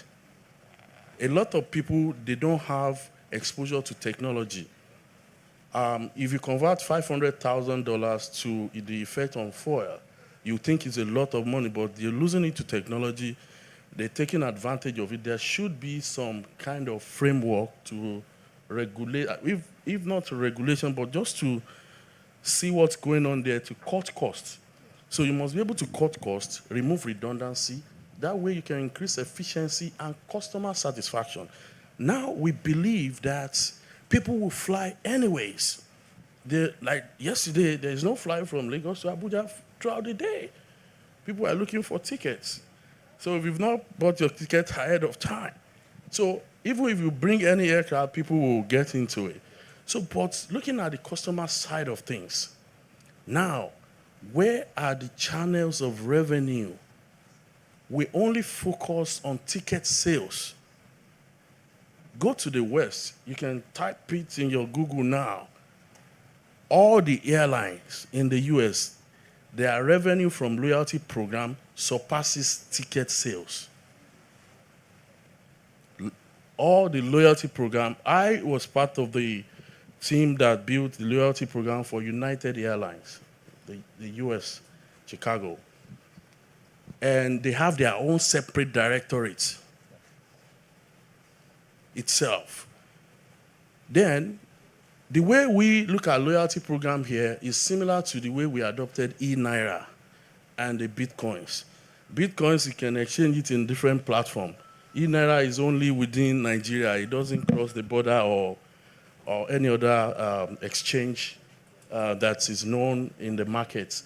So if your own loyalty program only resides on your platform and people are not being able to redeem, you look at it from the optics of Hilton, Bonvoy, Marriott. People patronizes them because of the fact that they can hand points and stay in hotel for free or at a huge discount. So if you're a consultant, you fly every week. By the time you do 3 or 4 flights, based on your category, you already got a free flight the next time with American Airlines. So people, they patronize them. It's not just buying tickets. We should look at what the customer will get. Starbucks coffee. If Starbucks was a bank, would have been the most capitalized bank in the world because of their gift card program. They have the most dollars sitting on the gift card program. So you're looking at, investors are not coming, banks are not giving us money. You can have so much money on your gift card program that you can use to optimize and scale up your fleet. You sell gift card. If today was your birthday, I can give you a gift card for $5. I'll take it. You take it. Yeah. But I cannot look at you in the face and give you $5. You look at what's wrong with this guy. So even Donald Trump went to a coffee shop and bought coffee for $5 for gift card, with gift card, $5. So it will be very easy to exchange gift card, and that's a channel. People going to London, if you fly during the day on 777, during the day, at least 200 people will subscribe to your internet service. Because you don't want to sit down for 5 hours and some change and bored and all that. If at night, people will sleep. So that's like $5,000 revenue. If you look at the cabin crew you have on board, see that can pay some part of salary. Absolutely. Looking at what the exchange rate is today. So revenue should be channel agnostic. It's not supposed to be just from ticket sales. And you see that every other area, we'll look at it like, okay, this is general. The same way the operators in Ghana are complaining, the same way the people in Togo, is not peculiar to Nigeria, but we only have one channel. I'm glad you came from US. You know, people don't have one source of income. Yes, of course. So we should change that mentality and see how we can harness multiple sources of income in the aviation industry in Nigeria. Thank you very much. I think Okay, well, for me. Closing comments, sir. Yes, I'll take you from 3 perspectives. One is the survival capital. If you do a run of people who fly, it's almost the same people flying. And if you do a further run on those people who fly, at least 60, 70% of them don't pay for their tickets. Oh. Now, if you go to airports and you see a huge crowd, turn around and is there any political program going on anywhere? Is there any major event going? 80% of those tickets are like we used to have it in the days of, Nigerian Airways. There are tickets being bought. Now, that's one. 2, we showed Singapore 6.3 million people, 16 million travelers, okay, within a 3-4 months period. It's all about income. Now, we have a lot of opportunity, like Chairman has talked about, being innovative, doing hop on, hop off, with all our 23 airports. Nobody is talking about that. Out of all the airports we have, and we're building more, we only have 3, okay, that are taking over 92% of our passenger crowd. So first, it's important that we face the reality that very few people can afford. I mean, look at us at the 150,000. In fact, I tried to get an early morning, ticket to fly by 6. And my wife is like, has he gotten this bad? Because of 50,000. You want to leave the house by 4 o'clock in this. What's this, my friend? So, but that's the reality. And people are actually, trying as much as I can to do that. And you get to that airport by that 6 o'clock, you're there till 6 in the evening, and you're not able to fly. So it's a full gamut of every kind of thing. Like the chairman has said, it's important that we begin to, also mine from people like this who are in the private sector, and then make them, the friends of the NCA set up. And that I'm going to be ending on this. I think there's need for us to set up a standing, working committee of experts, if you may, of people with the, institutional memory in and out of. Well, not the round table, basically. The round table is there, as a pressure group, as it were. They tell you to do the right things. But this is, Madam Bem, I don't know when she's leaving office. Sorry, ma, I keep calling your name. this is a young professional here who seems to have a lot of experience. This is you here. Okay, both of you are out of the system. She will be leaving the system. Imagine a situation where you had a standing committee that had you, had Mrs. Yinka, had him, had one or two other persons that could meet from time to time, okay, and then interface with the aviation roundtable. So that as you're leaving, the system and there is value you can add, you don't walk away. The system puts a rope around their neck that they can pull. That's Captain Aligbe here, an industry working encyclopedia. Okay, sometimes you listen to him, you don't know whether he wants to cry or whether he wants to laugh. Sometimes he says to you that he doesn't even like to talk anymore, that he wants people to learn from their mistakes. But imagine where we could also get him into a room and say, Uncle, that you don't want to say, please start saying it now so that you can be able to help us. And this is a standing advisory group, as it were, that can produce documents that can be used. That will be my closing. Thank you. Thank you very much. Thank you. Captain. Captain, please. I don't have my captain. Okay. It's good. I know time is not on our side.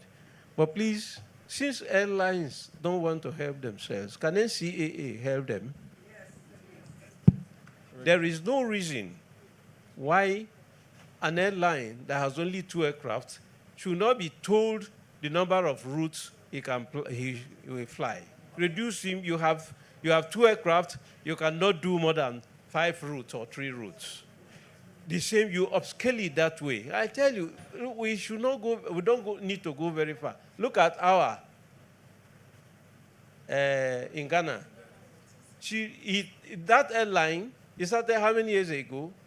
Not long, but it cut off all the West Coast flights. It only flies in Ghana and Nigeria. Lagos, Abuja. It flies Tema, Takoradi, all those places. It doesn't go to West Coast, it doesn't go to Sierra Leone, it doesn't even go to Côte d'Ivoire. But what do we have? It has the level of schedule integrity is 92%. Why here we're on 62, we are even at time we fell below this thing, our schedule reliability. But our is 92%. It cut off all those things and maximize the usage of the aircraft he has. Yeah. And he's got 2.5 million passengers, whether all Nigerian passengers. You see, that is why, for me, I'm afraid of tomorrow, not today. Our has 10 co-share and partners. It has 10 of them. And 10 of them are the top big airlines, Emirates, Qatar, British Airways, Air France, he has them. Top Angola has about 10 of that nature. Top Angola is increasing the flights to Nigeria. And we just talk about Brazil. When Top Angola comes here, it's the closest to Brazil. We cannot make anything out of it. We'll be flying point to point, like I say, tuke. But the truth of it is that let us help the airlines. Since the airlines, we've told them over time, go share among yourselves. If airline cannot carry me, then I'm going to Abuja. Transfer me to another airline. They have refused over the years. But what NCA should do, give them a template. If you have 4 aircraft, this is the number of routes you can fly. You cannot fly, and don't approve more than that. That way, they begin to operate reasonably, sensibly, and passengers will not suffer as much as they are suffering. Thank you very much. Thank you.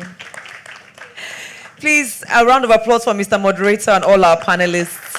Thank you. We'll ask you to rise for a group photograph, please. And after the very first shot, we'll ask the representative of the DG to please join in the middle for the very next shot. Photographer, please, where are we?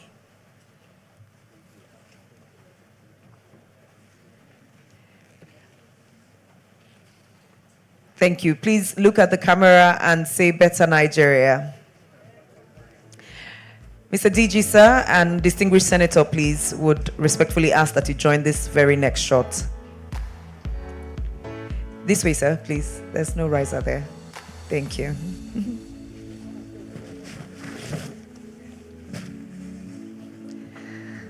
Yes, please make way for the senator to join in the middle. Thank you. Please Please look at the camera and say more money. One more time, say NCAA. All right, thank you very much. Were we able to capture properly? Thank you. To all those who made contributions, asked questions, and deepened the conversation, we say thank you to you. Please appreciate everyone in the room right now. Thank you. Also appreciate the NCAA for putting this together. Thank you. For those of us who are on the receiving end of service, all we want is better service, and better service. Thank you. In a moment, we will be reviewing the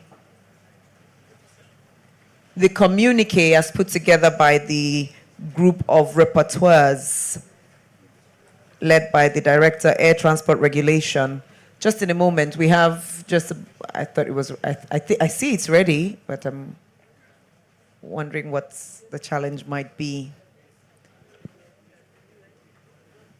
Yes, please, let's put this back up. Thank you.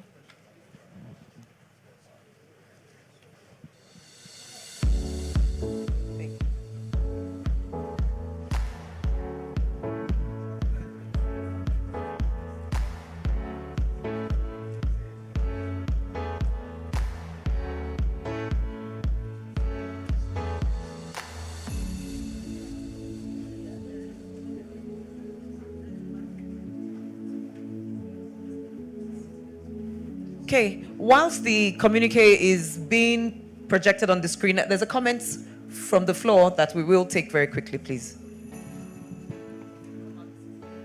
Okay, good afternoon, ladies and gentlemen. I'm going to stand on the existing protocols. My name is Adeyemi Ayodeji. I believe I represent the airlines. I didn't see any of my other colleagues here. Maybe the finance people are the ones here. But it's good to drop one or two.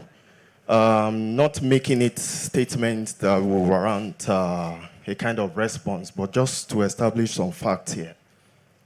The first one is the interline that everybody keeps saying we do not have. I think with my position, I work with Airpeace. I can tell everybody in this room that there is interline between airlines. Airlines transfer passengers from one to the other on the domestic scene. This, how? There is an agreement with the airlines, all AON members. So what I can tell you is, even as of today, airlines exchange customers just to ensure satisfaction to the receiving end. That's, anybody can fact check it, and I'm sure they submitted one or two documents with the CAA. On the other end, we are here for something. We are here to make our passengers happy at the end of the day. That's the essence of all this that we're talking about. But I have realized that the airlines are always the ones that come forward to be picked on just to ensure this is done. But we are all involved in this. Everything that was said along the line was NCA sanction and all that.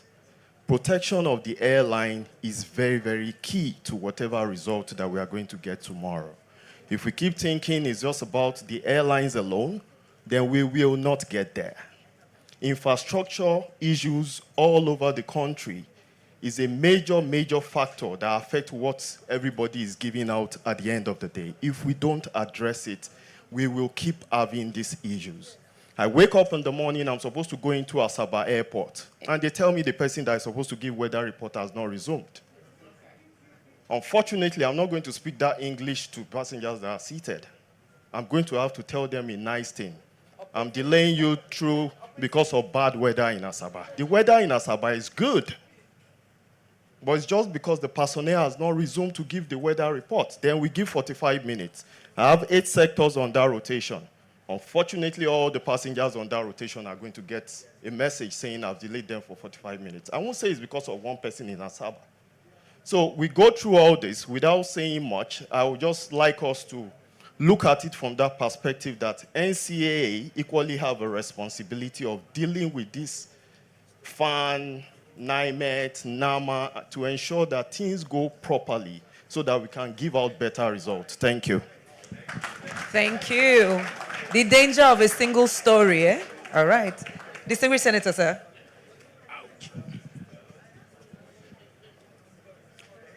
Once again, good afternoon, everybody.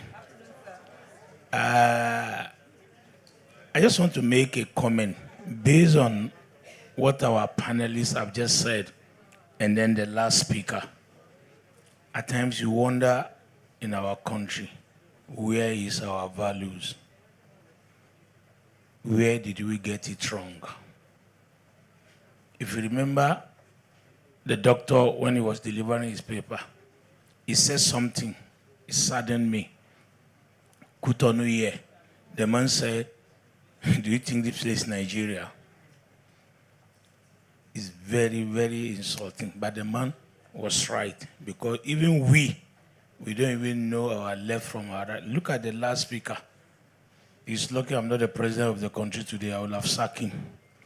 Because part of the value is that when somebody is not at his office and he was supposed to travel and you said, because he's not there, you are protecting him at the expense of the people, where do you give the detriment to another person tomorrow?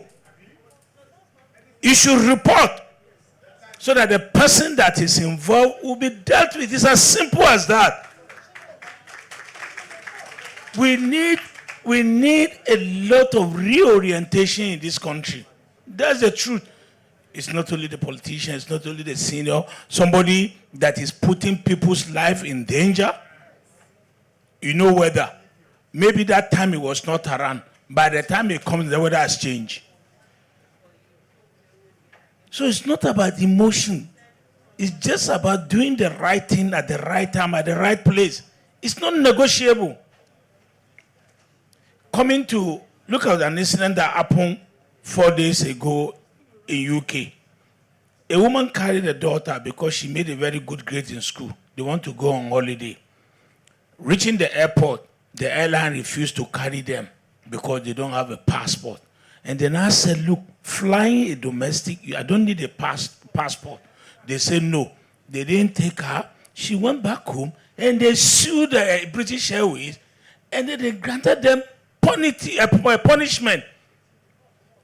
They were fined. That takes me back to Nigeria. Part of the law we were trying to do, that's the reason why I said, let me make comment. Nigerians, please come out when people do the wrong thing to you at the airport. It's because we have what is called thick skin. I don't want to offend them all. I don't want to offend them all. So you take the bullshit. Up to today, I've not seen a single person that have gone to court. Even if you will not win, go to court, break their eyes, and then take a decision that, look, I'm supposed to go to Lagos for 9 o'clock. You gave me the ticket for 9 o'clock. 9 o'clock, 10 o'clock, 11 o'clock, no announcement. NCAA should have their rules that, look, after 9 o'clock, if it's not technical and it's not weather, they may be there that just because you're expecting a charter from Asaba to come and carry me to Benin, that should not be my business. That was why I agree with the last speaker that we made one proposal. I hope and pray it will see the light of the day. If you remember, I didn't even know the man would take it up when I said that if you have 2 airlines, have a designated area you will go. It may be tough. There are a lot of people that want to come into the industry that have the capacity to do it. The moment they see that there's going to be fairness, justice, the industry will attract a lot of people and will get a better services. If I gave an example of overland, I remember there was a day I flew overland from Abuja to Ilori. We were only two. The 2 of us were in the National Assembly. That was the early part when they started in 2007. But today, look at it, they are not big. It takes time. It's because we always take a lot of bullshit. That's the reason why everything at time, you just, I don't want wahala. If you don't want wahala, then don't complain. Thank you very much. Thank you so much, sir. We are grateful for your intervention. The complexities and complications that avail themselves from time to time. We have so many stories to tell. We just hope and pray that indeed we begin to see improved services because the laws that already are upheld and implemented, because we have the laws, we have the regulations just to implement and make sure they happen and not keep begging. Don't report now. I know say now our brother now. If children they don't go job, that's the problem. Oh. We will start begging. Yes or no? The people who beg are in this room. The communique is before us. Allow me read if you don't mind, and read as swiftly as possible. A communique issued at the end of the Southwest Regional Air Transportation Summit 2024, organized by the Nigeria Civil Aviation Authority, with the theme, Repositioning the Nigerian Aviation Industry for the Financial Capability and Economic Viability, an inclusive regulatory dialogue, which is held on Wednesday, October 9, 2024, at the Radisson Blu Anchorage Hotel, Victoria Island, Lagos. The one-day summit was chaired by Dr. Olusegun Demure, the former Director General, Nigeria Civil Aviation Authority. Key speakers were Dr. Jeku Ozoemene, Dr. Emeka Okengu, and Mr. Oluseyi Ogunle. Number one, the event was attended by a cross-section of honored guests, which included Senator Buhari Abdul Fatai, Chairman, Senate Committee on Aviation, Mrs. Olubumi Kuku, Managing Director, Federal Airports Authority of Nigeria, FAN, representatives of the Ministry of Aviation and Aerospace Development, Airline Operators of Nigeria, the Nigerian Airspace Management Agency, Nigerian Meteorological Agency, and Nigerian Safety Investigation Bureau, among others. The summit is aimed at setting the roadmap for achieving a more efficient civil aviation and air transportation system in Nigeria through an inclusive dialogue by critical stakeholders and major actors in the Nigerian air transportation. 3. The following robust discussion centered on the theme, Repositioning the Nigerian Aviation Industry for the Financial Capability and Economic Viability, an inclusive regulatory dialogue, were reached at the summit. 1. There is a need for all critical stakeholders to play their parts in the rebirthing and rebranding of the Nigerian aviation industry through commitment and exchange of intellectual ideas. 2. Participants agreed that there is the need to address the challenges in the Nigerian aviation industry in order to get its full potential. 3. The federal government, through the Central Bank of Nigeria, should address the high interest rates payable by aviation operators on loans, especially the airlines. With the current 30% interest rates payable by the airlines, the industry cannot survive. 4. Participants at the summit agreed that there is the need to overhaul the entire aviation policies, especially the policies that seem to be holding the sector down. 5. Participants canvassed for the establishment of Special Aviation Development Fund, dedicated for infrastructure development, safety enhancements, and human capacity building for the development of the sector in Nigeria. 6. The summit recommended encouragement of public-private partnerships in airport infrastructure, air navigation systems, and aircraft maintenance. 7. The high operating costs will continue to discourage investors while prices of airfares will continue to escalate. 8. Participants say regulatory inconsistencies affect foreign direct investments in the Nigerian aviation industry. They therefore called for the liberalization of all of air transport policies and ensure they are in tandem with the international regulations and standards. 9. The meeting urged the NCAA to apply the rules and ensure compliance to standards, irrespective of who is involved. 10. The meeting canvassed adoption and execution of inclusive regulatory dialogue in the Nigerian civil aviation space, stakeholder engagement, transparency, accountability, collaborative decision-making, and regular feedback mechanisms.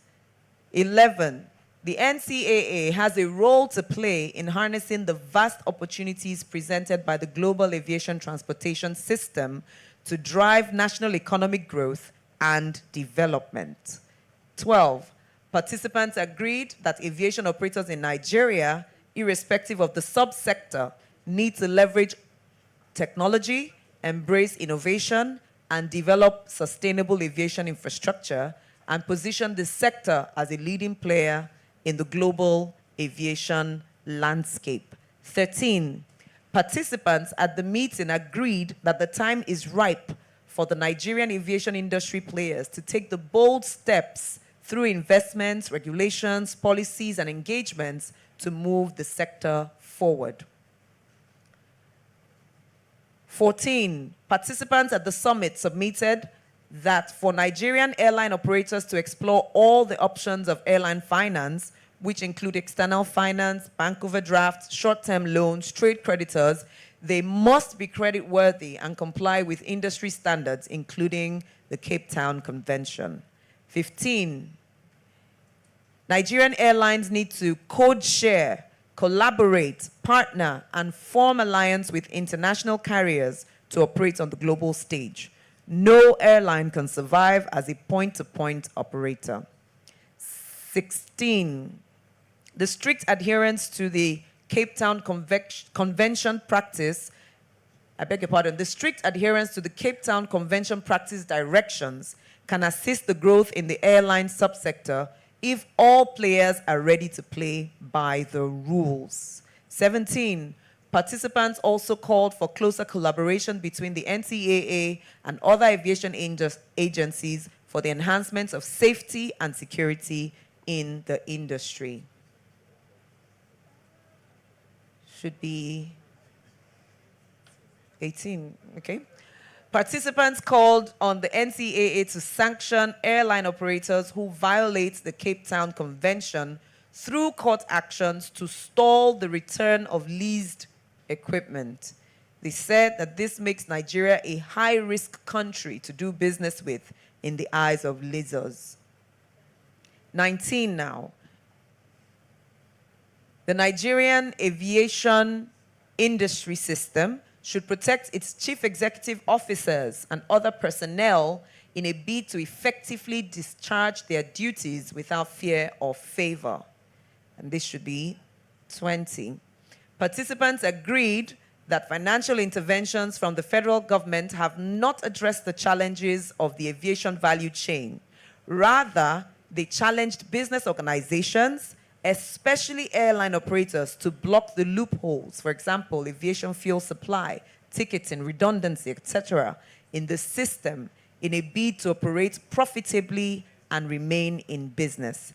They also said that business organizations should adopt multiple sources of income.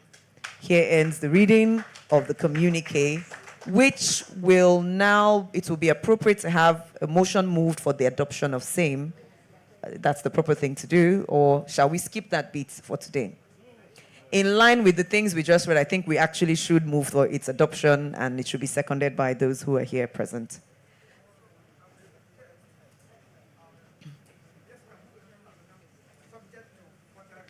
Yes. All right. Because it will still be reviewed, first of all, any corrections, observations to be implemented immediately? Sir? I mean, I just wanted to thank you once again. Sir, we have to just say thank you. Your presence here means, it means a lot, sir. It's unprecedented. From morning till now, you are here.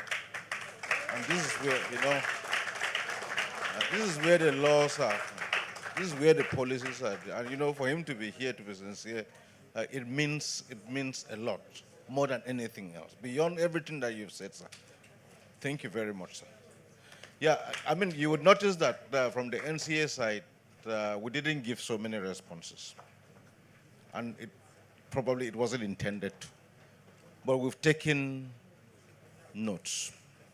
We've taken notes of very important issues, the issue of the scheduling versus the number of aircraft. There are issues too that have already been captured in the 5-point agenda. To be sincere, the way the system is today, if it's operating at its maximum capacity, it can produce beyond its capacity. The infrastructure is old. The human beings are old, retiring. We are lucky to have people like Dr. Demorin, Anastasia, Wem, and a number of other people that are now like walking libraries.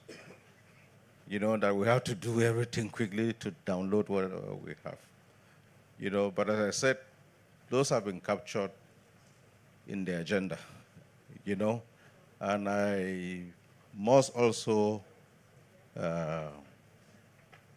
say, the airlines, given the operational context in which we are operating in, we've talked of the aircraft spare parts.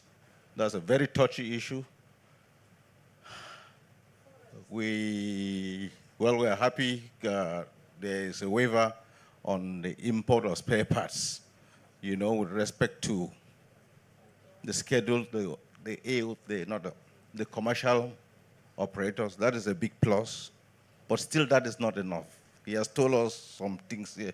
What our airlines pay to get some certain service, they're paying way beyond. There is no maintenance facilities here. All the C checks that are major checks that are carried out are carried out outside. Yes, the basic for a 737, the minimum cost is 600,000, but that is US dollar. That is just the schedule check. They find out other things that now double the cost of the check. They sell the tickets in Naira. You know, so there are many infrastructural things that, to be sincere, if you look at the context and see how these airlines are managing to still operate. We've carried out financial audit on them. To be sincere, if we have to go by the financial audit, everybody should be on ground. That is the reality. But we are flying.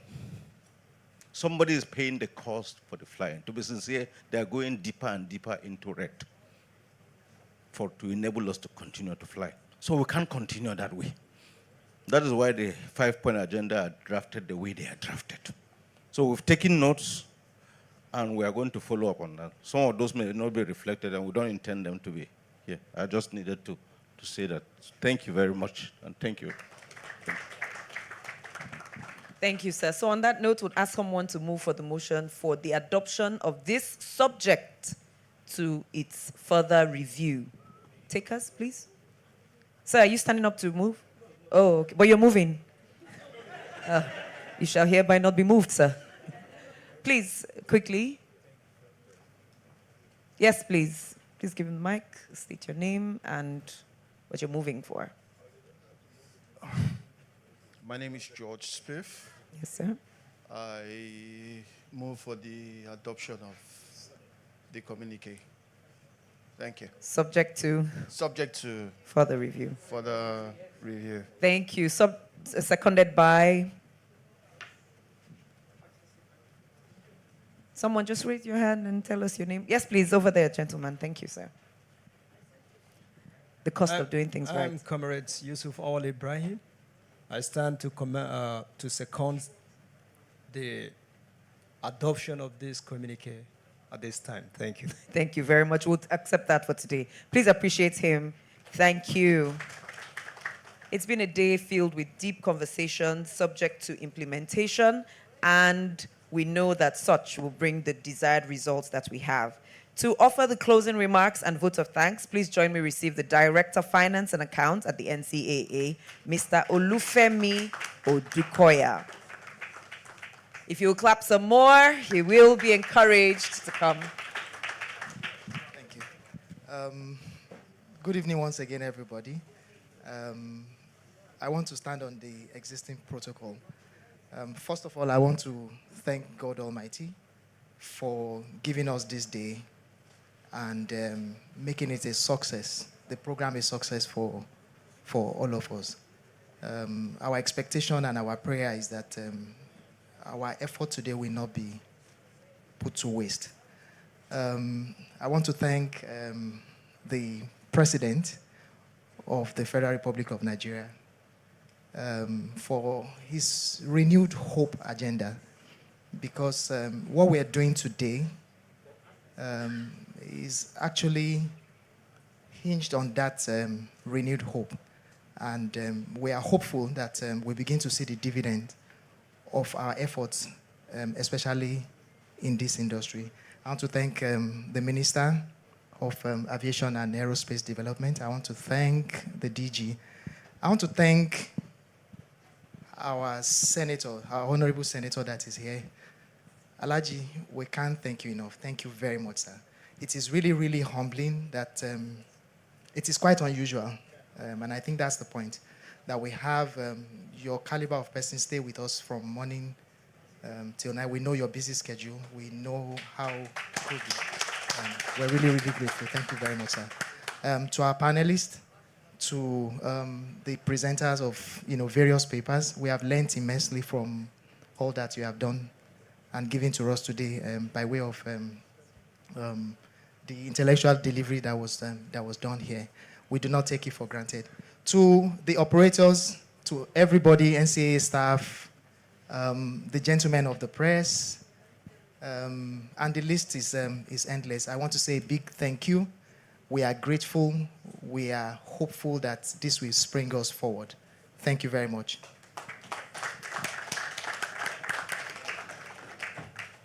Thank you, sir. Distinguished guests, you're seeing me look through the program like I'm looking for something. There's nothing I'm looking for. Thank you so much for having a wonderful day with us.